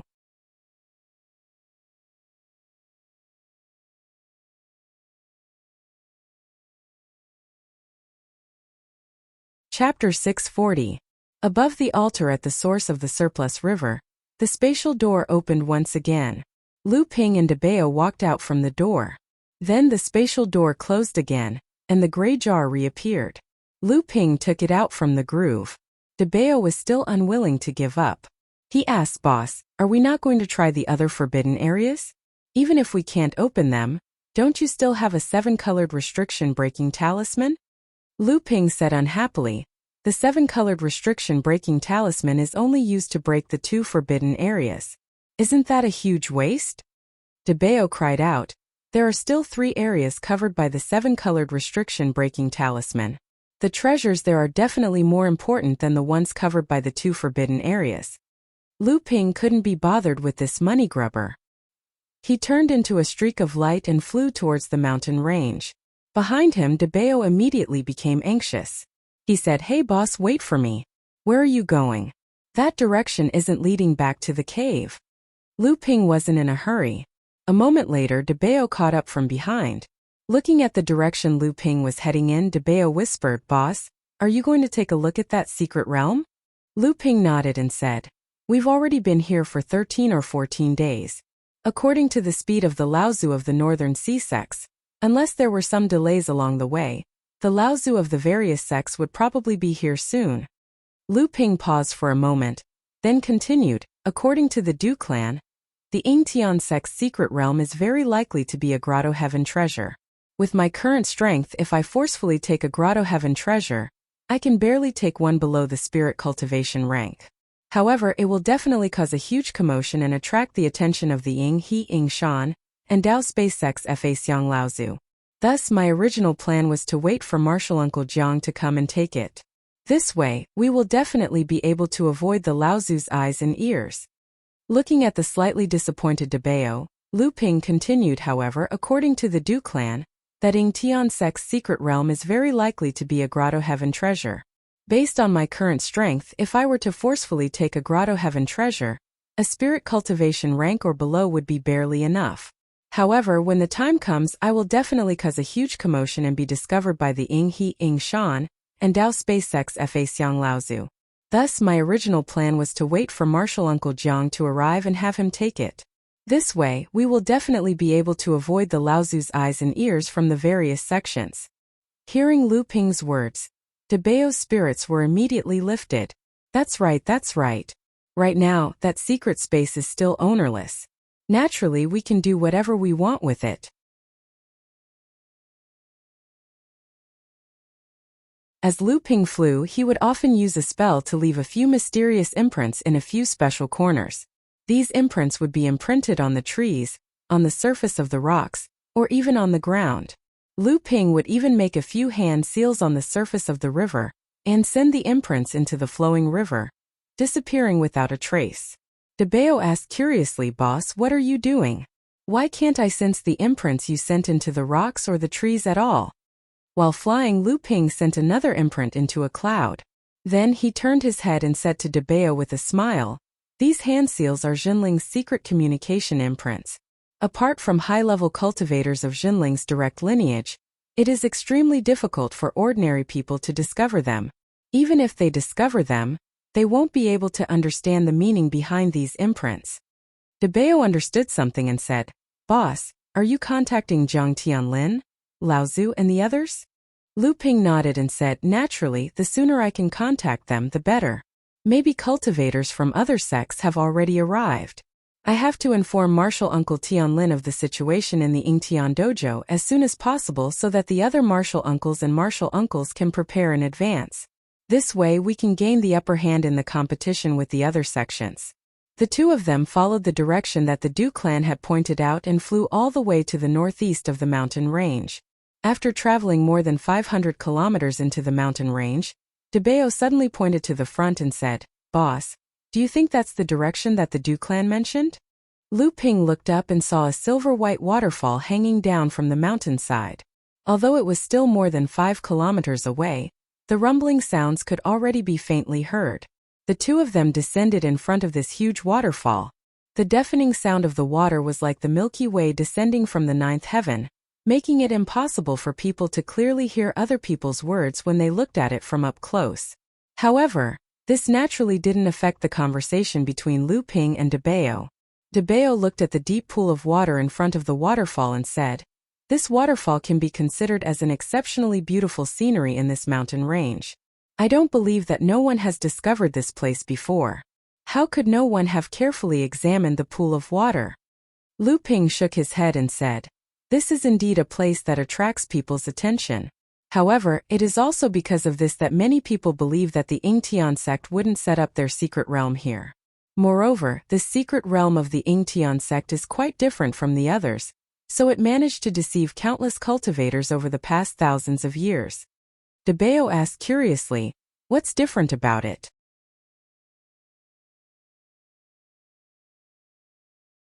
How did the Du clan discover this secret realm? Lu Ping chuckled and said, "Come with me to the mystic realm and take a look. You'll understand soon enough." Without waiting for Dabeo to speak, Lu Ping had already jumped into the pool of water.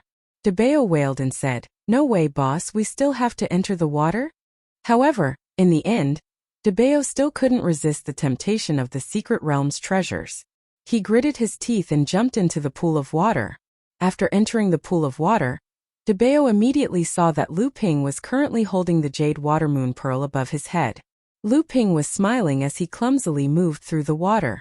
Dabeo didn't care about anything else and struggled to enter the protective barrier of the jade water moon pearl. He didn't care about the sorry state of his body and asked Lu Ping, "Boss, where is the secret realm?" Lu Ping smiled and said, "Actually, we have already entered the secret realm." Now, Debeo looked around in surprise, but discovered that it was still clear water all around. When he looked up, he could even see the huge silver waterfall falling from the sky through the clear and crystalline surface of the pool. "Boss, I feel that we are still in the pool of water and haven't entered the secret realm?" Lu Ping looked at the confused Debeo and laughed lightly, saying, "Follow me." After saying that, Lu Ping lifted Debeo's collar and rushed towards the surface of the pool of water above their heads. Although Debeo was confused, he knew that Lu Ping definitely wouldn't do such a senseless thing. Sure enough, just as the two of them were about to rush out of the water, a green light suddenly flashed in Lu Ping's eyes.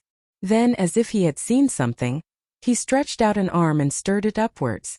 Immediately, a whirlpool was formed that rushed towards the surface of the water. Lu Ping and Debeo plunged into the whirlpool. In a quiet valley, there was a small lake with a mirror-like surface.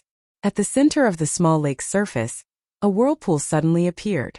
Then 2 streaks of light suddenly flew out from the whirlpool. The streaks of light landed by the side of the lake, revealing a 20-year-old cultivator and a slightly short but extremely fat youth with a handlebar mustache. Debao looked at the reflection in the lake. It wasn't the surrounding valley, but the silvery white waterfall. He couldn't help but reveal an incredulous expression. After a while, he turned to Lu Ping, who was also examining the surroundings, and said, "Boss, is this the secret realm of Yingtian sect? This is really strange. Why didn't we come out from the pool of water under the waterfall?" Lu Ping ignored Debeo's question. He had already been completely attracted by the spirit herbs growing all over the mountains and plains of this secret realm. Could it be that the Yingtian sect had really used a secret realm as a cultivation base for spirit herbs?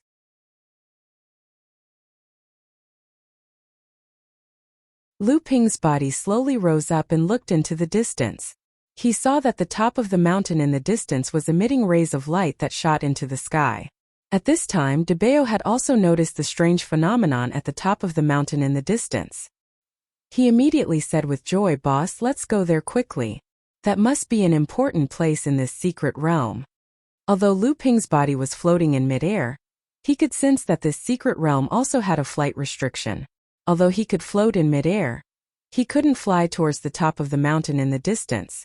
With no other choice, the two of them could only rely on walking towards the top of the mountain in the distance. Fortunately, the two of them were able to walk as if they were flying. Their speed was even faster than a normal person running at full speed. However, when Lu Ping looked at the spirit herbs that covered the mountains and plains, there were many spirit herbs and spirit trees that were blooming with spirit flowers. Lu Ping released the amethyst wasp Queen Zilan from the golden house. Accompanying her was her colony of over 10,000 amethyst wasps. Zilan looked at the blossoming spirit flowers in this secret realm and immediately cheered. She rode her 1-meter-tall puppet horse and galloped happily towards the wilderness. At the same time, countless amethyst wasps also scattered into this secret realm with a buzzing sound that gradually faded into the distance. Along the way, when Lu Ping saw the mature 3,000-year-old spirit herbs, he couldn't help but stop to collect them. Then, he buried the seeds of the mature spirit herbs back into the ground. With great difficulty, he finally reached the top of the mountain under Debeo's urging. By then, Lu Ping had already collected over 100 3,000-year-old spirit herbs. Many of them were rare spiritual herbs that were extremely rare in the world of cultivation. At the top of the mountain was a huge palace. Debeo's face was filled with hope as he asked, "Boss, what do you think? Is it possible to break the restriction here?" Lu Ping sighed.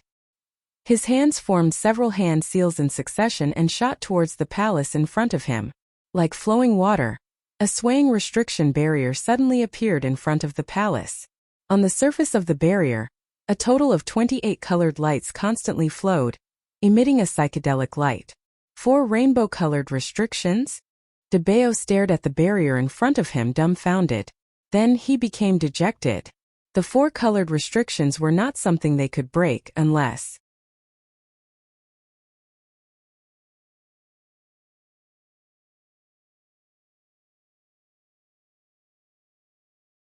Chapter 641.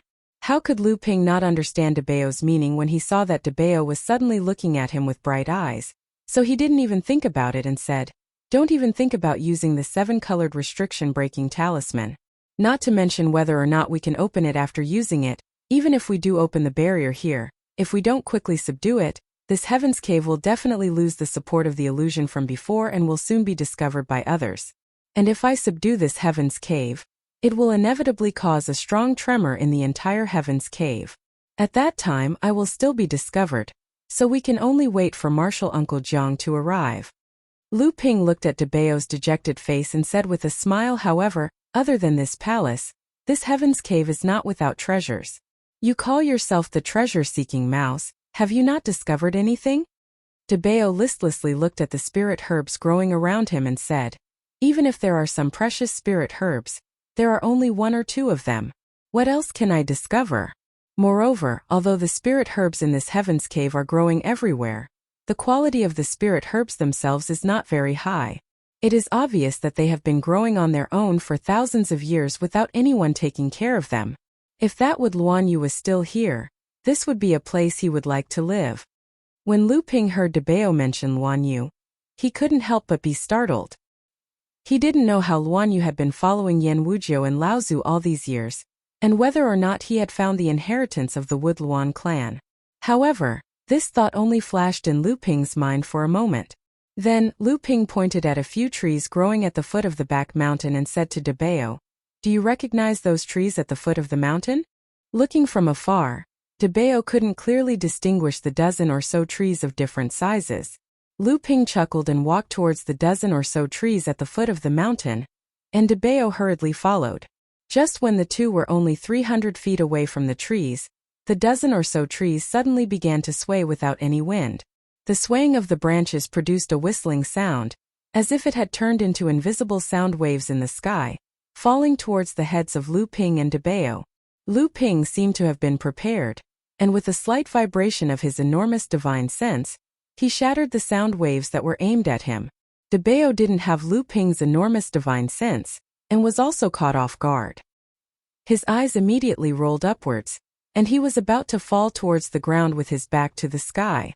Lu Ping shook his head slightly, and kicked Debao's butt. Debao, who was about to fall backwards, immediately pounced forward. Just as he was about to fall flat on his face, his brain quivered, and he immediately became clear-headed. His body staggered a few steps forward, and only then did he manage to stand up with difficulty. Looking at the dozen or so seemingly ordinary trees in front of him, Debao asked Lu Ping beside him with lingering fear, "Boss, what kind of spiritual tree is this? Why is it so powerful? Could it be that it has cultivated into a spiritual demon like the little peach tree, and gained intelligence?" Lu Ping fiercely knocked Debao's head, and said, "It's already extremely rare for a spiritual demon to appear in this cultivation world. Did you think that we would encounter a dozen or so spiritual demon trees here?" Debao knew that he had made a mistake of common sense, and immediately laughed foolishly, and said, "Boss, what exactly is this spiritual tree? Please tell me." Lu Ping didn't answer immediately, and instead walked a little closer to the dozen or so spiritual trees. Debao followed behind Lu Ping with some suspicion, and instantly smelled a familiar fragrance. Debao's eyes widened, and he said, Why is this so similar to the calming soul incense that you lit the other day, boss? But, it's just that the density is a little lighter." Lu Ping nodded and said, "That's right. These dozen or so spiritual trees are the famous frightening soul trees in the cultivation world. This kind of frightening soul tree is very sensitive to the approach of life. Once a cultivator or demon beast approaches, it will automatically form a frightening soul sound hoop, and cause the cultivator's divine sense to be imprisoned, and they will fall unconscious." Debao looked at the dozen or so spiritual trees in front of him in astonishment, and said, "No way, boss. This is the famous frightening soul tree in the cultivation world? This is the most important ingredient to make the 3 famous incenses of the cultivation world. Soul calming incense, and soul nourishing incense?" Lu Ping smiled and said, "What, you didn't think of this, did you? These 3 types of soul incense are famous in the cultivation world, but very few people know that they actually come from the same source. Although each type of soul incense is refined from a variety of different materials, the main material is the frightening soul tree. The main material of the soul-stabilizing incense is the branch of the frightening soul tree. The main material of the soul-calming incense is the trunk of the frightening soul tree. And the most precious soul-nourishing incense is the root of the frightening soul tree. When Debao heard what Lu Ping said, his eyes lit up as he looked at the dozen or so frightening soul trees. He drooled and murmured to himself, "Boss, there are a dozen or so frightening soul trees here. And the youngest one is probably over 1,000 years old. If all of them are used to make the 3 types of incense, how much wealth would it be?" Lu Ping stretched out his foot and made to kick again. This time Debao was smart.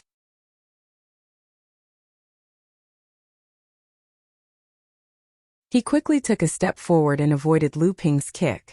Lu Ping said in a bad mood, "If all of them are cut down to make the incense, how many benefits will you get? If these frightening soul trees can be successfully cultivated, won't the benefits be endless?" Debao immediately flattered Lu Ping, patted his chest and said, "Boss is really wise. I, Debao, can't think of such an idea. If boss can make the incense, I, Debao, will help you sell it. What do you think, boss?" Lu Ping glanced at him and said, "How many incense do you think we can make? Even if we can make enough incense to satisfy our needs, we can only sell the rest through secret channels. That way, we won't attract the attention of the cultivation world and get the most benefits." Debao wanted to say something, but Lu Ping grabbed his collar and said, all right. Don't you want to make use of the incense in the future? Now help me move these spirit trees into the golden house. Be careful not to break even a single root. Otherwise, these frightening spirit trees will be damaged, and the quality of the soul incense refined in the future will be greatly reduced. Debao's expression darkened. But now that he had advanced to the early core forging stage, his strength had improved significantly compared to when he was in the blood condensation stage. He no longer needed to help Lu Ping move something into the golden house. Every time he helped move something into the golden house, he would often faint due to the exhaustion of his magic power. However, the huge roots of these towering trees carried a huge amount of soil, and it was difficult for Debao to bear. After throwing Debao, who was exhausted and limp on the ground beside a dozen huge pits, Lu Ping walked towards the other parts of the grotto heaven. He wanted to make the best use of his time and selectively collect the rare spirit herbs in this grotto heaven. Under the guidance of the amethyst bees, who were collecting the nectar of the spirit herbs, Lu Ping found 3 top-grade spirit tea trees in a place with dense spiritual energy. These 3 spirit tea trees were around 5,000 years old, and the spirit tea they collected contained dense spiritual energy. It was far more beneficial to cultivators' cultivation than ordinary top-grade spirit tea. Lu Ping loved tea, and he was extremely picky about the quality of the spirit tea. Every year, he would spend hundreds of thousands of spirit stones on top-grade spirit tea. Lu Ping had also tried to cultivate top-grade spirit tea in the Golden House, but it would take hundreds of years of painstaking cultivation to succeed. Moreover, high-quality top-grade spirit tea seeds that could catch Lu Ping's attention were extremely hard to come by. The discovery of these 3 5,000-year-old spirit tea trees made Lu Ping overjoyed.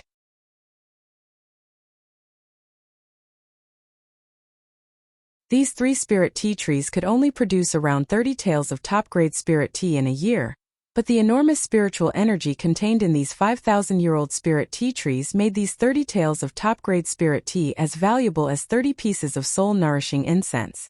The amethyst queen bee Zilan was very busy in the grotto heaven, commanding the huge swarm of bees to speed up the gathering of spirit nectar.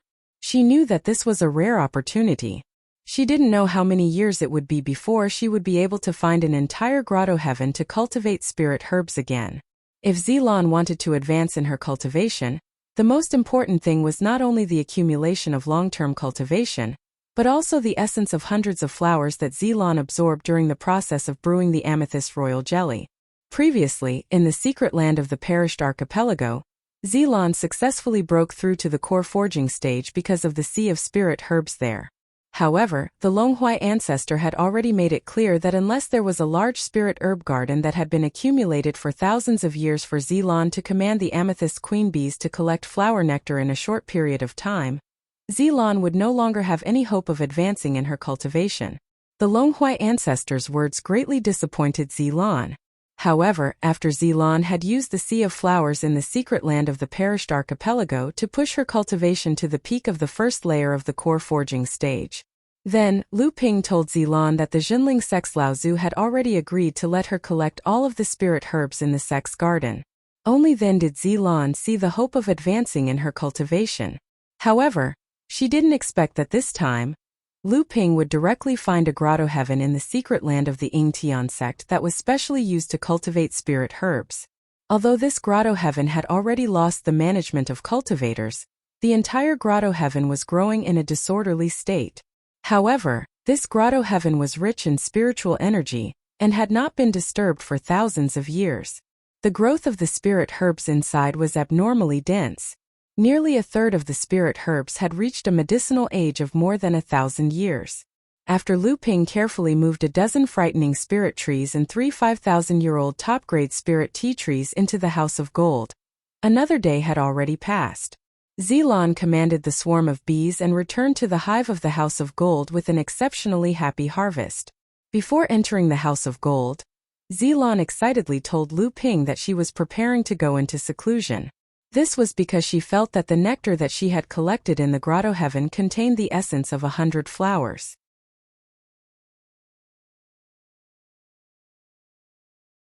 It was enough for her to successfully advance to the second layer of the core forging stage. Debeo reluctantly returned to the valley where the small lake was located. When he saw that Debeo still couldn't help but look back at the vast field of spirit herbs in the secret land, Lu Ping kicked Debeo into the lake. After Lu Ping jumped into the lake and met up with Debeo, he didn't stir the lake this time. Instead, he floated straight up. Debeo heard the deafening roar of the waterfall coming closer and closer. When the two of them jumped out of the water again, they had already landed in front of the pool. Debeo looked at Lu Ping and asked, "Boss, where are we going now?" Lu Ping thought for a moment and said, "Let's go back to the cave first." The two of them carefully set up a layer of light. Lu Ping wrapped the multicolored cloud-light robe around the layer of light, and the two of them disappeared into the clouds that filled the sky. This time Lu Ping didn't seem to be in a hurry. Debeo asked, "Boss, today is the 15th day. Lao Zu and the late core forging stage cultivators from the various sects in the North Sea should have arrived by now. However, we still haven't found Jiang Tianlin and Lao Zu. What do you think we should do?" Lu Ping seemed to be flying casually, but in fact, his divine sense had been probing the Jinling's inheritance imprints scattered in various areas along the way. When he heard this, he smiled and said, "You forgot that we also know where the Yingtian dojo is. When the time comes, we can just go and find it." Debeo didn't think much of it. When Lao Zu from the various sects started to open the Yingtian dojo, they would most likely use violent means. At that time, in order to prevent outsiders from spying on them, they would definitely set up a formation to cover and protect the heaven and earth anomaly caused by the opening of the Yingtian dojo. At the same time, they would also send people to patrol the surroundings of the dojo to prevent other cultivators from accidentally entering and discovering the schemes of the various sects in the North Sea.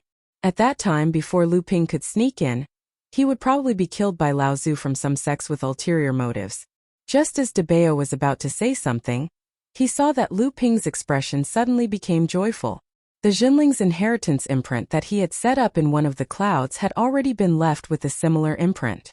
The information contained in these imprints could only be understood by the true core elite cultivators of the Jinling sect.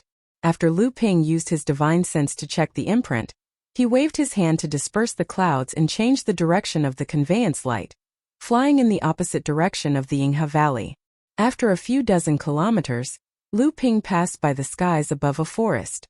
He suddenly stretched out his hand and pointed at a giant tree beneath his feet.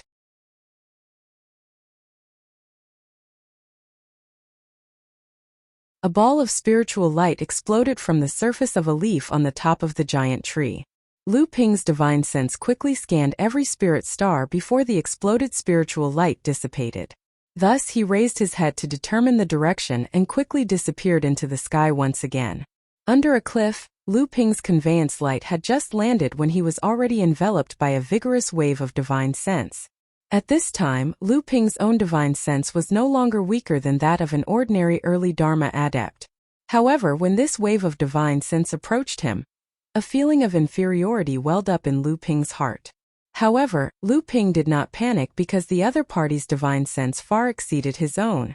This was because he was very familiar with this wave of divine sense.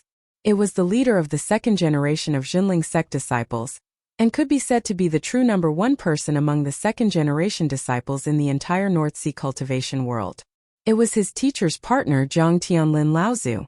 After pacing around the cliff for a while, Lu Ping finally saw the path that perfected Xianchen had used a row of cobblestones to guide him.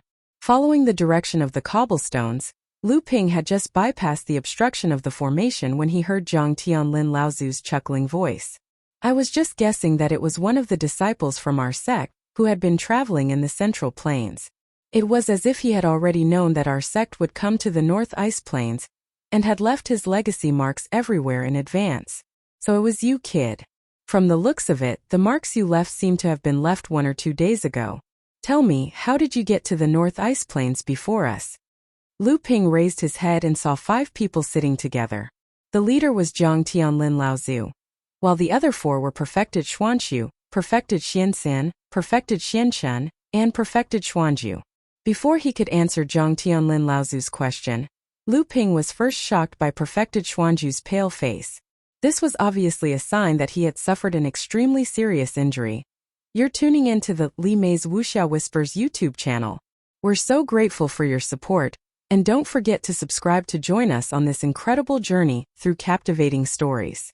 Your generosity through donations truly makes a world of difference, as it's the primary source of revenue that allows me to expand and enhance this channel for you. Thank you from the bottom of my heart for being a part of this adventure.